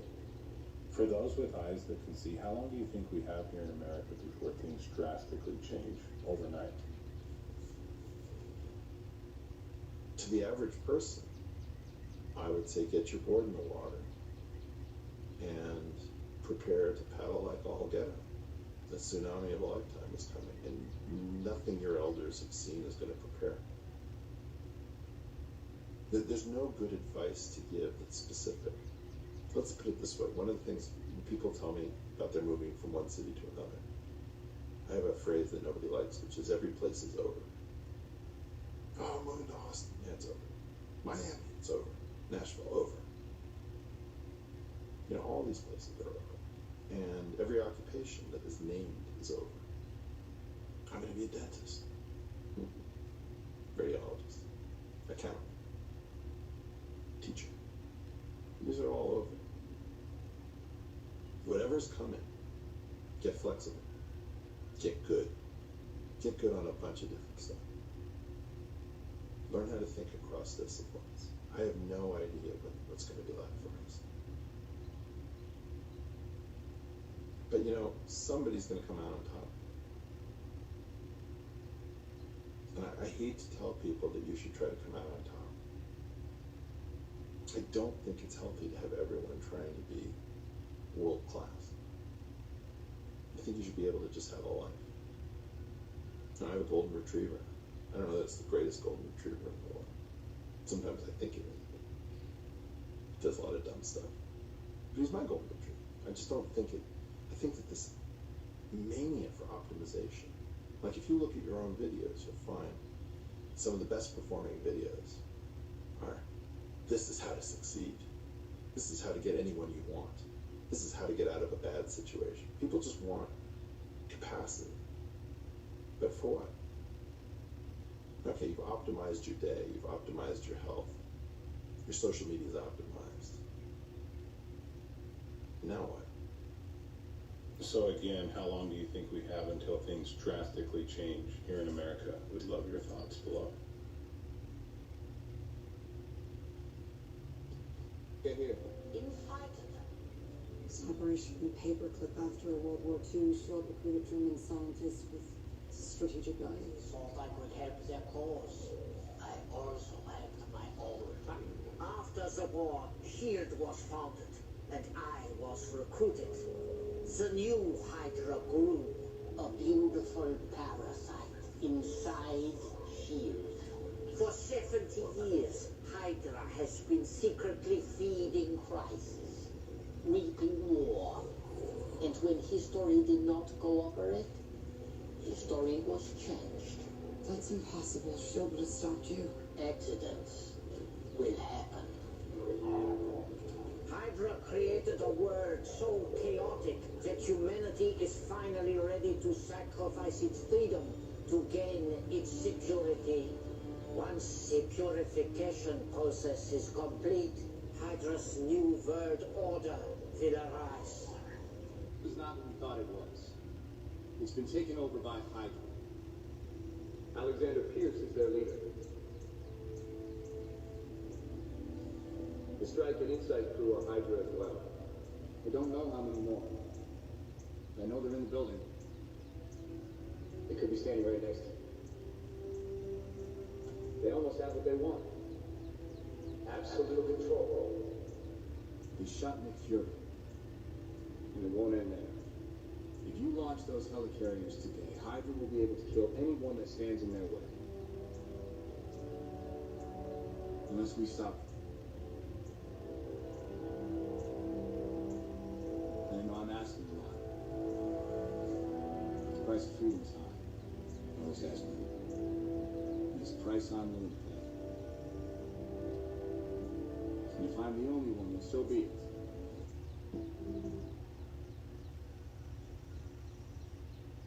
Look, man. Hey, you already know the sentiment we've been taking over. It's the reason why the government does strange things for a little piece of change. You know what I'm saying? That's because they got something on all of them. They've been compromised.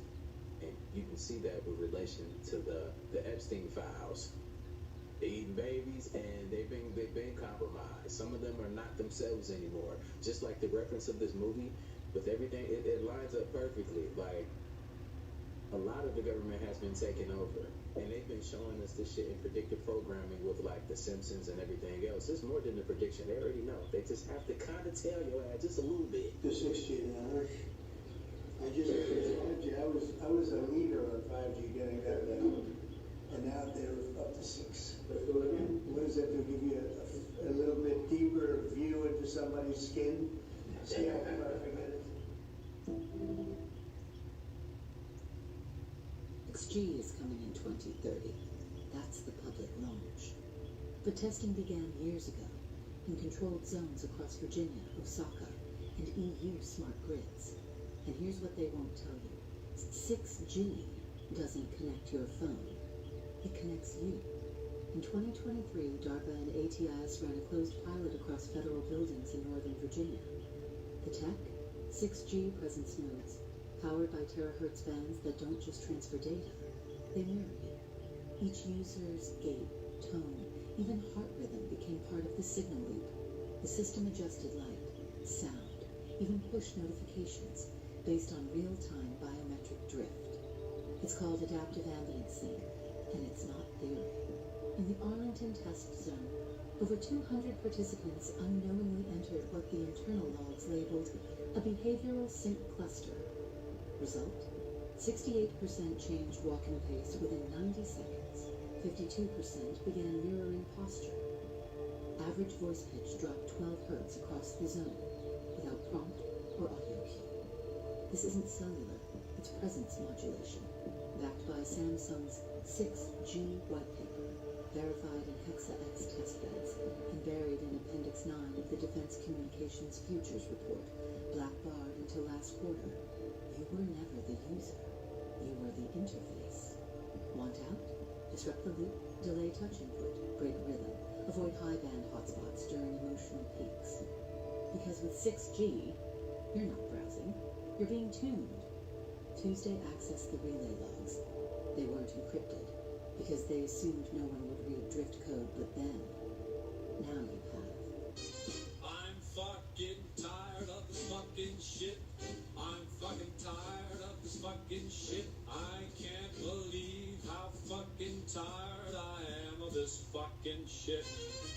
I'm fucking tired of this fucking... Let's decode this facial expression of Kash Patel that has been making the rounds on Instagram. Now, I was actually going to start my day with decoding this expression, and I found it so discombobulating that I actually instead started to code the facial expression of Ted Bundy. So that says a lot. So the main piece of what we're seeing is this hard pullback of the upper eyelids, which is the full upper part of the facial expression of fear. The facial expression of fear is not usually held. So it's usually a very quick response, both in the eyes and the mouth, and then once that fear or that shock is gone, we let it go. So when the upper part of the facial expression of fear is held for a duration of time, so much so that either the expression keeps repeating itself or it's held almost so that it becomes the baseline, then something is really off. And there are a number of names for that gaze, for that facial expression. I call it the disassociated gaze because it's a disconnecting from our humanity or from our feelings, from our emotional state. In law enforcement, in the military or in the ER, they call it crazy eyes. And this is because it can be a precursor to violence. If you see somebody come into the ER or you see, so you're chasing somebody on the street and they're walking around with this gaze. I'm not chasing nobody with eyeballs popping from their head like that. Who the hell chasing them? They might be on drugs.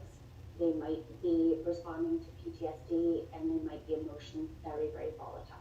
So there is a reason that it's sending that signal to our nervous system that something is really, really off. This facial expression may be a trauma response.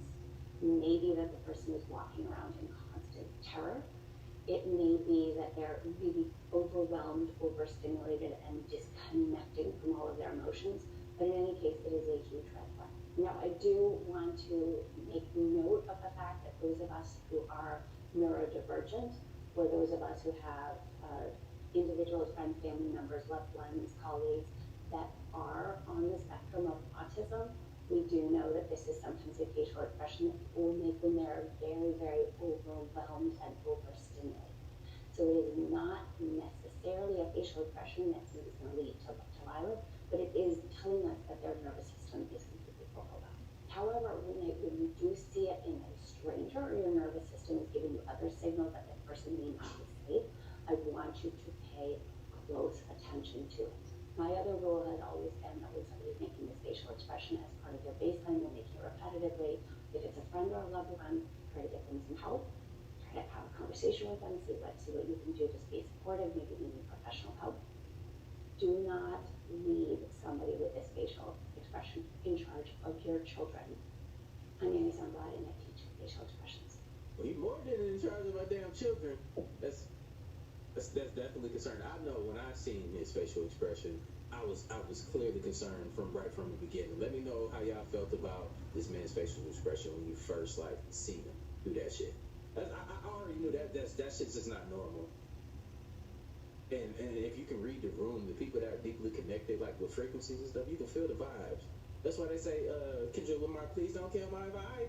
You can feel it, bro. You can feel it. We just gotta tap back in and pay more attention to it, and we can avoid a lot of things. Like a nigga walk in, his eyeballs popping out of his head like that. I'm telling y'all, no matter what, I'm leaving. I don't want to be here enough to be around that. You know, I can sense what's going on. Something ain't right. That clearly breathes to me. Let me know if y'all feel the same about it in the comments down below. But why is he stressed out like that? I wonder why. Why is he concerned? I wonder why. So nobody gonna talk about the fact that the government just secured alien.gov. Like that's normal. As y'all can see, it's right there, alien.gov. Registered on March 17th. You gotta sit there and ask yourself, why now? Why would they do this now? It wouldn't be because they're gearing up for something to happen, right? It wouldn't be because the movie Disclosure Day is coming out, right? I'm letting y'all know right now, things are ramping up very quickly. Y'all pay attention. I know y'all been seeing over the last couple of days, asteroids been entering Earth. And I'll be sitting there like, ain't they supposed to know when this is coming? Like, they can detect it, right? But then, I seen one today where they said it was an asteroid, but instead of it going down, the jump start going up, down, around. And I'm sitting there like, what the fuck could that be? Then I start thinking again, how many satellites do Elon got in space? What's the fastest way to make a one-world government? Thoughts down below in the comments. V told me that this happened a couple of years ago. They were at a party in their hometown. All their friends were there, people that they knew loosely, people that they didn't really know. And at the party was this one guy who they said that we can just call Mike. Mike was pretty well known locally as the guy who almost made it. They said that Mike was a super talented musician. He really only played the local bar scene, which wasn't much because their town was small. But at one point, Mike almost had it all. The record deal, the fame, the money. But he just came back home. As this party goes on, it's getting later and later. V said that they are some of the last people there. It's V, two of her friends, Mike, and the host. V said, I'm the designated driver. At this point, it's 2 a.m. I'm ready to go home. He could tell by the way that Mike was talking that he was highly inebriated. He did not need to be behind the wheel, so V offered to take him home, even though it was going to be 30 minutes out of the way. As long as I kept someone safe, V was fine with it. Mike agrees, and they all pile into the car. Mike sits in the front seat. These two friends sit in the back seat, V is driving. As he turns the car on and they start to pull out, the radio comes on, and Mike leans over and asks, hey, can you turn that off?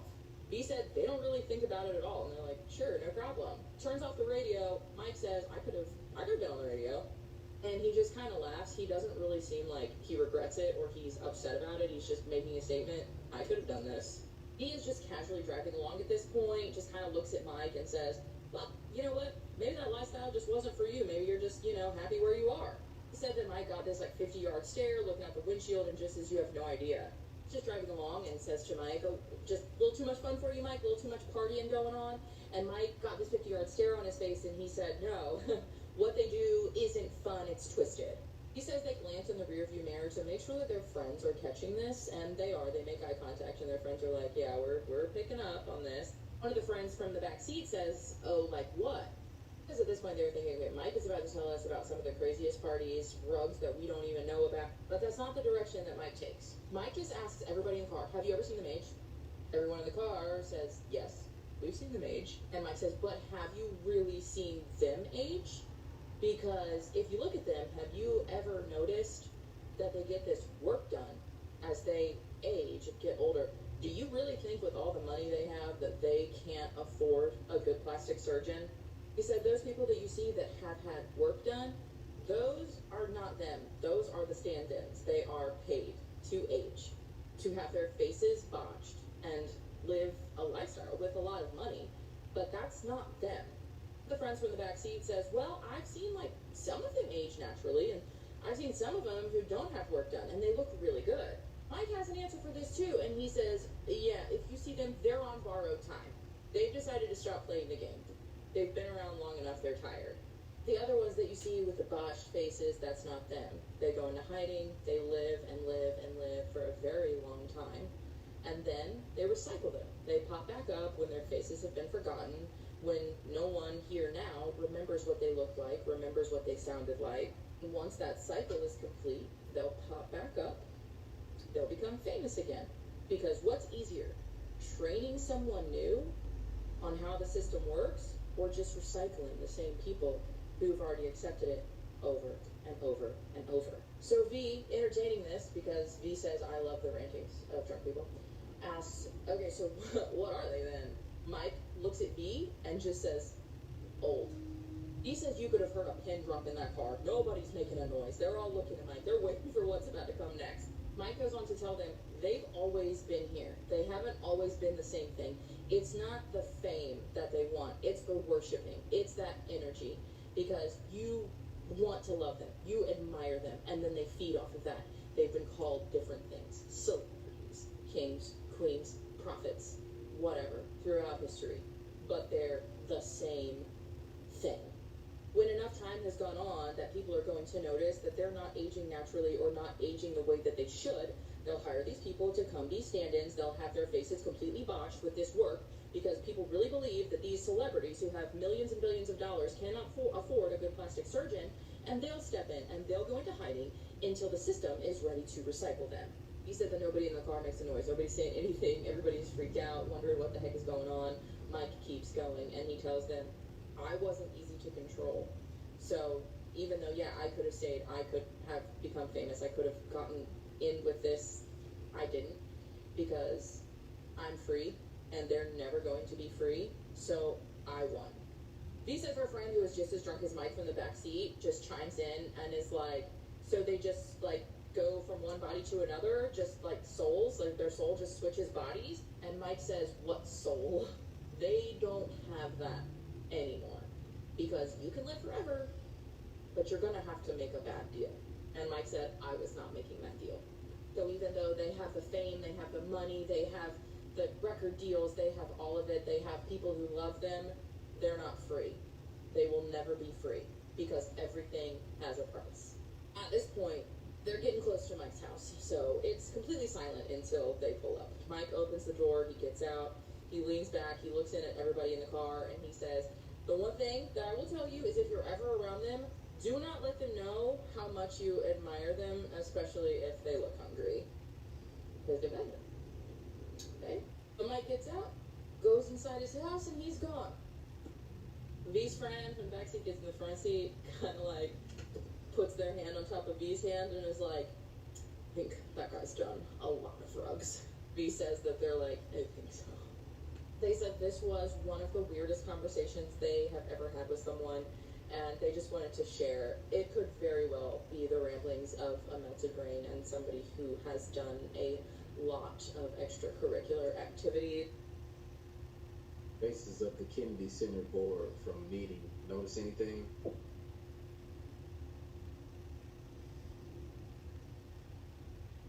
Then look at the comments. I had to go look at the comments. I'm sorry, y'all, when I seen this.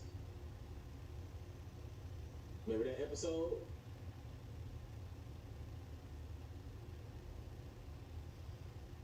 Lizards.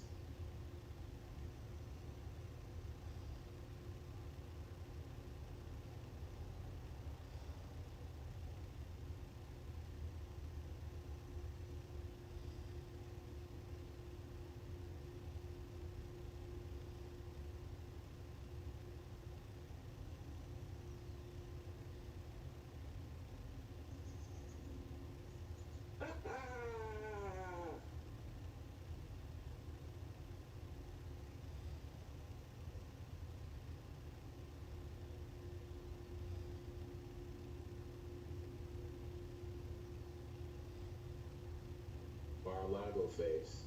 All plastic, no soul. BY is real. This is probably one of the most shocking videos that I've ever had to do. Alfredo Darrington Bowman, aka Dr. Sebi, was a psychological operation, which means who they say he was is not the case.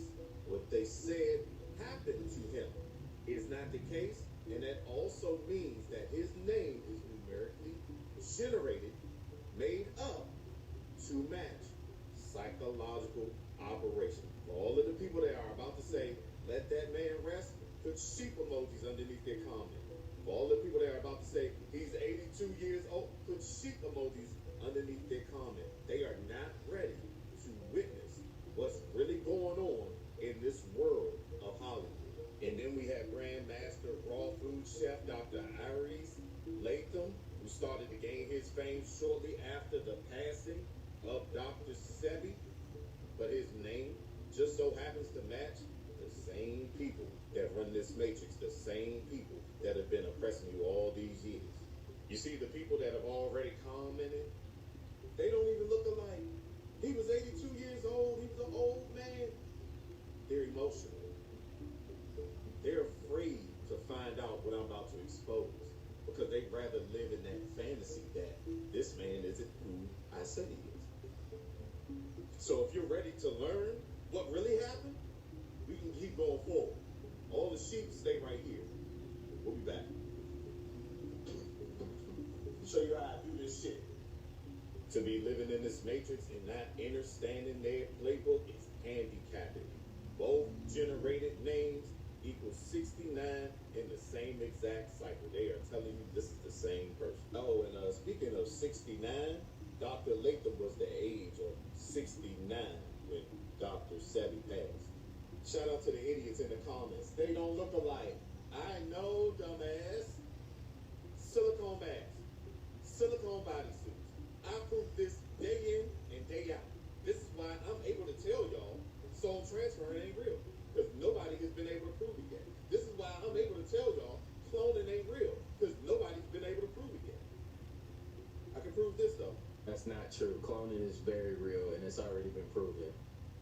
Same dislocated pinky finger. All old people get that. All old people, shut the fuck up. Just shut the fuck up. You're not even gonna try to play with me like that, or anybody watching this video. If I'm lying about what I'm saying, why does it keep numerically lining up? Dr. Latham's birthday is a day that leaves 160 days left in a year. Dr. Sebi, spell the whole name out, it equals 160. And from the death date of Dr. Sebi to what would have been his upcoming birthday, that is a total of 16 weeks, 0 days. Can't make this shit up. Dr. Sebi is from Honduras. They say Dr. R.S. Latham is from Panama. They both equal 116 in the same exact cycle. They're still telling. The name Dr. Sebi equals 42, and in the same calendar year, from R.S. Latham's birthday to Dr. Sebi's birthday is a total of 4 months and 2 days. It's not hard to see who he is working for, and he is telling you with his hands. How is this man able to have 1 million followers as a holistic chef? Hell, I mean, how does Yaki Awaken have over 1 million followers as a holistic healer? Because real holistic people and real holistic pages don't make it to 1 mil. They may get 20,000, 30,000, 40,000, 50,000. It will never be 1 mil. If you make it to 1 million followers on IG or TikTok, whatever the case is, you are working for them. Case closed. So many people always get mad at me because they say I'm always attacking our community, and I say to that, who said that these people are on your side? What y'all wanted to do? Make videos about Donald Trump, Charlie Kirk, J.D. Vance? For what? Those are the devils you know. I'm trying to show you the devils that you don't know.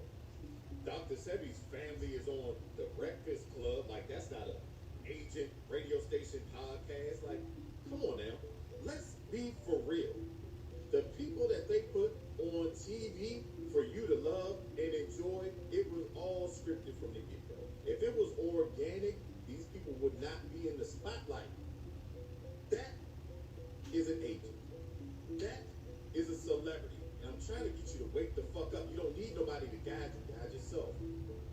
from within.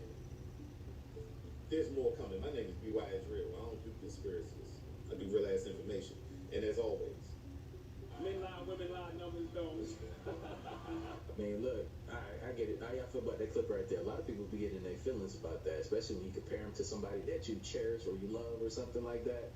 It's hard for people to digest that, especially the way the tone of people's voices, how they speak on certain topics. It is trigger you, turn you off from the information. But one thing I did get from it is I do understand the numerology and I understand where they're coming from with that. Like, regardless of how you feel, I mean, I get it.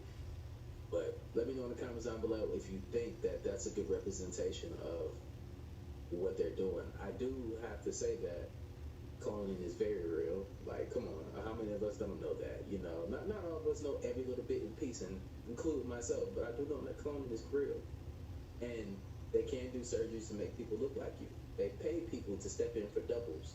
And it is what it is. I don't want to get too deep into that, but y'all get what I'm saying, man. So the possibilities are endless. Like, let me know in the comments down below which way you're leaning on that. all right, man, it could be the shrooms again, but listen. I'm upstairs listening to one of my favorite songs. I'm listening to that Goo Goo Dolls, nigga. You know what I'm talking about? That I just don't want the world to see me, cause I don't think that they'd understand. Sitting here thinking about it, I never really paid attention to the lyrics of that song, man. But now that I think about it, that song's demonic. That's a fallen angel song. That song is about fallen angel love. Listen to the words of this shit, man.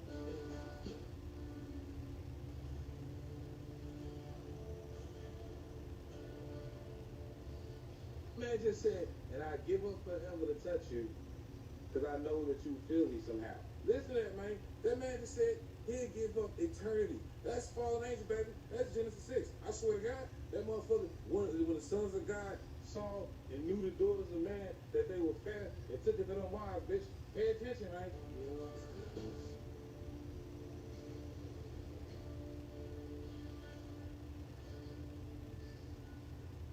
I know you heard that. My man said, you're the closest to heaven that I'll ever be, and I don't wanna go home right now. Listen to me. You're the closest to heaven that I'll ever be. That means he can never go to heaven. He know he can't go to heaven. And he called it home. That's what I'm saying. He know it's home, but he can't go back. Sound like a fallen angel to me. You're the closest to heaven that I'll ever be, and I don't wanna go home right now. He called it home, nigga.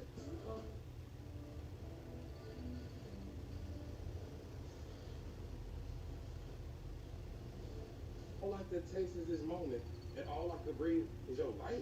Nigga, that sound like when they was eating us, baby. They was eating us. They still is. I'm just saying. Hypothetically. TikTok this for entertainment purposes. But listen up.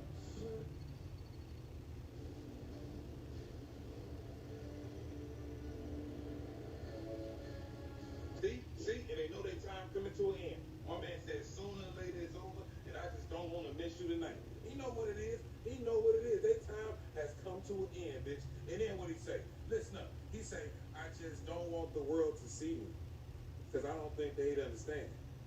See why everything's made to be broken? I just want you to know who I am. Listen to me. Y'all just some vessels, man. Yeah, you ain't even do that. Your vessel crashes, it dies, and you reborn again, right? Check this out. You just a vessel. I'm going to be here all the time, baby. I just need you to know who I am.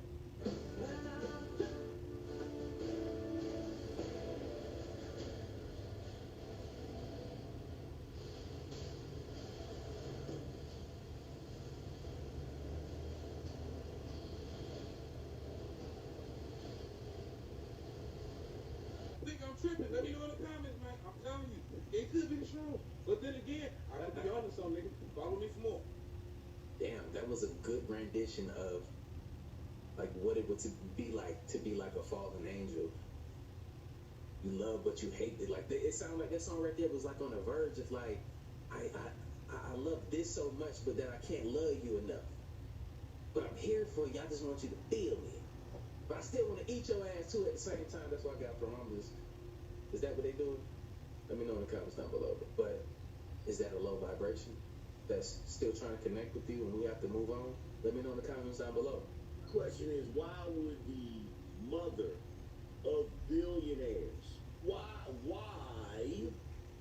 would Beyonce's mother be down at the Houston rodeo selling gumbo to the great unwashed, but with the guy standing there recording on his phone, and Mama Knowles making it a point to say something to him about recording? What was that about? What was that about? I want you guys to let me know why you think. Let me know in the comment section. Why do you think she was selling gumbo? Number one. And number two, why does she have a problem with the brother recording them selling the gumbo? That's my question. Y'all greedy ass to see what's going on with Mama Knowles and that damn gumbo, right? You see, the problem is y'all trust people too much. Soon as shit start trending, y'all do what the trend say. You had numerous people go and get that gumbo and said that gumbo was nasty. You had numerous people go and get that gumbo and say Mama Knowles had attitude. And then you had another woman say that she wasn't about to give her money to a luau. And I don't think you know what that is. But you see, the quickest way for somebody to do something to you is through your stomach. Now all of a sudden, Houston Health Department is shutting her down. They're investigating her gumbo stand. You got people saying they got sick after they ate this gumbo. Now let me ask you this.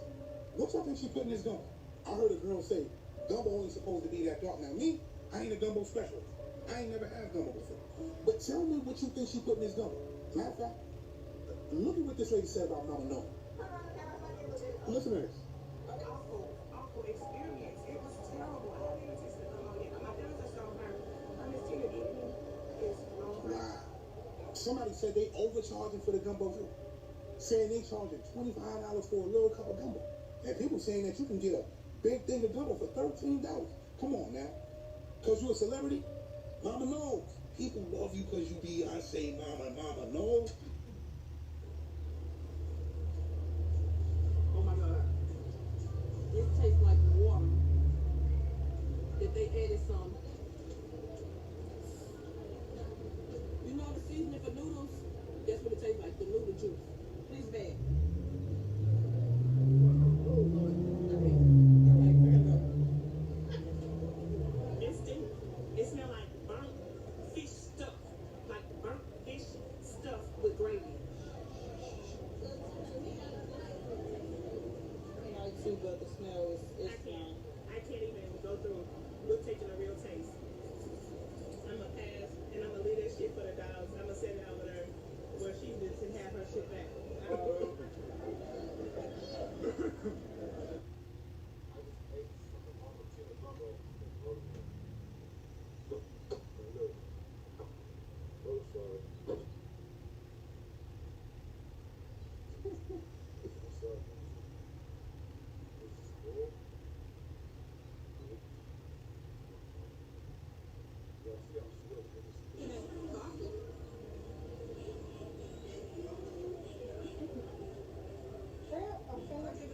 That girl says she is not going to give her money to a luau. And I believe her because she got an accent. So I know she knows what she's talking about. Everybody who ate Tina Knowles gumbo, this gumbo, the reason why y'all sick is because y'all don't know what the fuck she put in that damn gumbo. And see, if you know anything about luau, you know that they last for 101 days. The curse lasts for at least 101 days. That means whatever the fuck going on with y'all stomach right now, you finna feel that shit for the next 2, 3, 4 months. And what's crazy is that y'all ran out there to buy this gumbo just because Tina Knowles' name is behind it. Talking about, oh, we might be eating human remains, but 16 to 18 hours to make gumbo. And yes, you do not eat gumbo. You don't cook gumbo in the heat. You just don't do that. Anybody who's cooked gumbo should know that. And why would a woman that's otherwise wealthy be out here selling $25 cups of gumbo?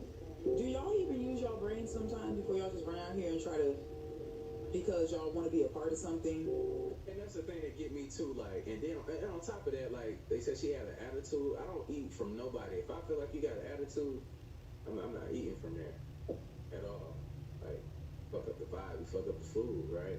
But, I mean, I think like that. I think critically about stuff like that. Like, I don't trust anybody. Especially you're a billionaire, and then all of a sudden, like, you open up a stand selling food. It's crazy to me. Yeah. Health department. Shut her down. I went to the doctor today. They gave me this. I have to poop in here. Then I have to use this scooper that's inside that little scooper in there. I have to put this in the freezer.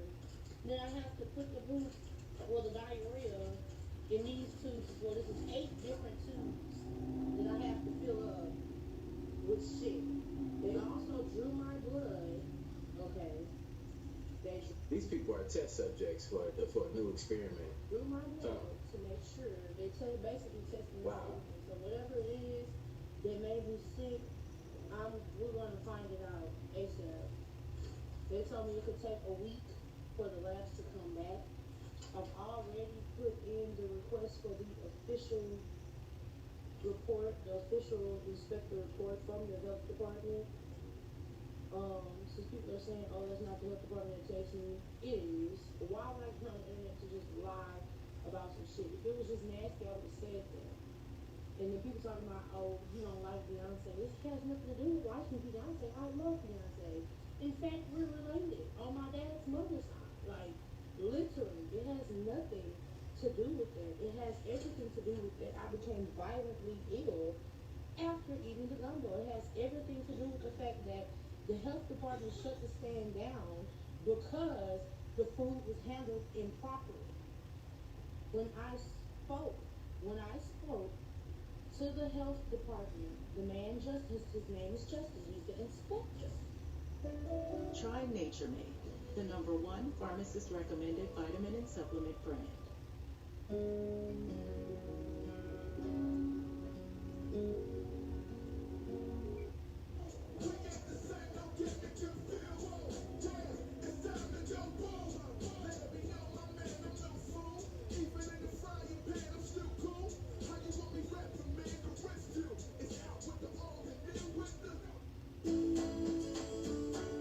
Some places are friendly, some places are certified, but at Grease Monkey, you get all of it. Fast, local care from pit crew certified technicians, backed by our guarantee. Why choose between them? And you can have it all. And I told him what went on with me. He went out there the exact same day. The exact same day, they went out there. Immediately, they saw things that were wrong. They were supposed to be preparing the gumbo at a nearby restaurant that was approved, licensed on the permit. They were not cooking the fucking gumbo at the licensed place. They were cooking in an unlicensed place, moving it to another unlicensed place. Go sit down, Snoopy. Then moving it to the rodeo. Get on the couch and sit down. Then moving it to the rodeo. They found foods that were supposed to be frozen that were not frozen.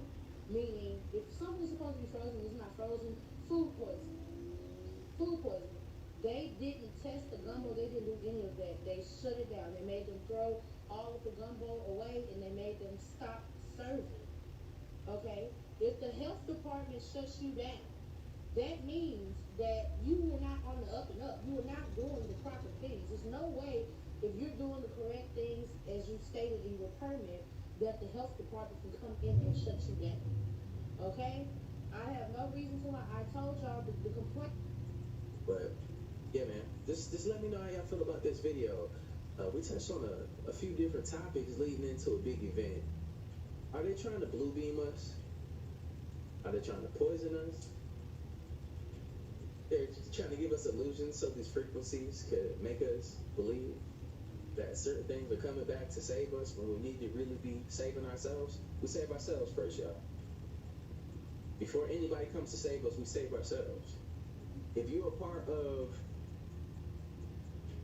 the Most High, God, whatever you want to call it, if you were created from Source, then we have everything that we need here together. We fight back before anybody comes to save us. Not to say that we're not going to receive help at some point, but we save ourselves first. And if, like we think for our children, like, I'd rather have a son that fights back and goes down in a blaze of glory, say a fist fight or something, and you do what you got to do, protect yourself, versus you crumbling up into a ball and letting somebody beat on you over and over and over again. proud moment. So we got to think about our creator, source, whatever you want to call it, in that type of light. He's going to love you regardless. But we were already, I would be, if me as a father, I would be more proud of my children that they protected themselves and they fought for themselves before I even had to step in. That's a fun, if you think logically and fundamentally about this world that we live in, mostly y'all will agree. You'll be proud of your children for taking those strides in their life and becoming better because you've already prepared them. You've already set the tone for the life that they need to be living and how they need to live it. And when they start living in their truth and stepping for themselves, you're proud. Those are proud moments that we speak of. But if you're sitting around and you're being bullied and picked on and everything and you can't think for yourself, that's a little frustrating. Can we agree? I'll be a little bit, I'm not saying I'll be disappointed, but I will definitely feel some type of way. I don't know how to describe it right now. I will feel some type of way because I've showed you better. It's in our DNA. It's in our blood. We in this shit together, y'all. I appreciate y'all. Let me know how y'all feel about this video. Let me know in the comments down below, and I'll see y'all in the next video. I'm not trying to make y'all believe anything. We think for ourselves here, and I do appreciate y'all for being on this journey with me. Every last one of y'all. But like I always say, spread love, because there's too much hate in this world. Love you guys. See you in the next video. And I'm out, though.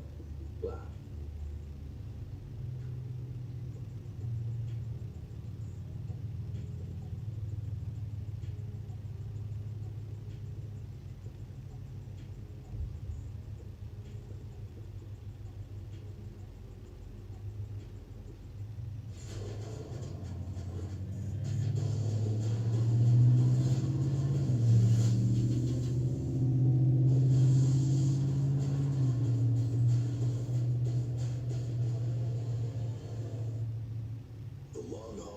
Returns. Meet the all-new 2026 Harley-Davidson Street Glide Limited. From the Milwaukee 8 VVT 117 motor to the all-new Grand Tour Pack with flush LED lighting, a heated seat and grips, and premium Harley-Davidson audio, it's built to over-deliver at every level.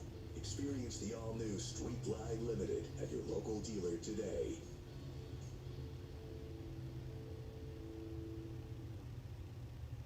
Welcome back to the coolest channel on YouTube. Look, smash that like button. Let's get this video to like 20,000 likes. Share these videos with your friends and your family, because y'all know these things are straight bangers all the time. But look, man, buckle up.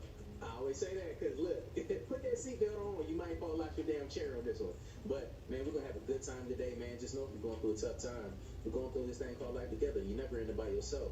But with a reminder to that, make sure you don't believe everything you see in these videos. Just understand, I'm just showing y'all the possibilities of what we're going through in this world that we live in. And make sure y'all watch all the way to the end, or you will get lost in the sauce. But this shit good, y'all. Let's get it. Always gonna show you what they are planning to do by a form of satire, entertainment, fake protocol. But there's this other one called Sears. So we have this other one, severe epidemic enterovirus respiratory syndrome, okay? Entero means the gut, the stomach virus, okay? Respiratory deals with the lungs, right? Your respiratory system. I'm sure you guys heard of the word Sears, but let's look up the word Seers. So the true meaning of a seer is a person with prophetic vision, someone who sees beyond the physical to perceive future events or spiritual truths, often through visions, dreams, or deep insight, acting as a prophet or wise guide. Somebody that has supernatural insight to see what the future holds. Now remember what I told you about how corona means crown of the sun. A corona is the most commonly defined as an outermost tenuous atmosphere of the sun, visible as a crown of light during a total solar eclipse. Okay, so it's like a crown-like silhouette around the sun. When the coronavirus happened, the sun was emitting solar flares. The solar flares was popping crazy off the sun. So it was emitting a certain amount of frequencies towards the planet, which was quote unquote unlocking DNA, or unlocking that 12th strand of those amino acids within the body, the jab that locked the DNA up. Yes, Christ has already returned. Christ is currently here. The Son, the S-O-N, S-U-N, the crown. Who wore the crown when they were hanging on the cross? Christ. The Son was wearing the crown while he was hanging on the cross. So Christ has already returned. And when Christ is still returning as we speak, they are going to try their best to lock up that DNA. So when we see this other seers, right, and we read that seers means somebody that can foretell the future, and anybody that's foretelling the future, psychic, clairvoyant, all those type of special superhuman capabilities, they are able to do those things because they're tapping into that unlocked DNA. You staying with me? You staying with me? So if we have a seers epidemic, not only is it attacking the gut, but it's attacking the respiratory, the chi. Like in my last video I talked about, the chi, the breath. That's why I said it's very important for you and us. We have to stop consuming certain foods, right? Because what we're consuming can possibly lower our vibrations. Now, although this virus is just a scenario and it's not real, it's fictional, I don't trust them. I don't trust y'all. But it's important for you to watch what you put in your mouth. Do not be a slave to your stomach, like the Bible says. What we are eating is going to prevent DNA from being unlocked, especially if the food contains a certain amount of levels of heavy metals in them, okay? Not only are we eating flesh and taking on those parasites, and we're taking on those energies and that frequency of those animals who were slaughtered, right? It's lowering your vibration, and it's causing all types of inflammation and diabetes and high blood pressure, right? And it can cause irritation to your gut lining, right? Which can lead to an enterovirus such as this. Not only that, your stomach is the solar plexus, okay? So your gut is connected to your brain. And then we're talking about the respiratory syndrome. Respiratory, because like I said, they're spraying the skies with heavy metals. They're blocking out the sunlight, preventing the sun from penetrating Mother Earth with that light code DNA. Think of the light code or the solar flares as, okay? And they're preventing the jizz from getting to Mother Nature to impregnate her, right? Gut blocking. That's what they're doing. So they're poisoning the air, which is going to cause a respiratory syndrome in us. Not only are we going to have a respiratory syndrome issue, we're going to have an enterovirus issue because you want to keep eating motherfucking McDonald's and hog balls and chitlins. So once again, all of this is hypothetical, right? This is a hypothetical, let me show it again. This is a hypothetical respiratory illness, using a scenario, you know what I'm saying? And here we are. So they're telling you what they did. They came up with this in 2025. They're telling you what they're going to do. They're calling it a seer because there's going to be 144,000 people who are going to be able to access those natural abilities and becoming seers, okay? They're going to be able to foretell what's going to happen in the future. So to prevent that, they're going to cause another virus to prevent that shit from happening. And y'all motherfuckers will go right back to let them jab you in, get jabbed up. You know what I'm saying? Because you want to keep your job. Because you want to go to the club. Because you want to be able to travel outside the fucking country. Sit your ass down somewhere. That's the problem. You don't want to learn how to sit down. You don't want to learn how to sit down and just sit in you. And so it's like, if you allow them to do that, you're not a chosen one. You know what I'm saying? Because you can be easily fooled. You can be easily tricked. The crown of the sun. The crown of the sun is the solar flares. Those solar flares was unlocking our DNA, was waking Mother Nature up. This is why they're crossing the X's in the skies, is because it's all about the X divine feminine. Okay? That's all it's about. So it's like they're telling you what they doing. You just gotta pay attention. You just gotta dissect that shit. You gotta utilize the senses that God has given you to decipher what the fuck is going on. The more conscious you become about what their plans are, the more they gotta reroute and detour to something else. You guys know the United States Navy has attacked dolphins, right? Right now, today, at this very moment, as you are watching this video, around the Navy ships that are in the piers on our naval bases, there are dolphins in the water. Like I told y'all before, I know this girl right here. And I always knew this about her. She's not crazy. Like, I know her personally. And I've already seen the aura around her. I sensed it early on. That the Navy uses as attack dolphins. I got to meet some of them when I was in the Navy. I was stationed at My second squadron was called VR-59. It's the Space Available Transport Squadron. We have a Boeing 737, and it is modified, it's literally on lease from Boeing. It's modified for cargo transport. So the front section of the plane, you take the seats out, and it has a giant cargo door that lifts up on the left side of the plane if you're facing the front of the plane, let's say. One time we were flying to San Diego, and we loaded dolphins into the plane. Giant water tanks with these massive fucking dolphins in them.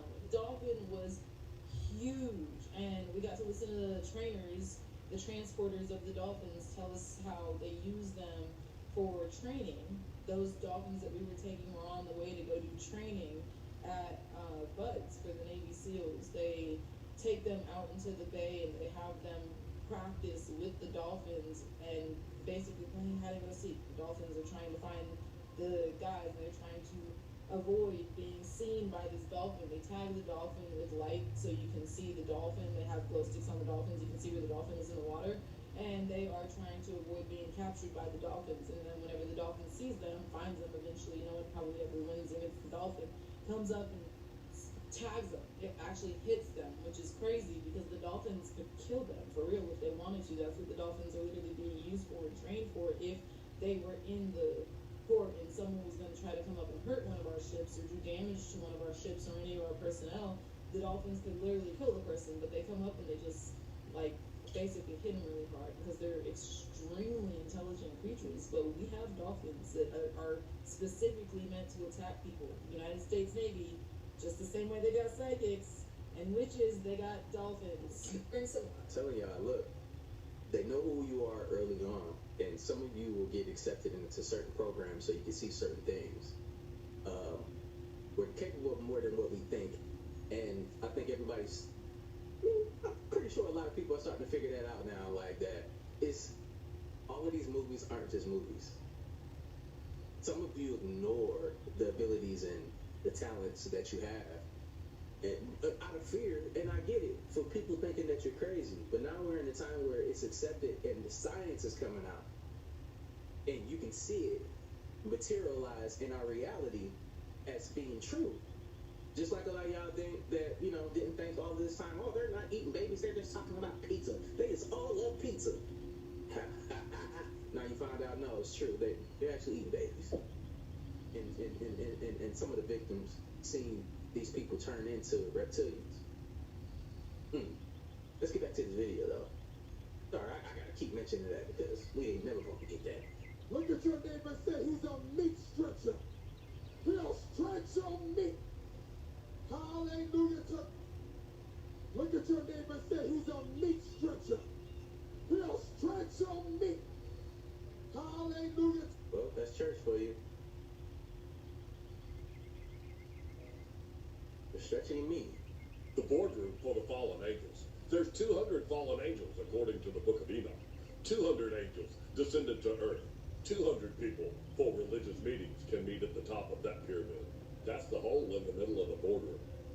That hole right there. Right down there. Over the hanging gardens. Those hanging gardens. I know. The hanging gardens of Babylon. The boardroom is over the hanging gardens in the pyramid. That's the sign on the elevator. At the top of that pyramid. Right there. If you don't have wings when you go through the boardroom table, you go in there right there. And they were in all 200 who descended in the days of Jared on the summit of Mount Hermon. All about the Watchers is written in Enoch, book 1. And if you go to my link tree on my bio page, that codex that I made, it has the book of Jubilees in it, Enoch 1, the book of Jasher, the book of Gad, and the Gospel of Nicodemus, the descent into the underworld. And the underworld doesn't have a lobby with a glass pyramid in it. The Knights of the Round Table, over the hanging gardens. I hope they don't hit the Jesus statue right here while they're bombing Lebanon, because Lebanon is tired. Right here in the book of Isaiah, it tells you that Lebanon shall see the glory of the Lord. Come on, you know I'm going to take you right there. All you got to do is scroll in, boom, back, you know, like that. And then it's that blue dot right there on the bridge. Bam! It goes over, and you scroll it, move it.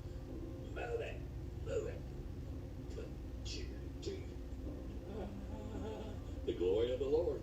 Right there.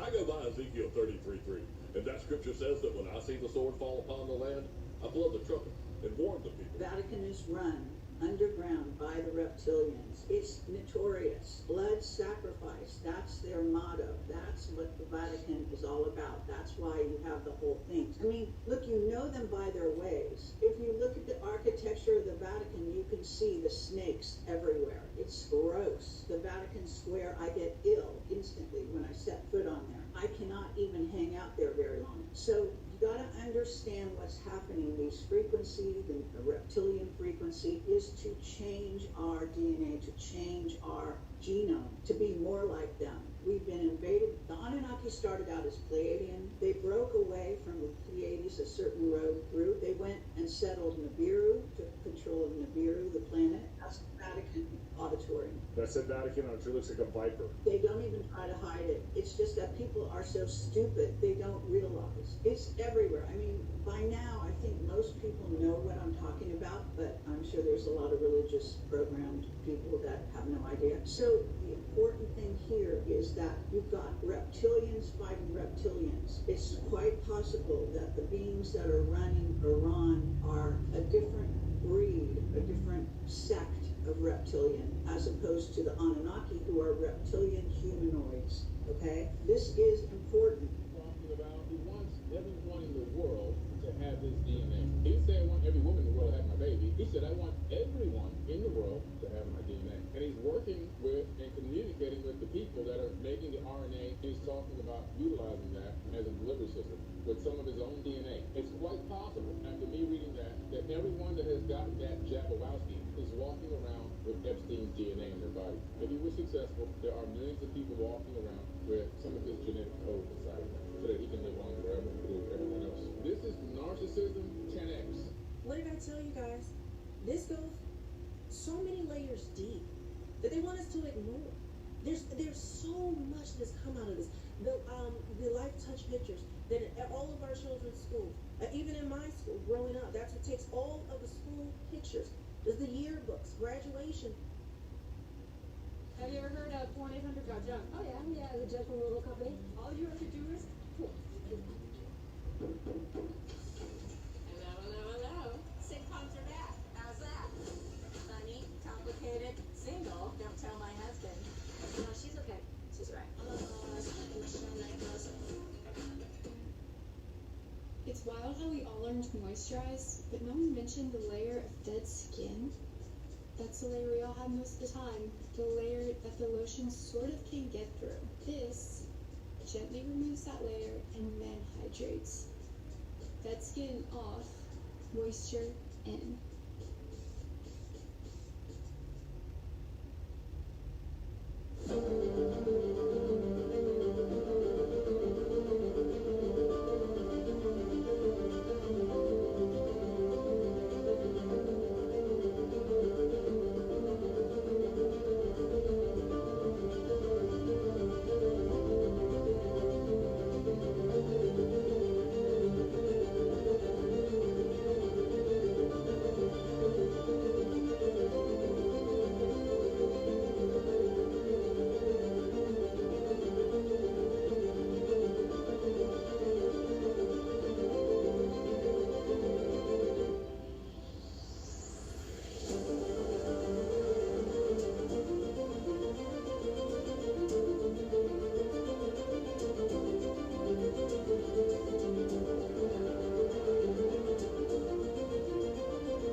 That's why, like back when we were speaking about this, I'm telling you, I was getting striked because of this. And that's what I'm gonna keep talking about. I was getting a strike, and we knew we were right. We knew we were right. I was trying to tell the world, but there's many of us. And they were striking us, and we had to speak in code.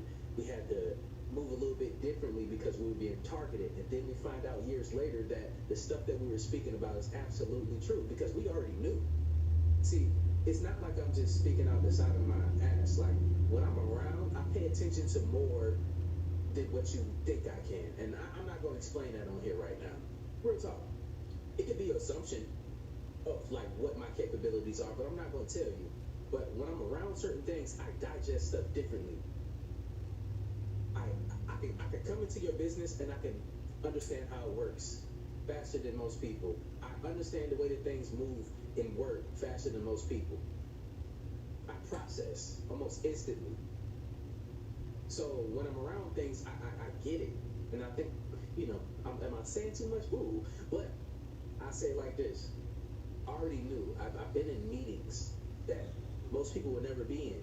I'm telling you, I had a top secret. I'd seen more beyond what most people would see.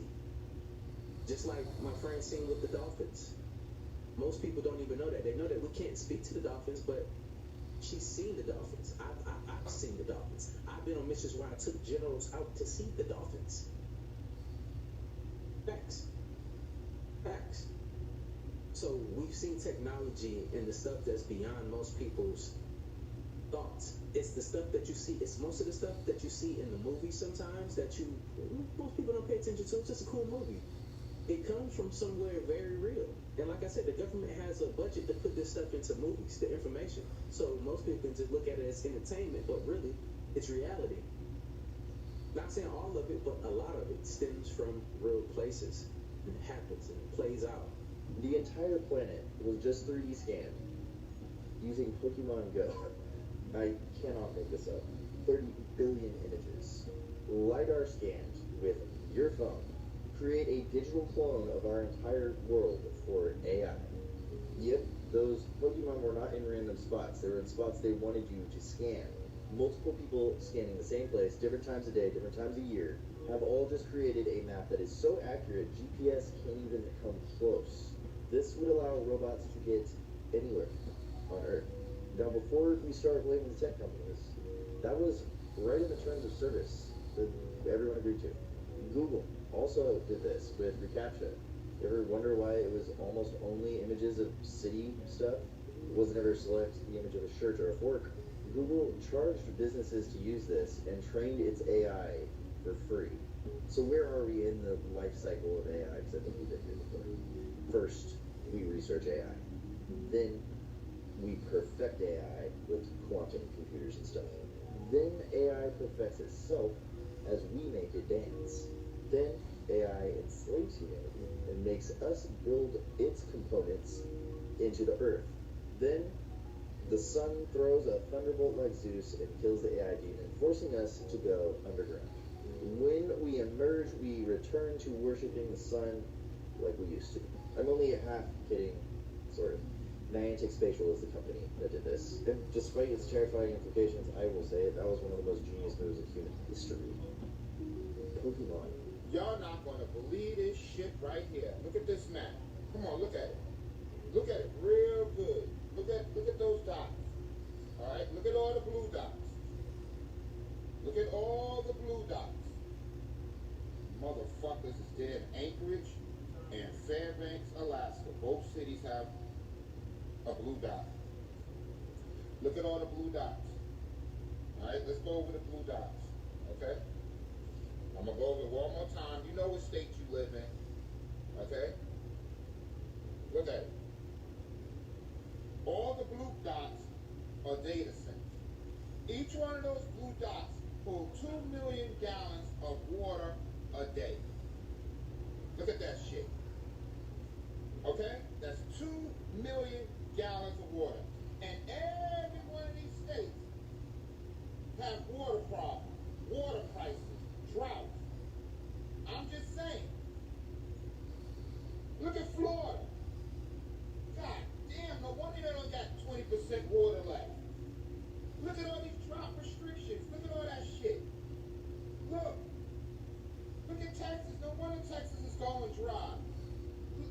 the Midwest. Look at this shit. Now, let's all look at the yellow dots. Alright? See the yellow dots? Let's go over it one more time. Look at the yellow dots. Alright? That's where data centers are coming. Those are the new data centers being built. All the yellow.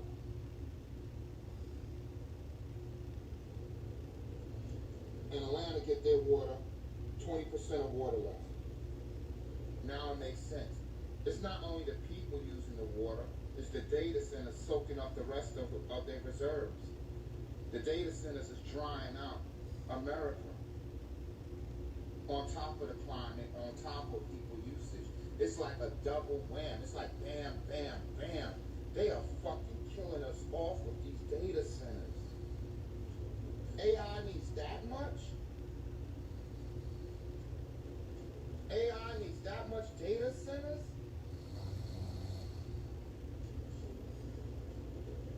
You even got 2 in Alaska. Even Hawaii got one. Look at Hawaii got a data center. Look at that shit. And they don't have no water as it is. Wow.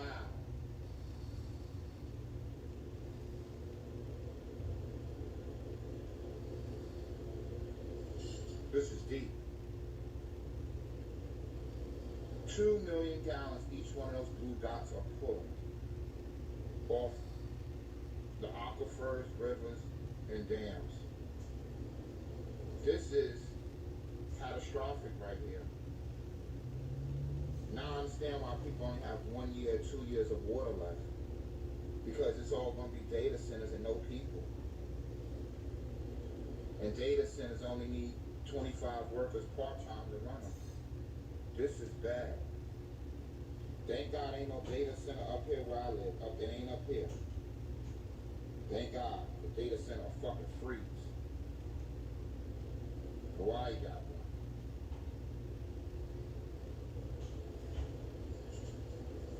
That's deep. This is, I didn't know it was this many. I had no fucking clue it was this many data centers in the United States of America. Look at South Carolina. I mean, look at the states. Let me get closer so you know what state you live in. This is bad. This is bad. This shit is drinking all your water and taking all your electricity and raising up your electric bills. Your electric bills are going up because of these data centers. Speaking of electricity bill, right? Like, all right, so Duke Energy, they got sued for purposely overcharging the community. That's where we're at. Duke Energy, like they provide all of the electricity. They got caught, and they lost in a lawsuit for them overpricing people for electricity. Guess what? They don't have to pay nothing back. They said they're not paying shit back, and guess what? They're not. They don't care. They don't care. You see that? And it's a reason why. We're gonna get into that. We're gonna keep going. Your electricity bills are going to go up because of these data centers. Damn, that's deep.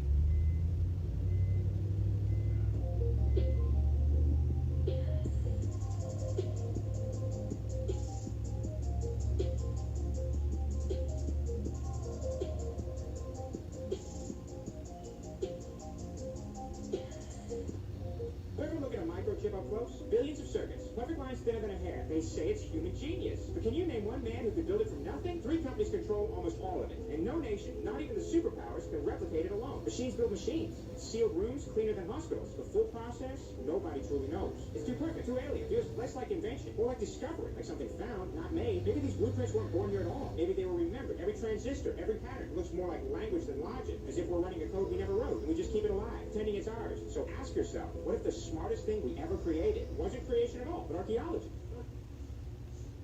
We have a very interesting subject this morning because it deals with one of the most curious and neglected areas of human research, and that is the magnetic fields, not only of man, but of the universe and of the smallest atom. studying magnetism as it comes into the human body, we've discovered that each human body is surrounded by an etheric or energy field. This energy field is sometimes referred to as an aura, but it is not the true aura that we think of in metaphysics. This magnetic field is an area of energy. This area of energy forms an egg-like atmospheric sheet around the physical body, usually extending 3 to 5 feet from it in each direction. This energy field is the basis of virtue, because this energy field depends for its reality, its serviceability, and its protecting power to move emotion, thought, and the attitudes of the person around which this magnetic field is gathered. In other words, the individual, if they are normal, mentally, emotionally, and physically, they're keeping the rules. This magnetic field forms a tremendous protection. It is normal, it is healthy, it is constantly able to handle infections and all kinds of difficulties. It will help to heal wounds. It will help to recover the use of functions and organs. And if we are deprived of some part of the body, it will try to compensate for it. As long as the individual takes proper care of his magnetic field, it will serve it. Now, this is by faith of morality that is generally overlooked. It is assumed that these magnetic fields are something you don't pay much attention to. They're there, maybe they'll help a little. But the truth of the matter is, practically the whole survival of the individual depends upon maintaining the integrity of this flow of energy into the magnetic field. This energy comes from the sun. It enters the individual through the crown of the head.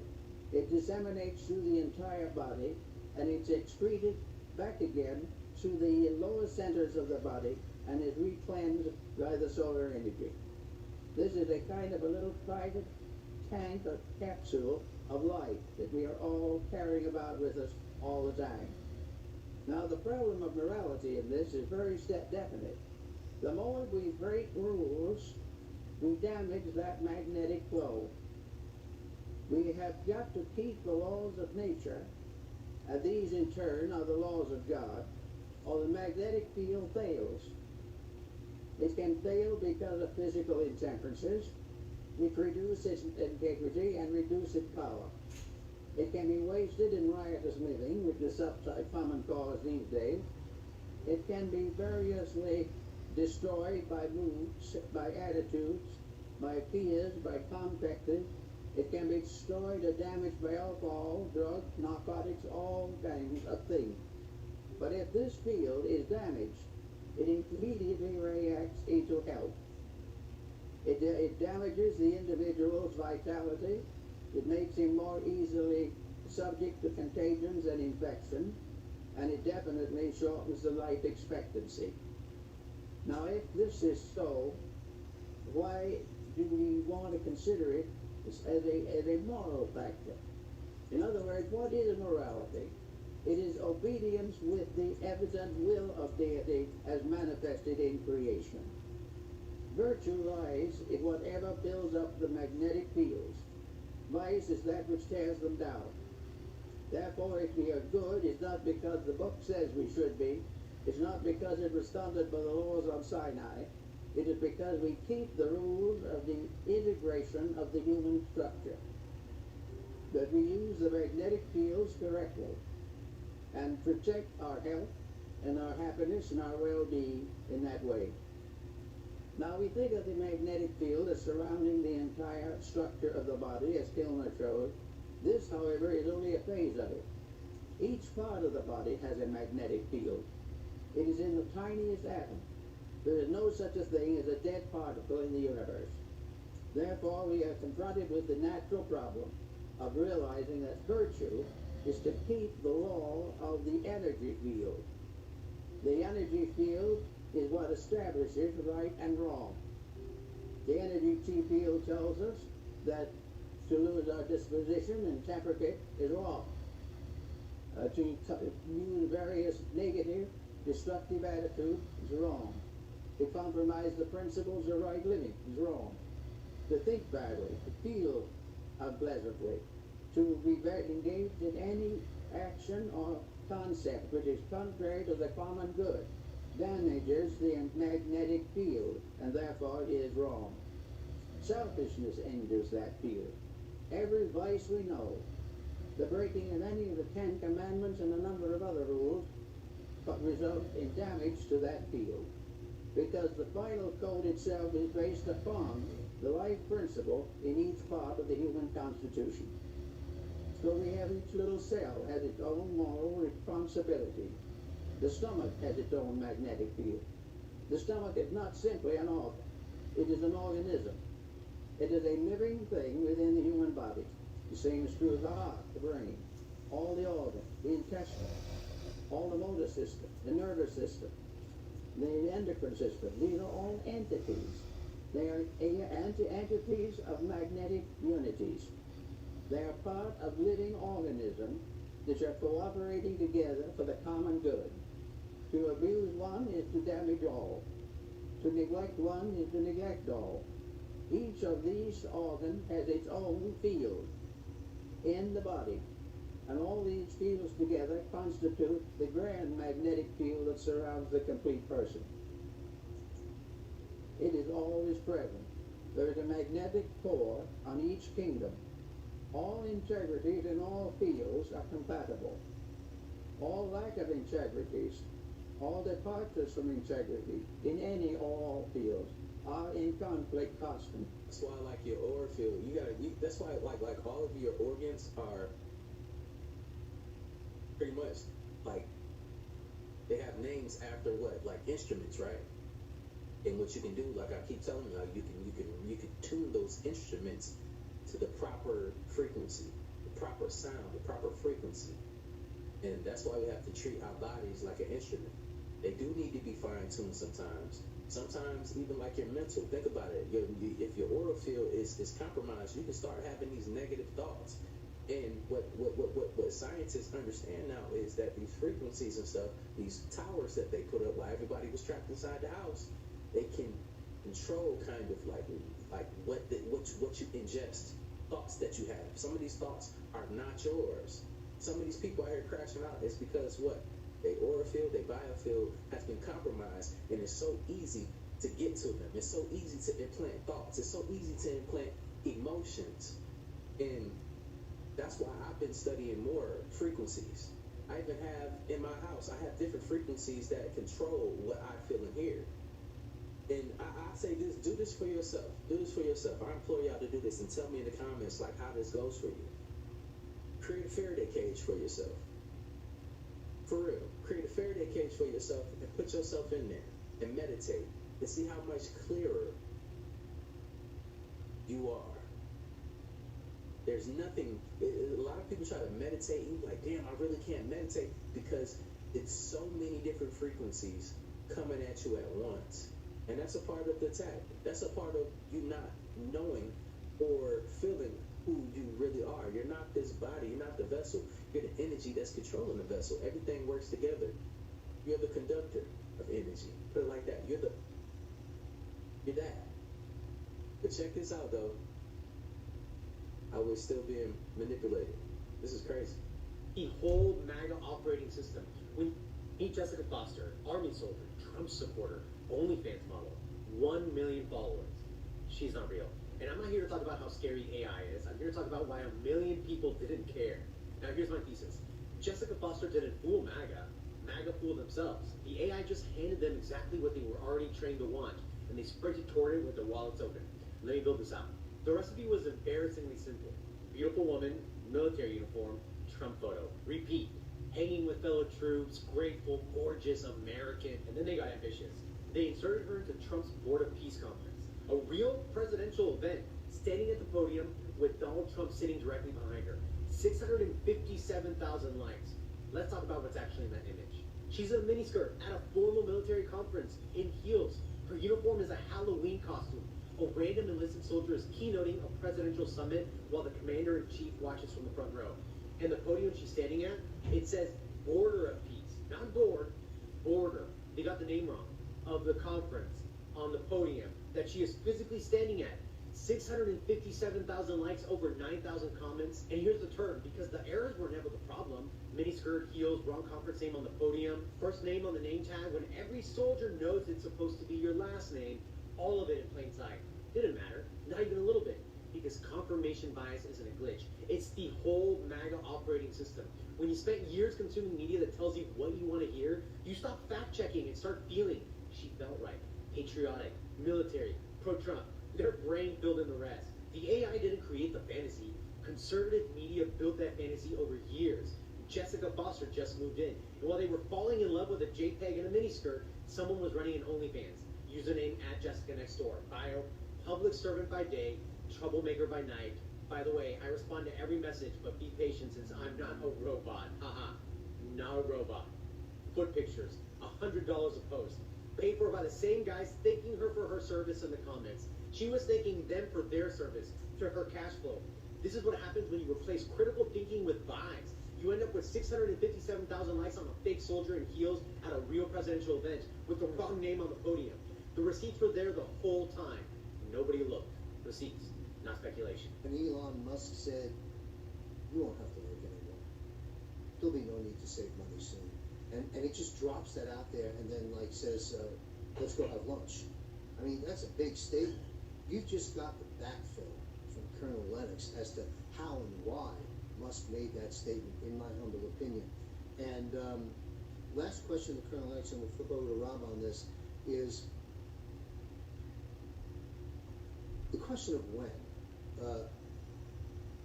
You know, there's a lot of people, there's a lot of money, there's all that stolen wealth that you've talked about that we've located and are still in the process of doing so.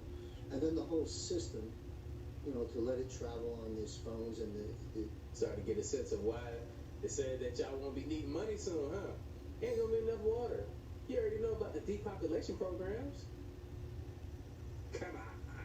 This is for entertainment purposes only. I'm not actually going to read this, but this was posted on X just yesterday, and everybody needs to be aware of this. I've posted a few videos about this over the course of the last year. Several of them have gotten taken down and gotten warnings against my account. So I'm not going to actually read this, but please take your time and read this. We are currently in the plot of Terminator 2. This is not good. We've been trying to warn everybody that this is what's going on. Do you remember everything that was flying over New Jersey last year in December? A lot of people thought that it could be UFOs. Well, just take your time and read this. Like I said, I'm not going to read it out loud. But everybody needs to read this, need to share it.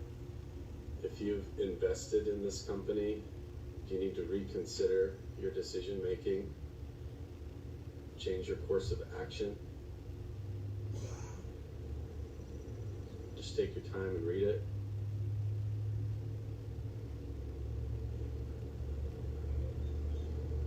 Crazy times. We live in crazy times right now. First-rate fertilization.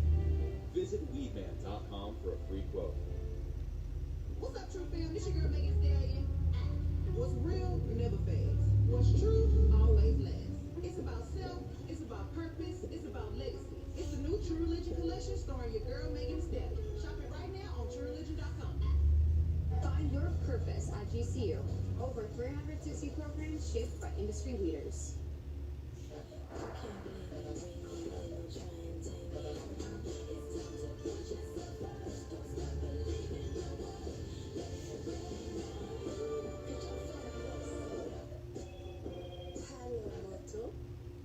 Whole Earth sweeteners make breakfast a whole vibe, motivation a whole vibe, and eating green a whole vibe. Because 0 calories, keto friendly, and a resveratrol-free sweeteners is a whole vibe. Whole Earth, it's a whole vibe. 12. The President's Security and Exchange Commission ruled that PepsiCo's use of aborted fetal human tissue remains in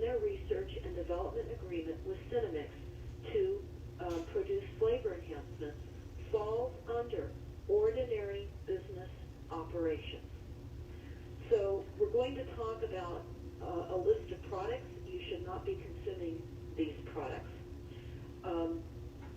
All soft drinks and Pepsi. All drinks Sierra Mist. All drinks Mountain Dew. All in-beer bug root beer and Pepsi. Drinks with no fear. Ocean Spray. Seattle's best coffee. All brands of energy drinks. All brands. Aquafina water. Double shot. Some of the facts. But before I even got on my feet,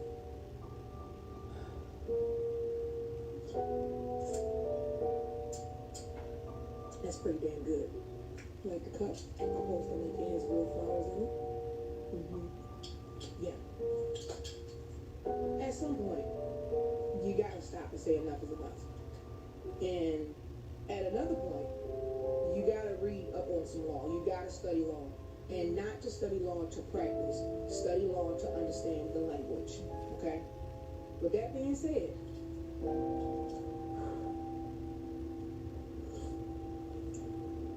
bitch,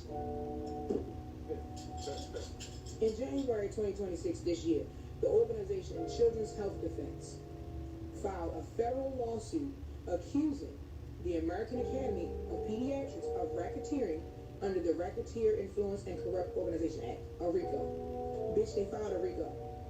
Children's Health Defense filed a RICO against the American Academy of Pediatrics. Why? Let me tell you why. And again, bitch, I got my notes, because y'all don't take notes well.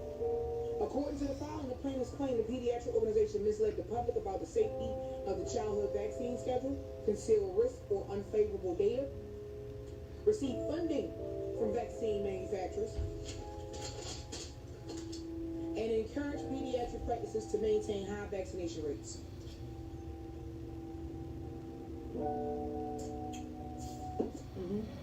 That shit's hot. And I bet the fuck you didn't know that the AAP represents about 67,000 pediatricians. Let me give you the number again. 67,000. Okay? Could be more, could be less. But it's high as fuck, right? And not only that, not only that. This has been going on for decades. Okay, bitch? 1 decade is 10 years.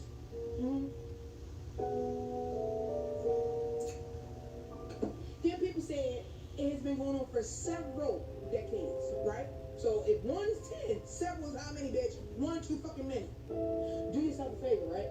And look up the complaint. childrenshealthdefense.org. 55 pages, okay? Children's Health Defense versus American Academy of Pediatrics. Look it up, bitch.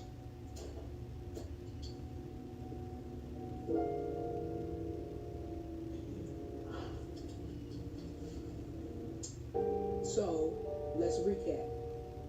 The food is not food. The children have been vaccinated for no fucking reason.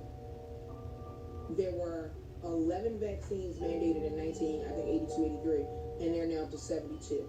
Okay? And y'all still going to work. And y'all still functioning in this raggedy ass society. Baby, we in trouble. But before I even... But check that out. Like, and just put this in perspective. If you don't have your children vaccinated, right, and you try to send them to like a normal doctor that got a PhD from, I won't get too deep into that. Look, they ain't trying to come after you because they man-made shit, but I gotta say it. I gotta say it. Let me take a deep breath. All right. A lot of them don't want to accept your children if they're not vaccinated because they make a lot of money off of selling you the medicines and the vaccines. And it's a part of the program. That's part of how they make their money. It's all about money. And what have we learned, man? Like, there's many sellouts in every industry. Even with YouTubers. You will see certain people, like certain pedophiles, right? Pedophiles and racists, right? And they will bring them on their platforms. They will turn a blind eye to the stuff that they do.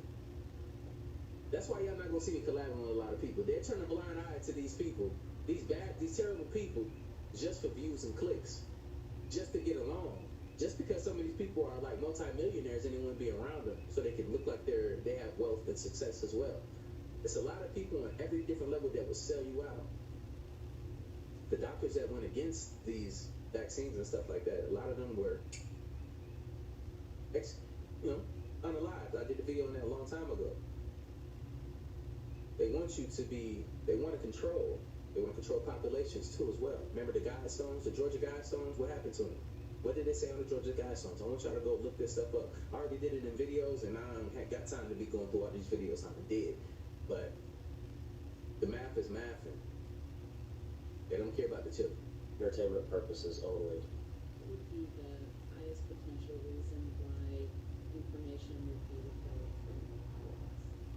Well, I mean, people talk about, mass hysteria, etc.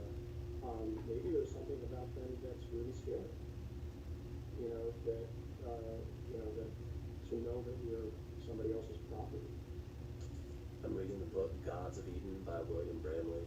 I actually have a video of it down in my profile. There's a saying that stuck with me out of there that I can recite by now without looking at it. It says, pigs, geese, and cattle first find out they are owned, then find out the whyness of it. I obviously don't know that this is the case, but it would explain a lot of these statements you hear about the truth being too dark. And to my kids, if you're watching this, I don't know that this is true, so don't lose any sleep over it, but I would encourage you to keep in mind that we do that to other animals, and so, life's fair in some ways. But I would also add that if something is below, then something's above. It's only natural for that to be the case. Or, heaven help that maybe we're farmed or something. That would be awful. That would be icky. It is if we don't have things. But just to know that you're not on top of the food chain might not be a pleasant thing. But, again, it's about what information you give to a species like us that they wouldn't kill themselves for. To me, the hope here is that maybe all religions have been telling the truth, and that if there is something that doesn't have our best interest at heart, if there is something of a higher vibration that does have our best interest at heart and is trying to help us so that we can get there. Right? If you give people access to free energy, is even a small amount of free energy only a step away to too much energy. That you basically blow up the planet. Literally. The amount of energy sitting in 1 cubic centimeter of space-time is enough to wreak havoc on the whole planet. But it's all tightly bound. They're not clones. It's worse than that. Everyone's talking about celebrity clones, but what if I told you it's not cloning? It's something the Bible warned us about 3,000 years ago. And you've seen it. Your favorite artist suddenly acts different, or your favorite actor, a different energy, different eyes. And people say they cloned them. But listen, cloning is the cover story for what's actually happening. The Canaanites practiced child sacrifice to Moloch, but it wasn't just killing. In Leviticus 18 and 21, they call it passing through the fire. They were performing soul transfer rituals, harvesting life force and putting entities into other bodies. That technology never died. It just went underground. When someone signs their life away to the industry, that's a covenant. It's a trauma-based programming, and it fractures the original soul. And rituals create the opening. The original person dies spiritually, and a prepared entity walks its way on in the same body, but a different driver. And that's why they seem off. In Mark 5 and 9, it says legion multiple entities in one body, familiar spirits. In Leviticus 19 and 31, it says demons that mimic the person they replaced.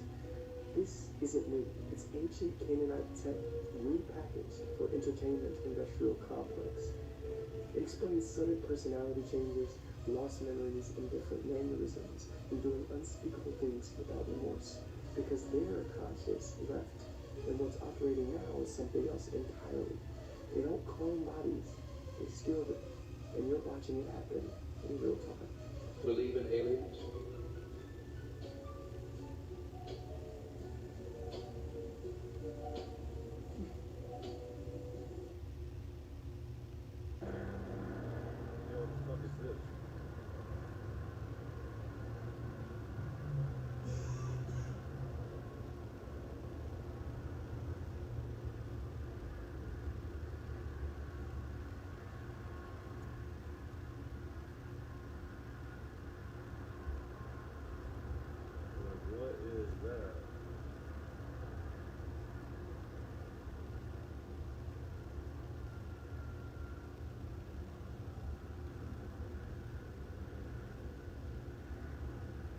the fuck?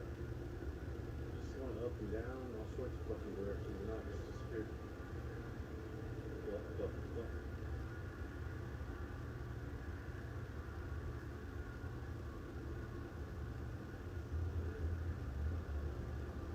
We got a couple of airplanes coming up over here.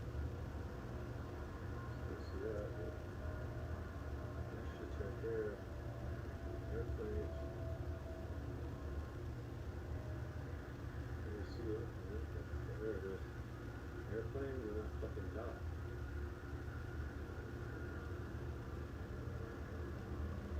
So it's not moving with the other one was. What the fuck?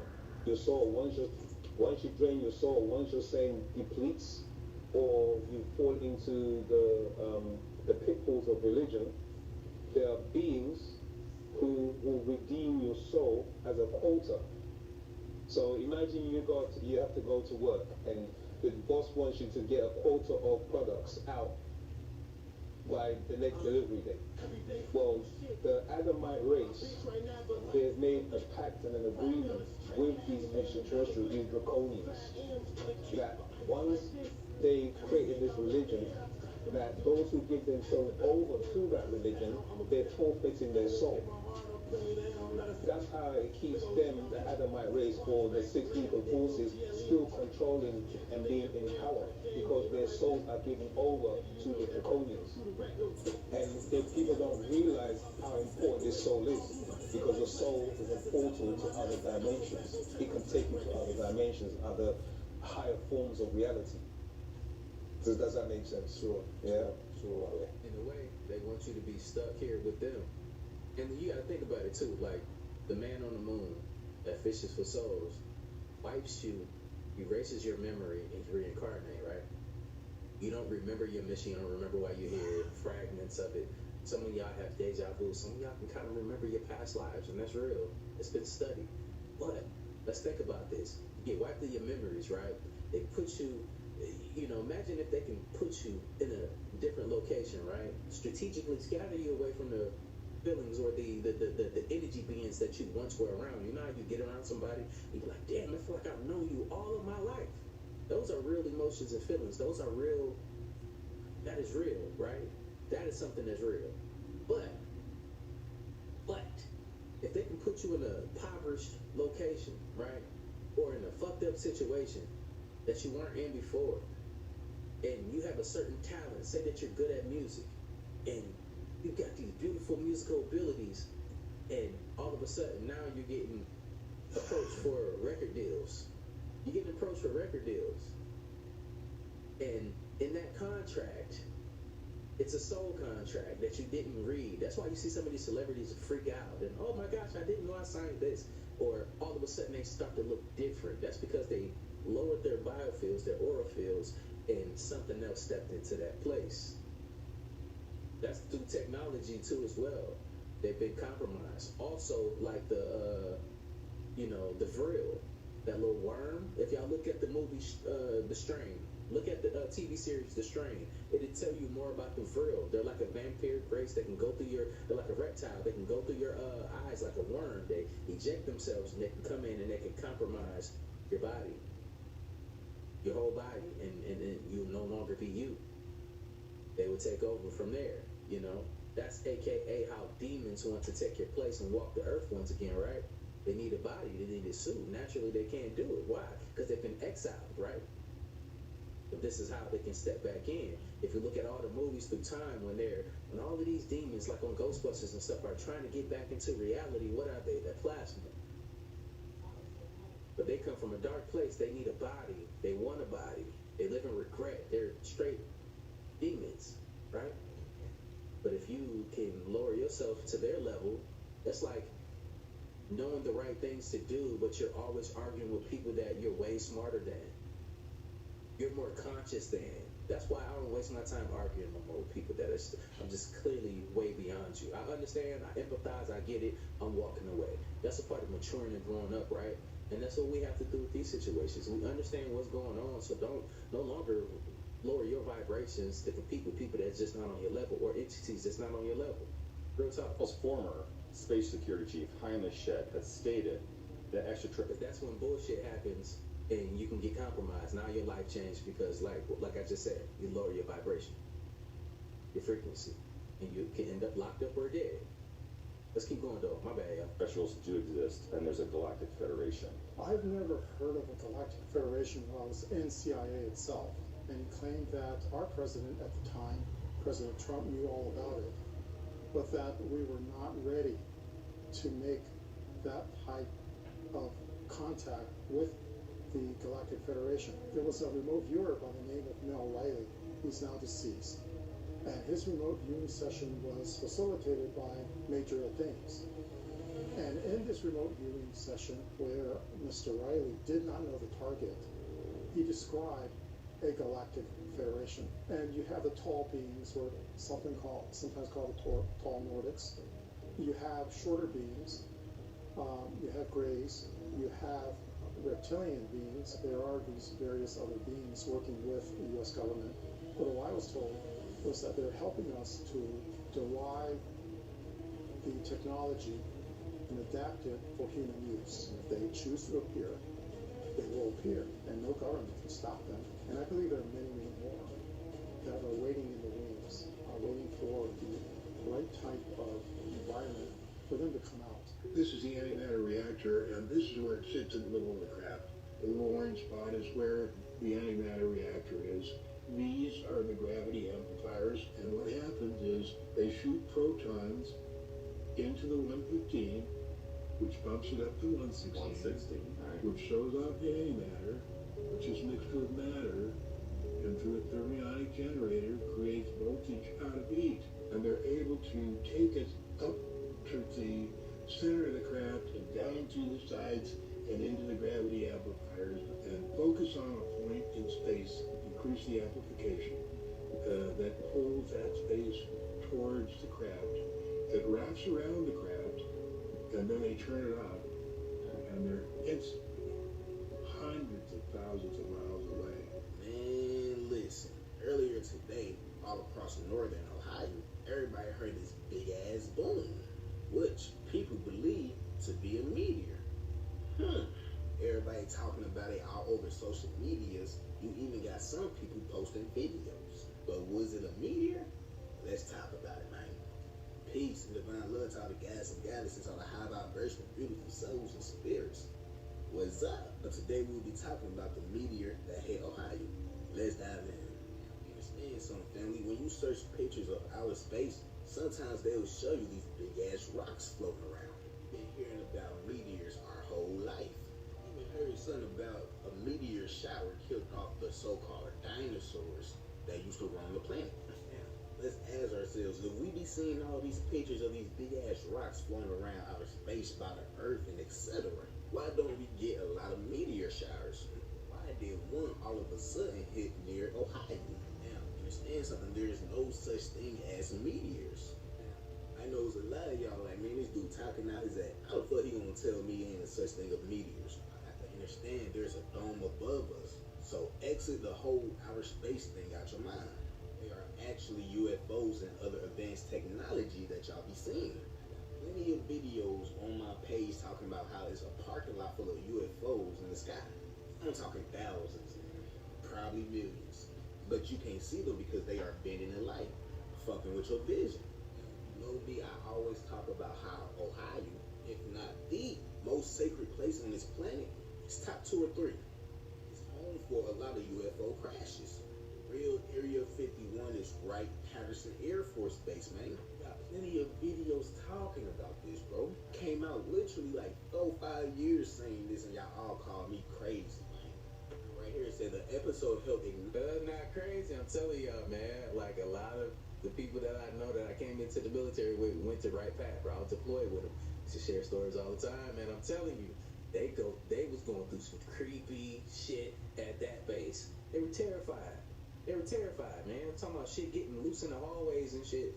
And I can't tell y'all everything, but it's crazy. It's scary. It's scary. Like decades of speculation. Something far stranger had fallen from the sky that never was recovered, including rumors of bodies that didn't belong to human beings.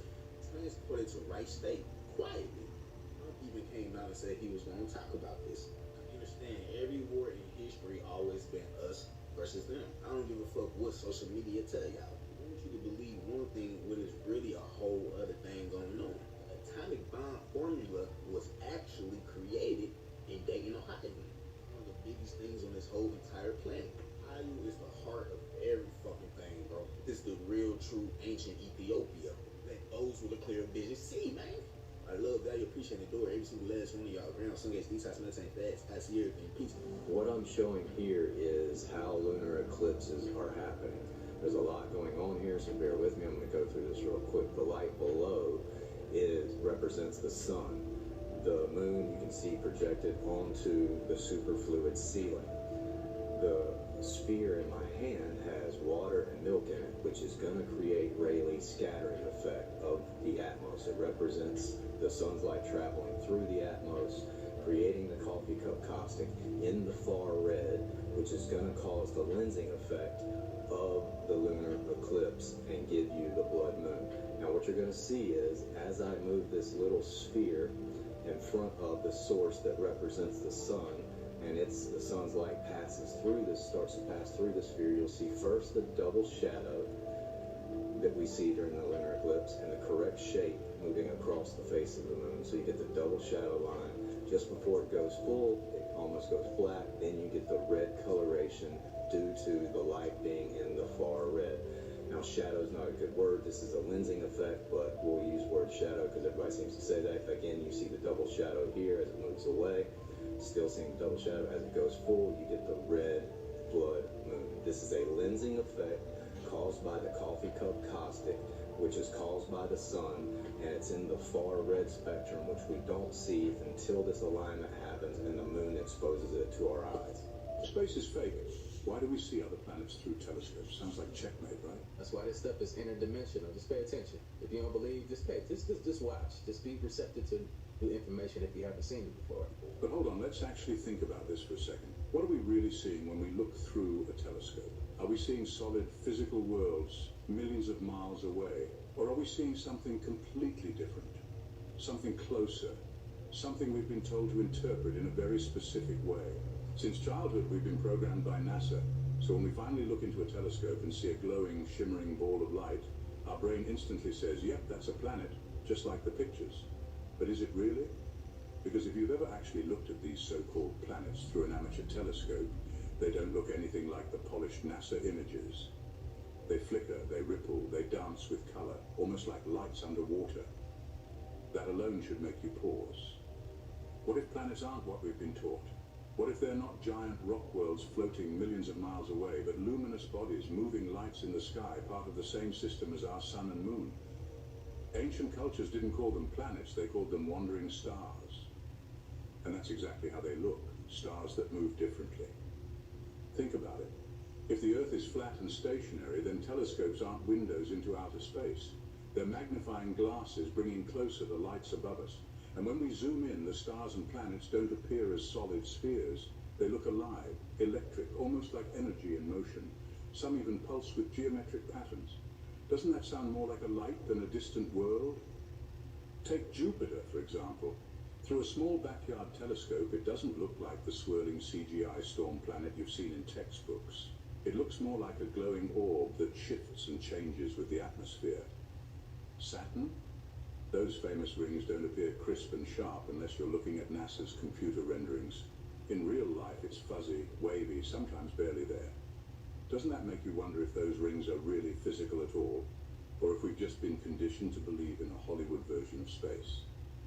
And let's ask the real question. If space is truly endless with billions of galaxies, why do we only ever see the same handful of planets clearly? Why are the rest conveniently unreachable and always shown through artists' impressions or digital renderings? Could it be because what we're actually seeing through telescopes is not outer space at all, but a local contained system, lights moving in a dome-like sky? Now, this doesn't mean telescopes are fake. They work. They magnify what's already above us. But the interpretation that we're seeing faraway globes in a vacuum is the part that deserves questioning. Because when you strip away the NASA animations and the glossy documentaries, what we're left with looks nothing like what we've been told. So here's the takeaway. Telescopes don't prove the globe, If anything, they expose the mystery of the sky. They show us that the planets look more like energetic lights, wandering stars, than distant worlds. And if that's true, then everything we've been taught about space deserves a second look. If you found this eye-opening, don't stop here. There are so many more secrets about the sky, flight paths, and distances that will make you question everything you thought you knew about Earth. So tap follow and watch more videos like this, because once you start seeing with your own eyes, there's no going back. This is for entertainment purposes. Some people are wondering what the map looks like that I found in my encyclopedia. So let's find out. So I have 4 books in this collection of Hunt and Wagner standard reference encyclopedias. This is the first one that I have gone to look at. This was, I think, last touched in 1966. So let's get into that.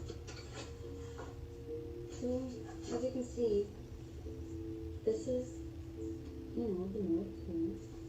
And all around it is, you guessed it, Antarctica. This map has the North Pole as a mathematical center.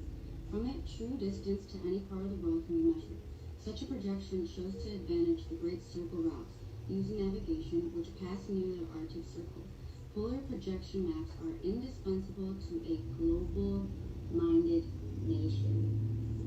So this is the World Mercator projection and all of its times. So a couple of things on this map that didn't make sense to me was that Antarctica was not labeled on here at all, but we know that the bottom is Antarctica because this is the Antarctic Circle that goes all the way around. So look at Antarctic Circle all the way around. Beyond the Antarctic Circle is Antarctica.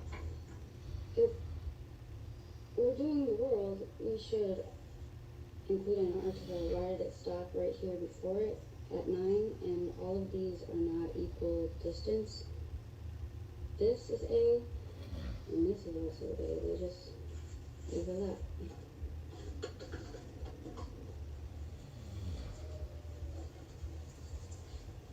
So I took this map and I cut it up and I marked down the lines of the Arctic Circle, the equator, and the Antarctic Circle. Let's put this together. So you can see that A and B are practically the same, they have the same time. So when you put this map together, it looks like the first map that I showed you. And we know that the North Pole is in the middle of the Arctic Circle, which goes around here all of the times. Are right, and we are surrounded by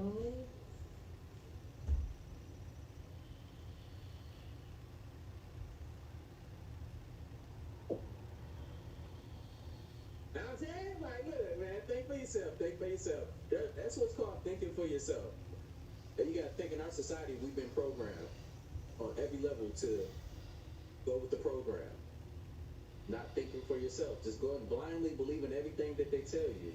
Just like in history, like, they was telling us that there was never black presidents, this and that, and you find out, and you're like, just recently, the past 10 years, everybody been, that wasn't true. It was civilization here already with black presidents. It was only under this corporation that there was none. Since the corporation was established, we learn and we move on from there. This is not us, and we start to understand, this is not us racists going against each other. This is all of us being deceived by outside sources that sold us out, man, and it's keeping us dumbed down. They're spraying X's in the skies. They're disconnecting us from the sun, from our frequencies. As you can see, when you're in airplanes, what does this shit look like? And what do they call it? Our power grid? And when you look up, and when you look down from your airplane, especially at night, you can see the shit look like a circuit board, right? It's based off of our frequencies. What are we? We're energy beings. What are they feeding off of? our frequencies. It's called loosh. Also the flesh. They got, you know, when they walk this earth in the flesh, when they compromise somebody's body, guess what? They like to consume it physically now. Adrenochrome keeps the body looking young. You know, we're putting all these things together. It's not a conspiracy. This is a group of people. We're not afraid of the reality not being what we were told. It's not about us being comfortable. It's about stepping in the truth. It's about right and wrong. It's about us taking back what's ours. If we're being farmed, let's just go ahead and crash out on them. We're not afraid of that. You know, but we're going to do it the right way. We have to unprogram our people and get them to understand we got to stop warring with each other. There's bigger fish to fry. We can live in peace and harmony, man, once we start stepping together. There's good and bad on every side, and what we're doing is exposing what that is. We're drawing a line, and you have to pick what side of this that you're going to be on. While we're leveling up and raising our frequencies once again, there's going to be a split. There will be a split. And you get to decide where you want to be. That's, if you want to think about it, that's the heaven or hell. That's one of the resets, probably. You're going to find out where you're going to be at. You're going to be in this reality where you just are in misery. That's your internal damnation, right? That's some shit that you did to yourself. The rest of us, we're trying. And we're trying to find that ladder where we're planning on being on the right side of this, where we can live in harmony with each other. Where none of us really have to struggle. We can just grow as a community, you know what I'm saying? That's what we're trying to be. That's like the equivalent of us trying to leave the hood. And that's just not a black thing. There's everybody else living in the hood too. They trying to get away from the people that's at the bottom of the barrel too. Let's be real.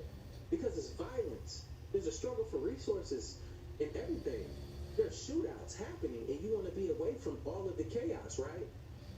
So you're picking which side you want to be on. You want to join that shit and be a part of the problem, or you want to move away from it and raise your vibrations and live in peace and harmony. That's AKA moving away, getting your shit together, and moving away from the destruction. Real talk. Man, hopefully y'all enjoyed this video right here, man. I got something from it. Let me know in the comments down below. Share these videos with your friends and family. I love y'all. Real talk. We taking these steps together. Just like a newborn baby. One step at a time. One step at a time. We're learning a new language. We're you know, learning what to eat again. The right things to eat again. It's not going to happen overnight, but we're stepping in the right direction together. And I appreciate y'all. But like I always say, spread love, because there's too much hate in this world. Love you guys. I'll see you on the next video. And I'm out, though. Bye.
Booking.com has stays for absolutely anyone.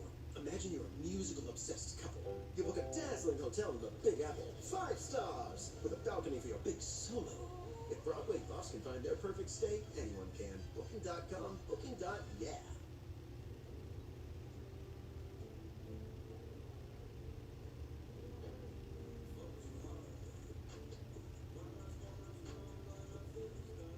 Oh man, it feels so good to be back, man. Hopefully y'all been enjoying y'all time, your holidays, if y'all celebrate that type of thing.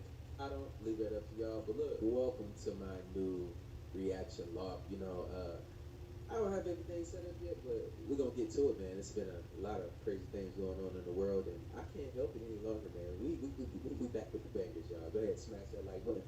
Let's get this video right here to like 15,000 likes. Let's do 20,000, man, for the comeback. But look, man, make sure y'all don't believe everything y'all see in these videos, but this shit is definitely interesting, man. I think the world is just falling apart, man. It's falling off the bones, y'all.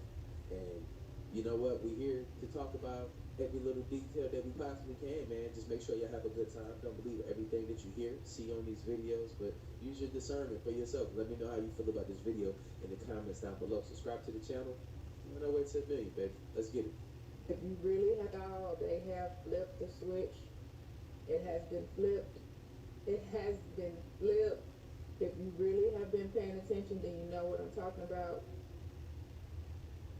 It's full throttle now. They know their time is up, so they're going out with a bang. They're going out with a bang. They're showing you in the movies and the TV shows and on YouTube. You're seeing a lot of things that you never thought you'll see. Like, how are they able to show this or talk about this? You have celebrities making documentaries on other celebrities, and it's worldwide, nationwide. People are talking about it. That is deeper than what you think it is. It's not what you think it is. That is something totally different. They're using something to conjure up something. It's not what you think it is. They got y'all, they already did. They already conjured up. They had so many people saying it. Had y'all saying them two numbers over and over and over. They already conjured up what they needed to conjure up. Well, act like y'all don't know what numbers you're talking about. Come on now. These people are getting us ready for something, so you better pay attention. I just watched that Steven Spielberg Disclosure Day official trailer, and that shit is about to rock a lot of people. Matter of fact, look at this shit. Look at this shit right here. Good morning, Kansas City. Let's take a look at today. I want you to pay attention.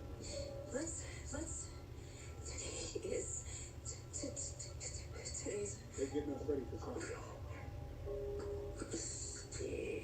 This shit is talking through her.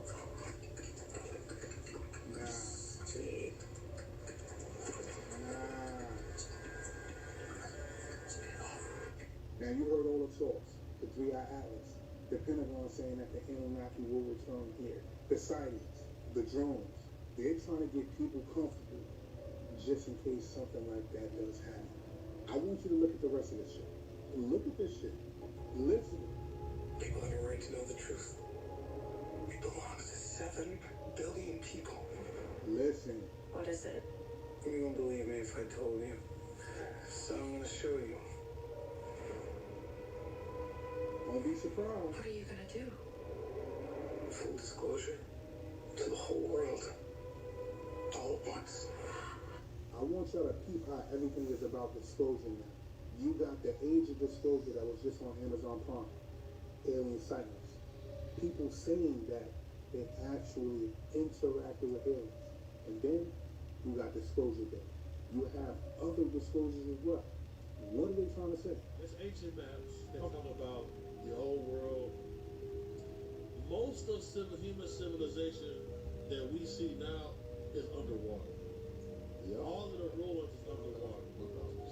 You know, the scariest thing to me is that at the top of Mount Everest, they find these 8 feet in diameter oysters. So that means at one point in time, Mount Everest was completely underwater. Absolutely. The highest point on the planet was completely underwater.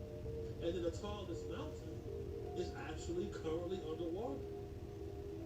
Where do 90% of UFO sightings originate and leave? The water. water.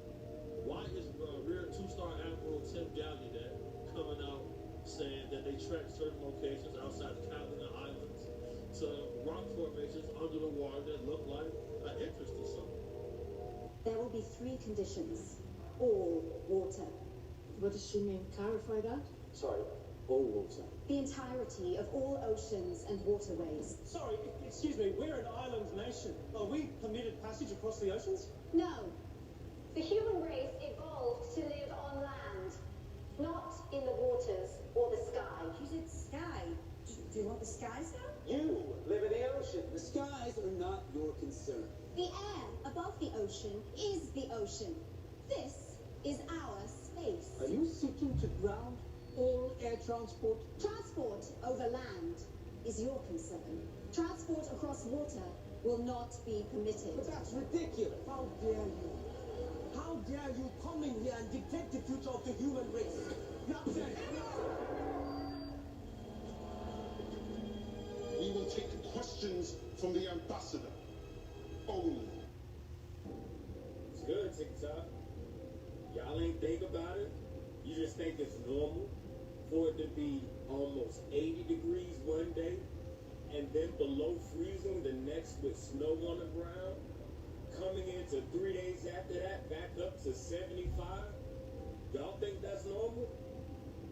Y'all know what the issue is? Y'all ain't paying no attention to these. Now let me explain.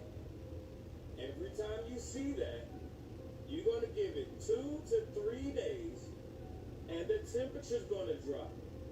Not only will the temperature drop, a lot of times it's going to rain.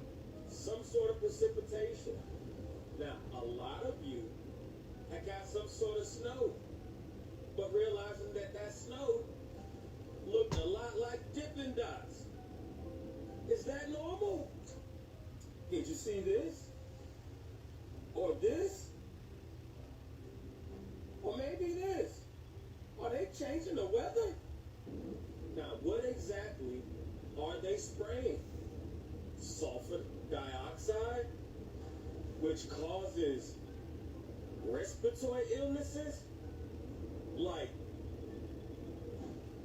barium, which takes away your smell, your sense of smell, just like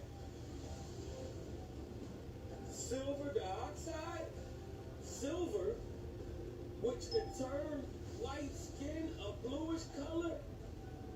Is that how they're going to turn into the grays? Ain't no way. Ain't no way. But I will tell you this. Every time you see those lines, just go and look at your temperature, you guys. Go and check the temperature on your phone and give it 2 to 3 days and watch the temperature and watch for precipitation. Now, I'm not saying that this is factual. I'm just saying this for entertainment purposes only. Because, you know, it's all scripted. I told you. I wrote it down. I'm trying to be a great producer. Like Spielberg. Only better. We had a swarm, a big gnarly swarm of them black tentacle things that I told y'all do exist. Black as I've tentacle got them things. on video already. And many people have been recording strange Black tentacle things. sounds coming from the sky, and they kind of sound like a deep growl or like a really odd sound. It's kind of like an animal growling, but it's nothing you recognize. These things, I told y'all, they are coming closer and closer to the surface. Okay, in my local group, last night, people started posting, did you guys hear those helicopters? It's like helicopters that were flying very, very low. It shook the whole house. Everyone was jumping out of bed wondering what the loud sound was. And they're like, oh, it was a fleet of helicopters above us. Everyone's saying it was loud helicopters, and people were freaking out. Well, somebody posted, I'm going to put the video in here. I'm about to put the video in here. I'm about to show you the video. You need to, before, suspend your disbelief for a minute, and don't assume you know what you're looking at. Look at it several times, okay? Check yourself. Check again, check again, check again. Watch it over and over. Because this person, it looks like their ring cam or something they posted, and it's only like a top sliver, so it's going to look a little bit funny. But it's the way the guy posted it. It's like a part of his ring camera footage, a ring camera, something of the sort, surveillance, okay? You can clearly see several black things floating through the sky, like swimming, several black things, and they're making that low gurgling growling sound that can be mistaken for a helicopter until the black tentacle things go, and then you can see a helicopter behind them, and that is clearly a helicopter. But the first several things that fly through are not helicopters. They have no lights. These are those black tentacle creatures, and it looks like a helicopter is either, I don't know, escorting them or chasing them. Watch for yourself. This is not AI. This is someone who lives in the town next to me. It's just a guy who published his little surveillance video in our local group.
Breaking news, a thick layer of radiation fog is covering Central California, leaving more than 13 million people stranded. The phenomenon called radiation fog is unrelated to nuclear radiation, but it creates an equally dangerous situation. A thick layer of fog forms when the ground cools rapidly after sunset, compressing the air close to the ground like putting a lid on a pot of steaming water. The result, all the car exhaust, agricultural dust, industrial emissions, and PM2. 5 particles are trapped right where people breathe. Health experts warn that this can cause a sudden increase in asthma symptoms, coughing, chest pain, and even heart problems. From Sacramento to Fresno, Bakersfield, Oakland, millions of people are living in a fog compressed between 2 layers of air, cold below and warm above. And while this air cap remains open, pollution can build up exponentially. Local hospitals have been reporting a surge in new emergency cases, and the weather agency has been...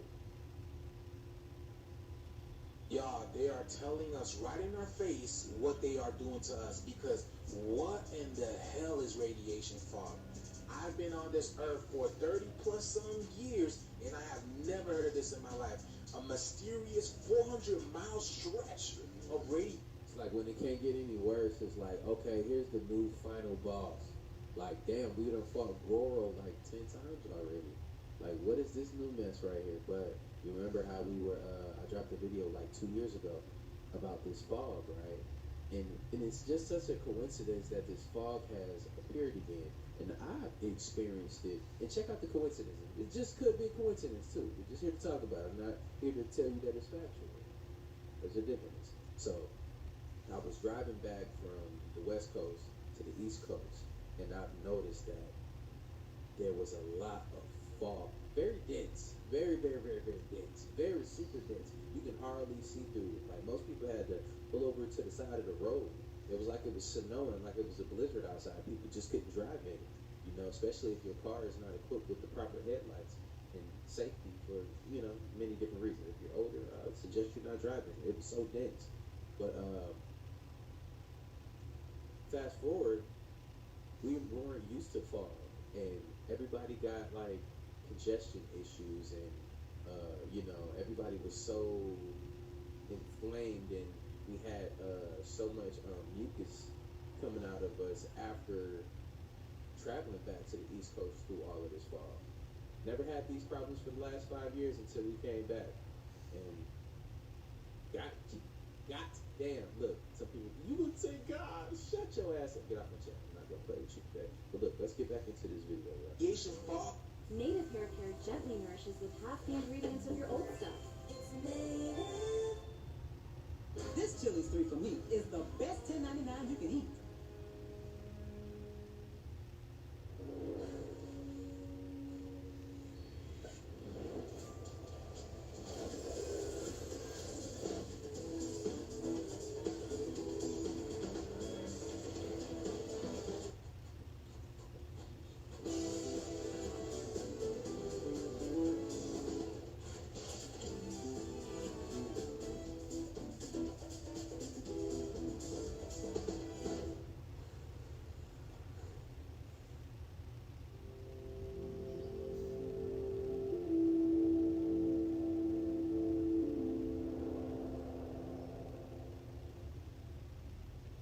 We knew our last Verbo was going to be incredible. We didn't know the hot tub was broken. But thanks to Verbo Care and 24/7 live support, they moved us. Better place, better hot tub. Got any room for dad? Chicken jumpers. Yeah. Teenagers are full of surprises. Verbo is not. If you know, be Verbo.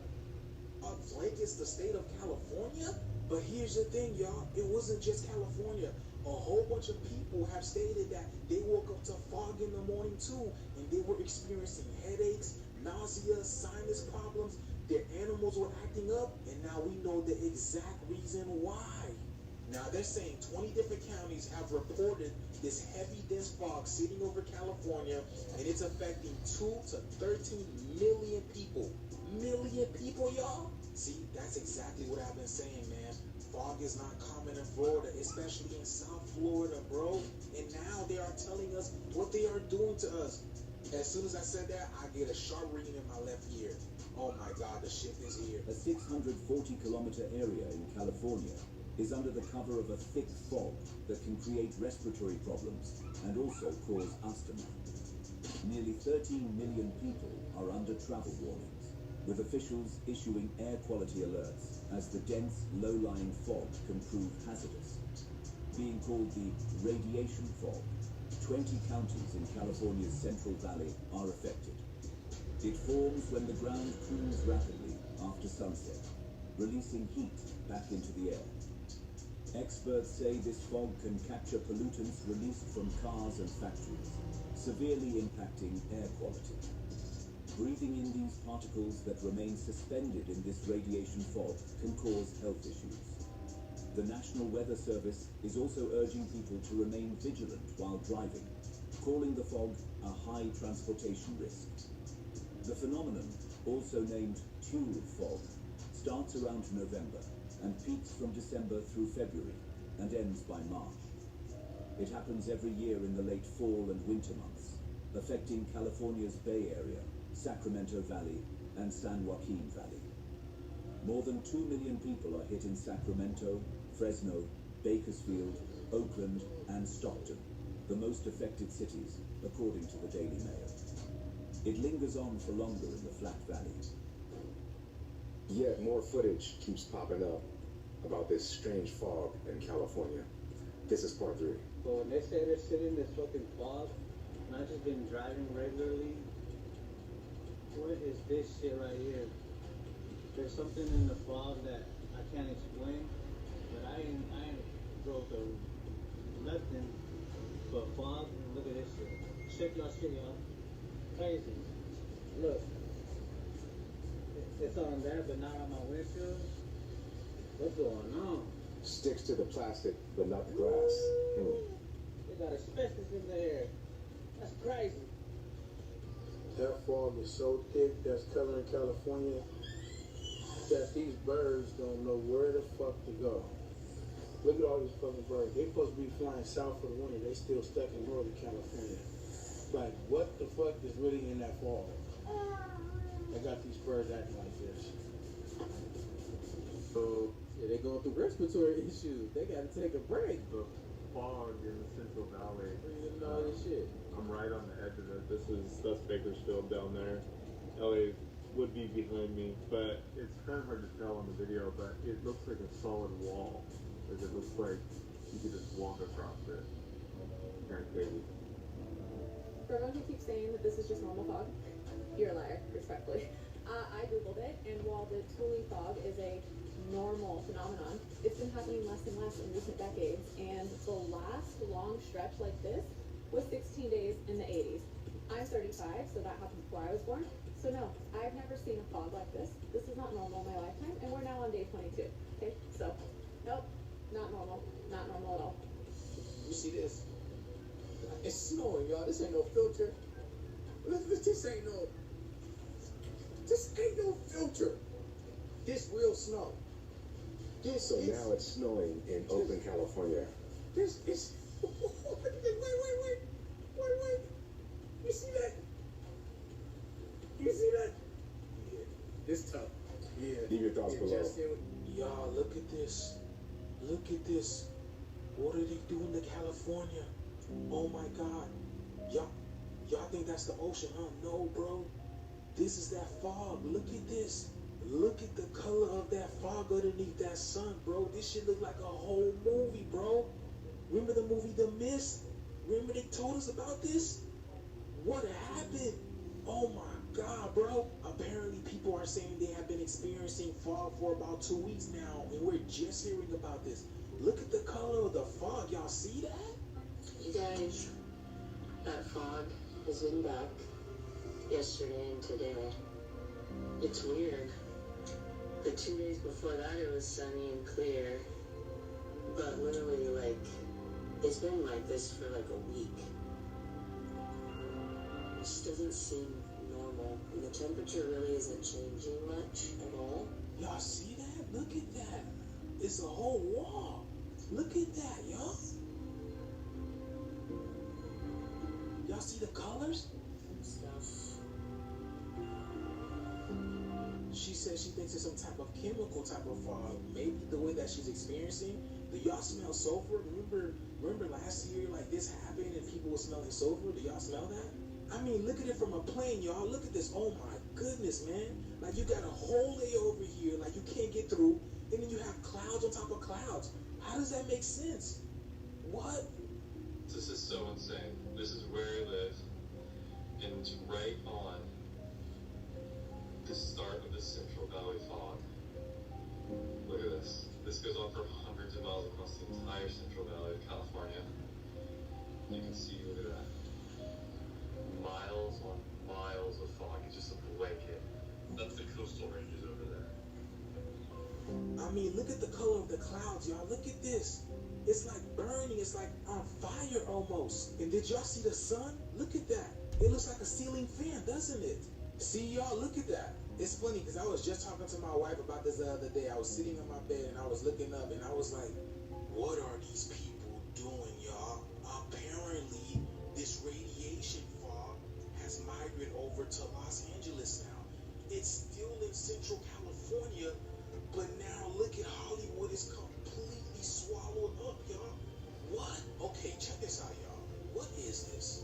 Because isn't fog supposed to dissipate when the sun hits, right?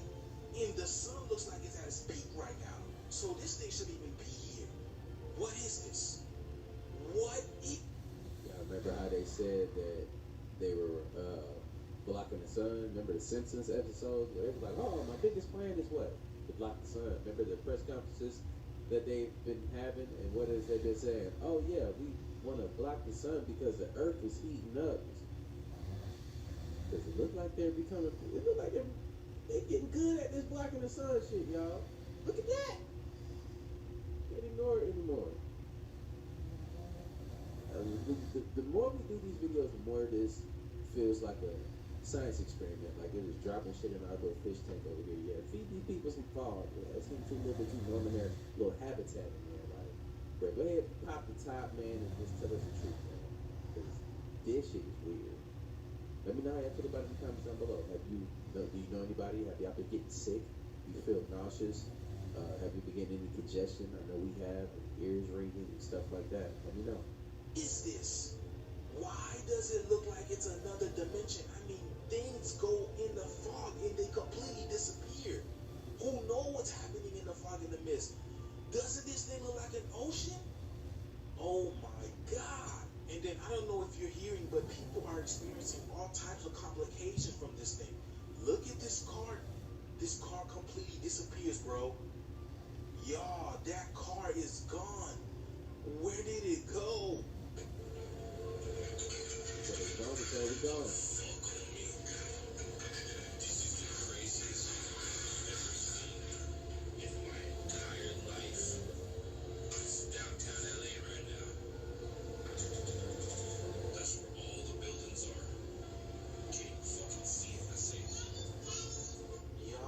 Has been going on for 3 weeks now.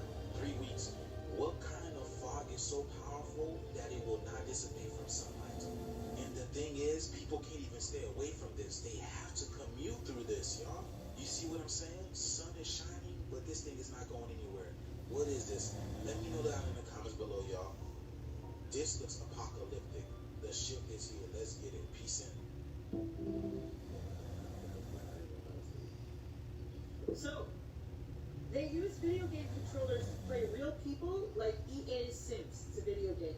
They gave the guys in the white vans jobs and pension as the signature reduction force. They root around in real time in people's veins and arteries because that's how the system, hardware and software, Moses Sosa works. Your body area network, is the weapon. No tower or nano required. Yeah, because you're electrical. What'd you tell people? Well, if you're a synergist, you've probably been trying to warn them this entire time. So whoever you are, and wherever you're at, and understanding all of these different things with the corona and blah, blah, blah. If you don't understand the technical, it does not matter. What matters the most is that you are able to get in touch with your own skin. That is the most important component of everything on this channel. Pardon my nose. Both of the living absolutely the stage. And I usually try to get to the bottom of it before I decide to have children. But when I discover what I discovered, I decided I wasn't going to have children because the only way to prepare for the future is to study history. There's a very large gap in our fossil record. Something happened. There's a very large gap in the fossil record and the historical record. Now, once I found out that song, Swing Low Street Cherry, was a slave, hoping that a UFO would come down and they would take them away from you. That opened up my eyes towards, okay, I gotta look at the world a lot different. Everything that's being shown to me is not the truth.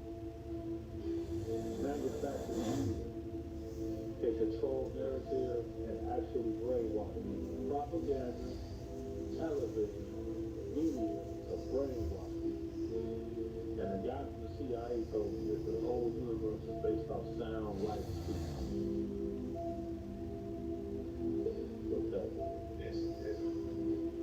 That's deep when you think about it, right? Even when they talk about things that we do, read it, it don't match up. No, it don't match up. Because it's not suspicious to nobody that, there's one race of people on the planet who seem like they in a rush to always get all the resources for everything. Almost like where they came from, it was scarce. And whenever they got here, it's a mad dash to get everything. Why are they able to organize themselves so well? How are they able to do this? Another comment. It's another comment. Look, I tell you, look, man, look, the vast majority of us here on this planet, we've been sold out. And it's not just for like money or stuff like that. It's for everything, for resources. And I think the biggest one is for information. Imagine if we lived in a society where all of us knew zero-point technology, like we knew how to make devices levitate. We knew how to, get out of the firmament and go to different galaxies and trade and barter with different nations or whatever you want to call it, different galaxies, we wouldn't be able to be controlled if we define for them to usurp our energy the way that they do and keep us here in a perpetual state of, fight or flight and ignorance because we lack the information needed to break out of our matrix. And the matrix can come in many different levels, like a mental matrix, a physical matrix, a spiritual matrix, different stuff like that. So just look, just ask me, am I cooking? Let me know if I'm cooking in the comments down below if you're tracking. But that's what we're lacking. We're lacking the information to get us to that next point. But I think all of these things we're getting a step closer every day. So yeah, we've been sold out.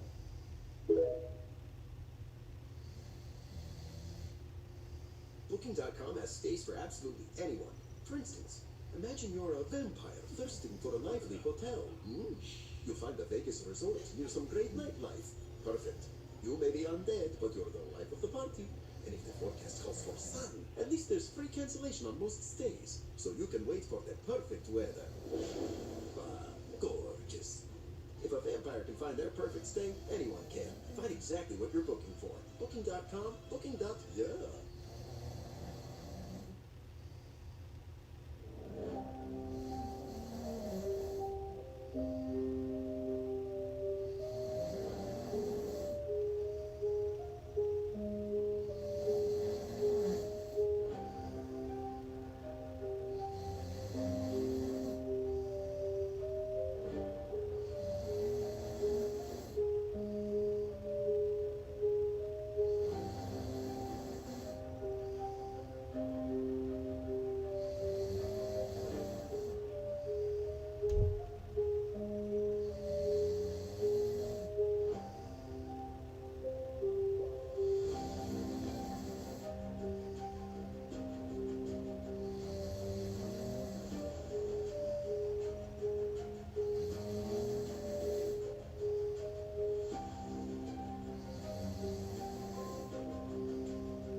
Something about Cam Newton always felt a little off to me. Not in a bad way, but just like in a mysterious way that people really don't talk about.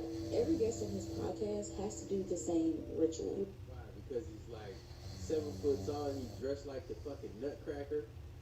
Like, it's crazy. Yeah.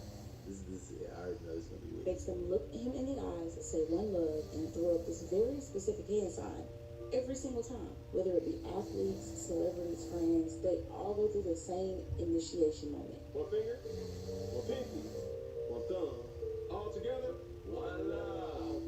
One finger, one pinky, one thumb, all together, one love. One finger, One pinky. One thumb.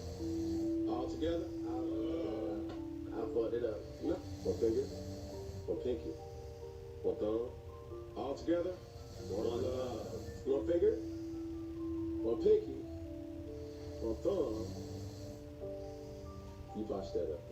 I'm sorry. I don't know if you're trying to make me. Yeah, but this signal is the braille or the sign language for For love, yeah. This is Chance. This is actually an actual universally recognized ASL. I got my own name and sign language. That's dope. Man, if you get interested in interesting. Here we go. As we end things here, Finger Friday, man, let's rock and roll. We go on one finger, one pinky, one thumb. All together, one love. And notice how uncomfortable Chance was at first. And the craziest part, the hand signs are just the surface. Because when you really look at the people closest to Cam, especially his most recent baby mama Jasmine, you start to see a whole different kind of energy at play. Something changed in her. Something in her eyes, her aura, her spirit. Almost like whatever he's connected to, whatever those gestures symbolize, might run a lot deeper than people think. But that's a whole different story. So in part 2, we're going to talk about Jasmine, her connection to Cam, and the strange, almost witchy shift that happened in their relationship. Control, where Cam Newton invites his guests to point their index finger toward one camera, then extend their pinky toward another, while the index finger is extended, and then they would both declare one love. As millions could tell from my facial expression, I was completely caught off guard. That's real life, man. This should have been everybody's reaction. Because it was definitely ours. The same hand gesture can salute the very spirits depending on who's using it and why. So when a hand gesture meant to express love resembles one that ancient pagan cultures, modern pop culture, and occult movements have used to celebrate darkness and defiance, that's not something I can ignore. Hey man, spiritual awakening ain't no motherfucking joke. A lot of people trying to make this shit sound sweet, but it's way more to it. You ready? And the person I thought I was is shady, and this shit is painful.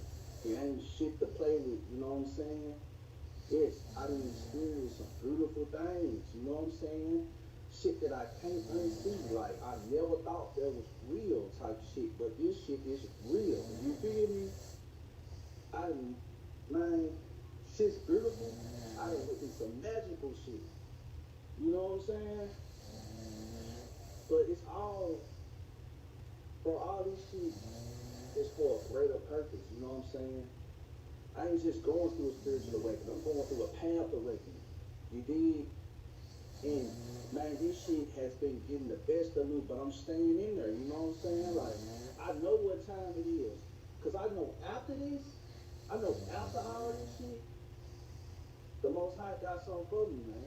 The ancestors have already showed me a little glimpse, but they ain't giving too much, you know what I'm saying? I gotta hang in there and I gotta keep on swinging, try to keep on fighting. You know what I'm saying? Stay grounded, man. You hear me? That's what I'm on. I'm staying grounded. And who I'm becoming, hey, it's it. So yeah, man. This spiritual awakening is real. The world is shifting. You feel it?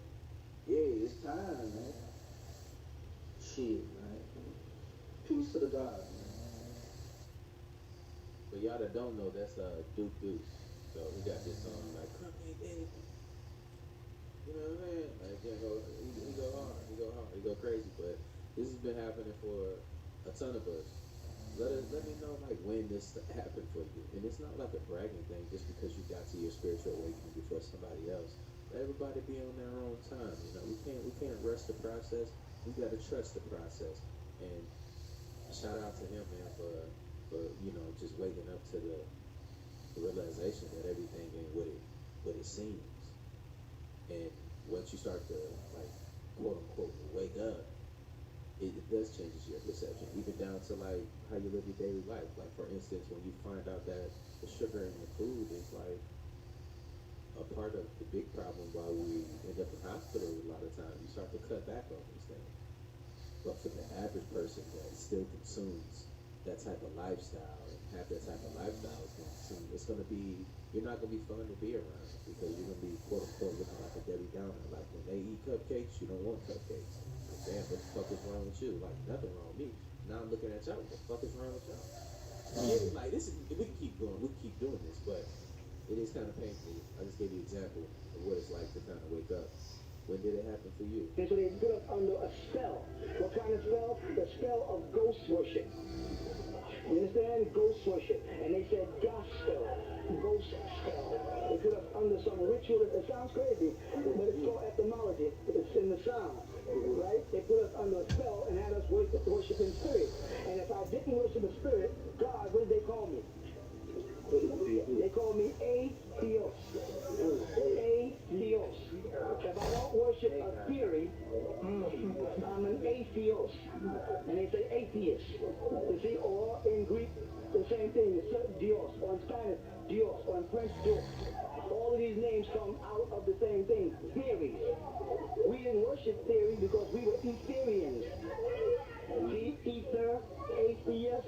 We were Etherians and we were the gases people. If you look at the word gases and change that G, which is the ancient language from the G in Hebrew, we say gemal. In Arabic, you say jet.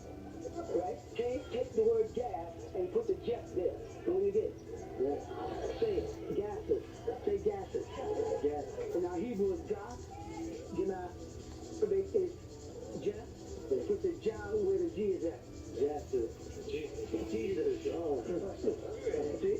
$50 billion is how much money we spent building a pyramid and a city on the other side of the planet.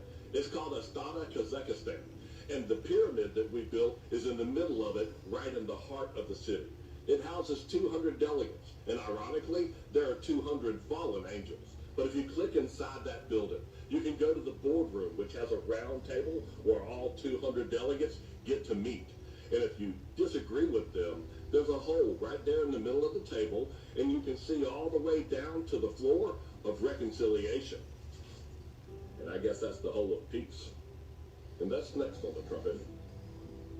I bet if they did have a hole that high up there like that, that is the hole of peace. Yes, I'm not going to disagree. You're not going to kick me. You're not going to Spartan kick me through the middle of that motherfucker so I can go down to the hall of reconciliation. No, I don't want to reconcile. Like, no, we're gonna get it together right here.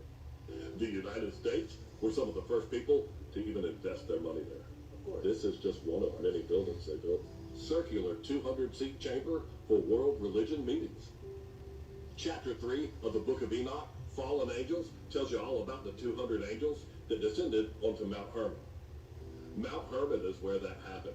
And if you go to the Book of Enoch, you can see that those 20 names that it mentioned right underneath that verse, they were leaders of tens. So there were 200 people that descended right here on top of Mount Hermon.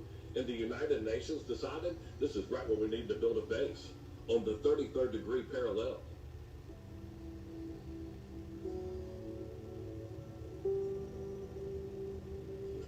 You're 10 minutes late for work, but you were 20 minutes late yesterday. It's a good day for a good deal at Outback Steakhouse. Get down under favourites like the Aussie 3-course starting at $14.99 with savoury soup or fresh salad. Your choice of select entrees like the juicy bloomin' burger and New York-style cheesecake for dessert.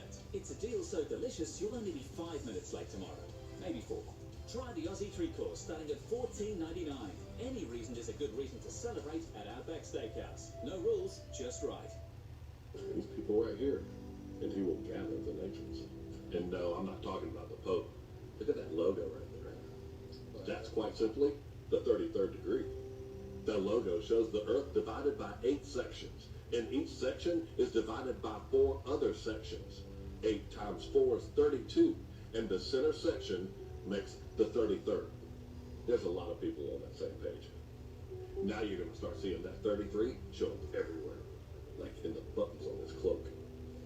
They represent the years of Jesus' life.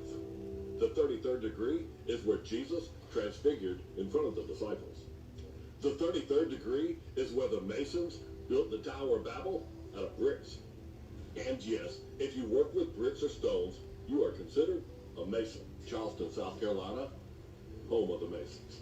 I love that these guys think that they are the oldest fraternity of men. You're not the oldest fraternity of men that swore an oath. called it Mount Hermon because they had sworn and bound themselves by mutual imprecations upon it. That book is in the Library of Congress, and this book is right on my shelf for all of us to read. And in the Sermon on the Mount, these are Jesus' words right here. Verse 33, in case you weren't paying attention. Again, ye have heard that it hath been said by them of old time, thou shalt not forswear thyself.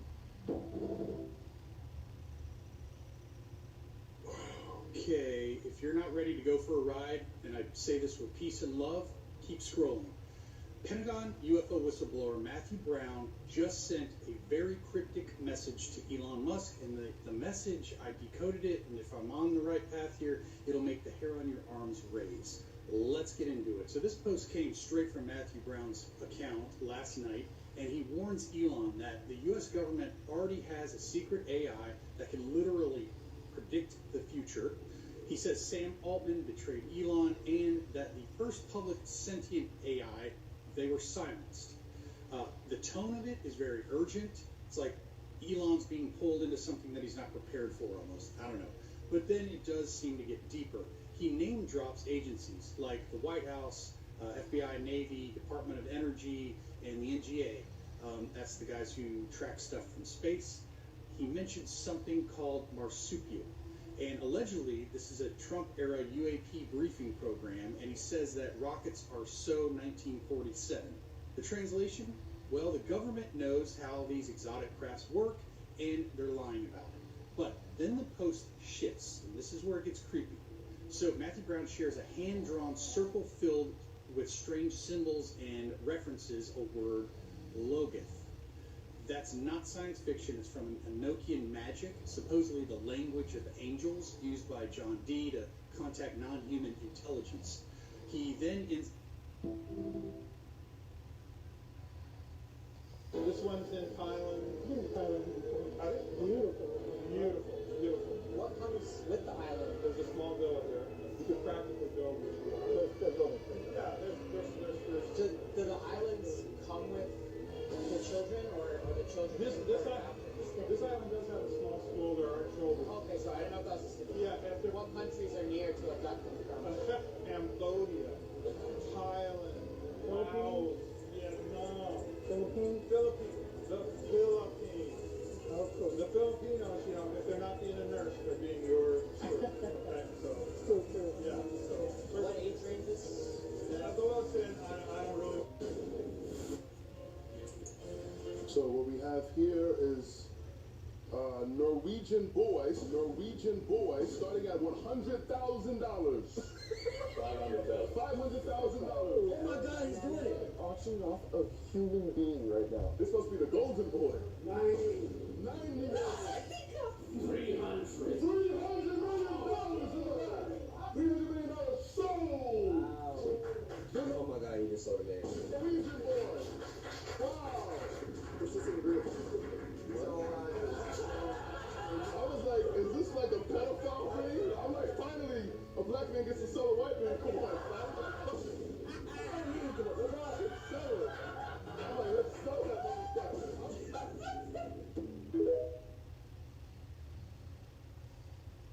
But no, you see, you can see it though. How these things can happen.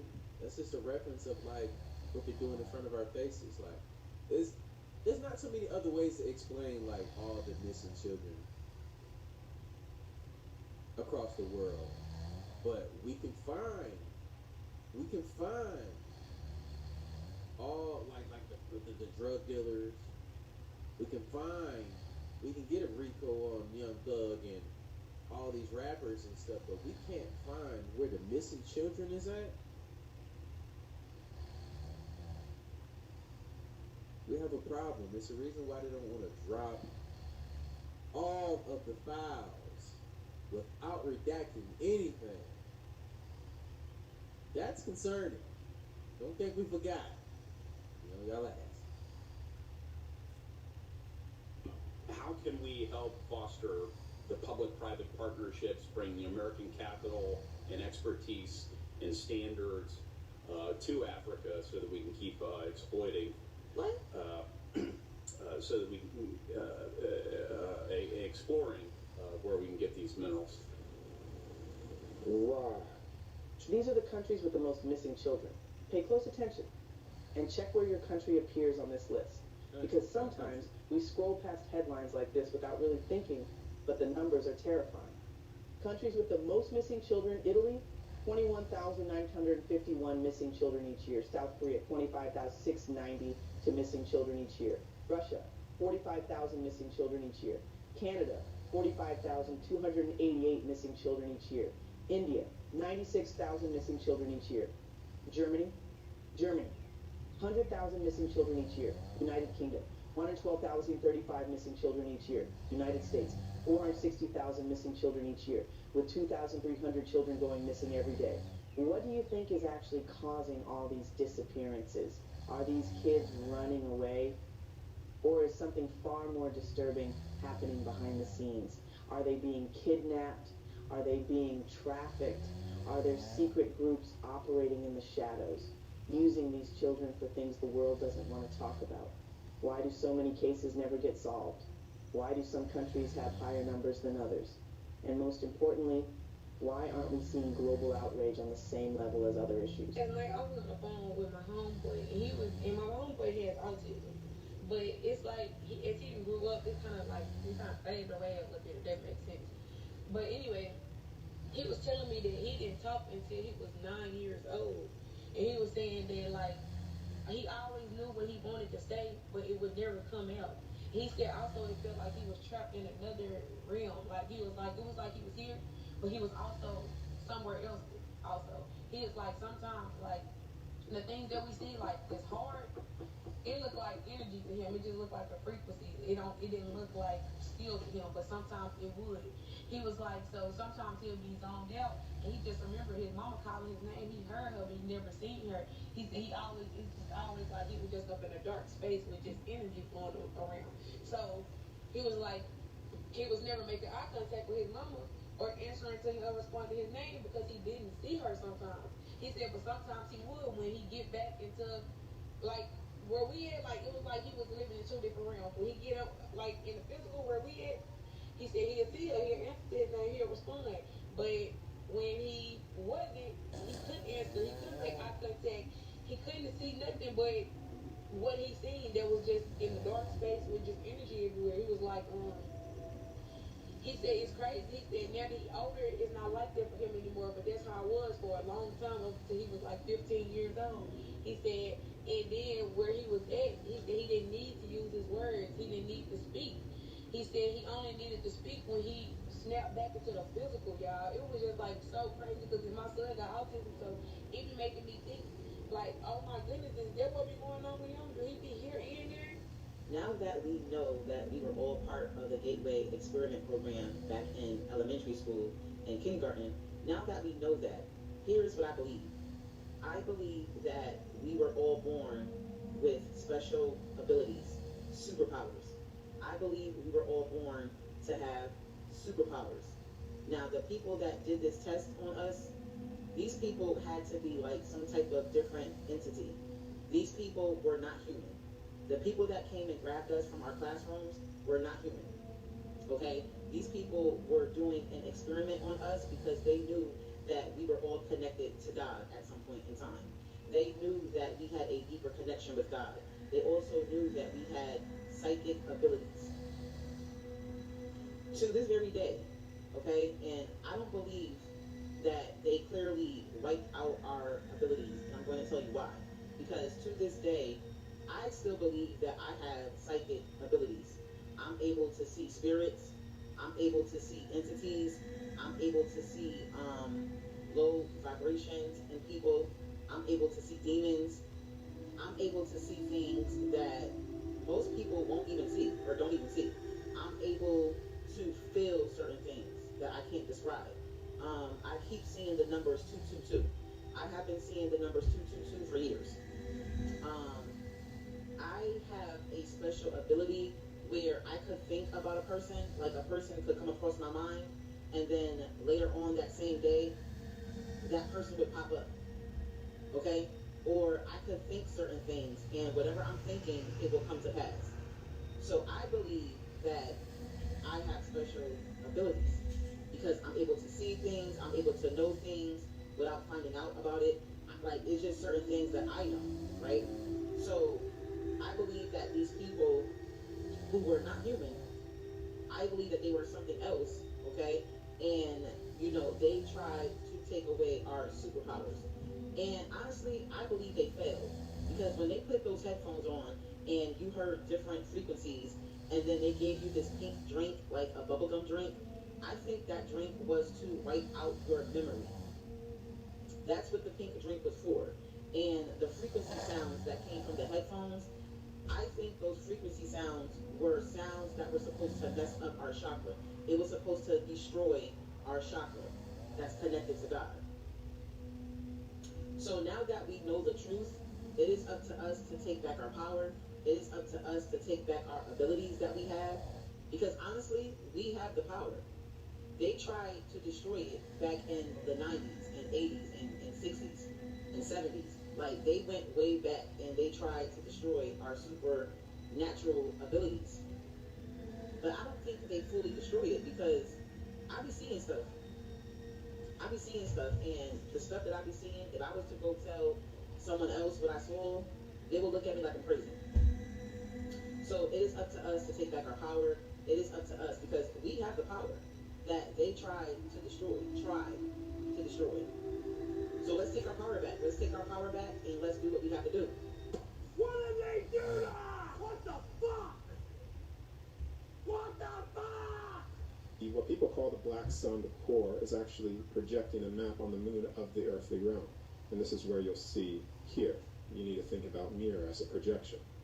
And when you flip the moon in reverse, you'll see that it holds an entire map of the realm that we live within.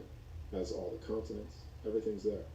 And this is not just, like I said, I want to give you guys actual things that you could see visually and you could do for yourself. But when you're out of your body and you're accessing the other side, all this is available to you and all this is visible and seen for what it really is. I know a lot of people may not like to hear truth because it's harder for someone to tell you you've been lied to your entire life when truth is finally revealed to you. The moon is an entire mapping system of the realm that we live within, and also the realm that's pretty much cut off from us. There's other land masses. It's not just Australia, America, and all the continents that they tell you that is here. And you can access these when you're out of your body and see it. When people want to look at, get a better visualization of constructs, these are some images here that you could visually look at to get a better understanding, like seeing it. When you see something as I talk, sometimes it just clicks. The image on the left is essentially the construct of what I was showing in the beginning, but a single construct has multi-dimensional spaces and realms within a single construct. The one that we're in has 12, right? This is also where it goes into all the ancient civilizations have known about this. A lot of the history, that's what I said before, in the ancient texts. A lot of the texts are actually true, but they hold a lot of distortions because a lot of the texts in truth of the records have been destroyed within this realm. This is where you get the reset of things. This is where you get the giants and all those things. That was all here, but it has been wiped, the records. And so there's still, when you read books or you go into that, you could still find some truth, right? And it's still there. But when you leave your body, you access the other side. You access the records because all things, everything, is available to all of us. That's all the information. Nothing is never truly lost. Bro, this is the nigga from NASA. Like, I'm talking about the nigga that's in charge of the ISS. Listen to what he just said, yo. This is the first time we're going to send humans to the moon, and we're going to have humans in low Earth orbit. That's awesome. Like, we should, as humanity, we should take it. Time out. What the fuck did he just say? Hold up. This is the first time we're going to send humans to the moon, and we're going to have humans in low Earth orbit. That is awesome. Like, we should, as humanity, we should take a brief moment to go, that's awesome. One of the things that we most asked for and look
main thing they want you to believe is the supernatural is not real. Their main interest is in convincing you the supernatural is not real. Why has that been so important for 80 years?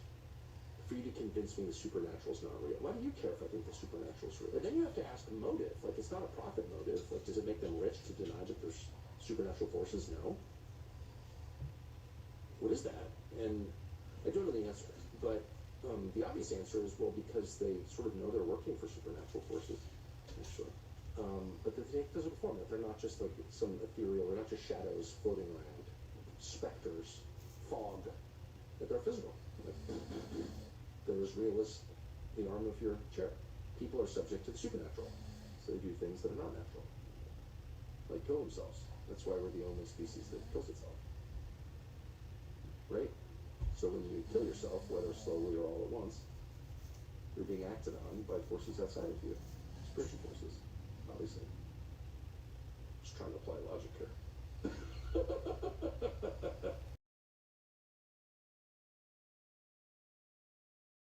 What you walked out the store with, what you did to us and walked out the store with that shit, guess what? It's gotta all be paid back.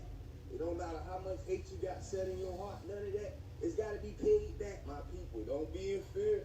Y'all see all these volcanoes ready to go down. They know I was gonna rap, because I've been speaking on it for 5 years, plus trying to they gonna get people to pay attention to what's great to happen. It don't matter how many rituals and spells they try to pull off, whatever the hell CERN gonna do, they can't stop what's coming. They know it's here. And I hate to rain on the people's parade who think it's gonna be a rapture. It's not gonna be no rapture. It may be a harvest of what some may call the culling of the herd. See, y'all stop that nothing to continue to do what you do to the true children of this world. See, when everybody decided to go against us, they chose damnation. You chose to lie, cheat, and steal, and take everything from us. Now, you gonna be stripped down to the bone and the gristle. Hopefully y'all enjoyed this video. Just know we got many more to come. Make sure y'all smash that like button, subscribe if you haven't already, especially if you made it to this point in the video. Let me know, man. Put those flame emojis if y'all made it to this part of the video. I always do appreciate the real ones. I got something special for y'all in store. I don't celebrate holidays or nothing like that, but I got something for y'all. And we'll just be doing these things live. They'll be random. I want to save this portion for the end of the video so the people that actually consume the content and watch it are getting the benefits and not just being from a casual watcher, you know. But we're gonna be doing live streams, and live streams, I got a calculation on how I'm gonna give you out this pocket change, but I'm definitely gonna give you all the money that I've been saving up for the memberships. I haven't forgot. But look, just be ready. There's nowhere to be prepared for you to be in line and be the first one to win the winnings. I'm gonna ask certain questions, and y'all give me the answer. Whoever gives me the answer first, y'all see me do it before, y'all will get the prize. And there's gonna be tier levels too as well, versus who qualifies to get this prize. I'll be able to see everything live. I can no longer do a giveaway or anything else like that and have people like email me, because there's a bunch of scammers out here, and it got crazy. And it kind of scared me away from doing the giveaways how I used to do them, because the internet is changing. You see in the comments, there's a lot of bots that try to get people to click things and invest in things that are scams. But those scams over here, I'll be doing these things live. If it's not live, then there's nobody contacting you trying to do anything or do a giveaway for you. Hopefully you understand that. And the story is, moral story is, I'll be doing the giveaways live, and it's gonna be scam proof. But look, I'll see you in the next video. Like I always say, spread love, because there's too much hate in this world. Love you guys. I'll see you in the next video. And I'm out though. Live.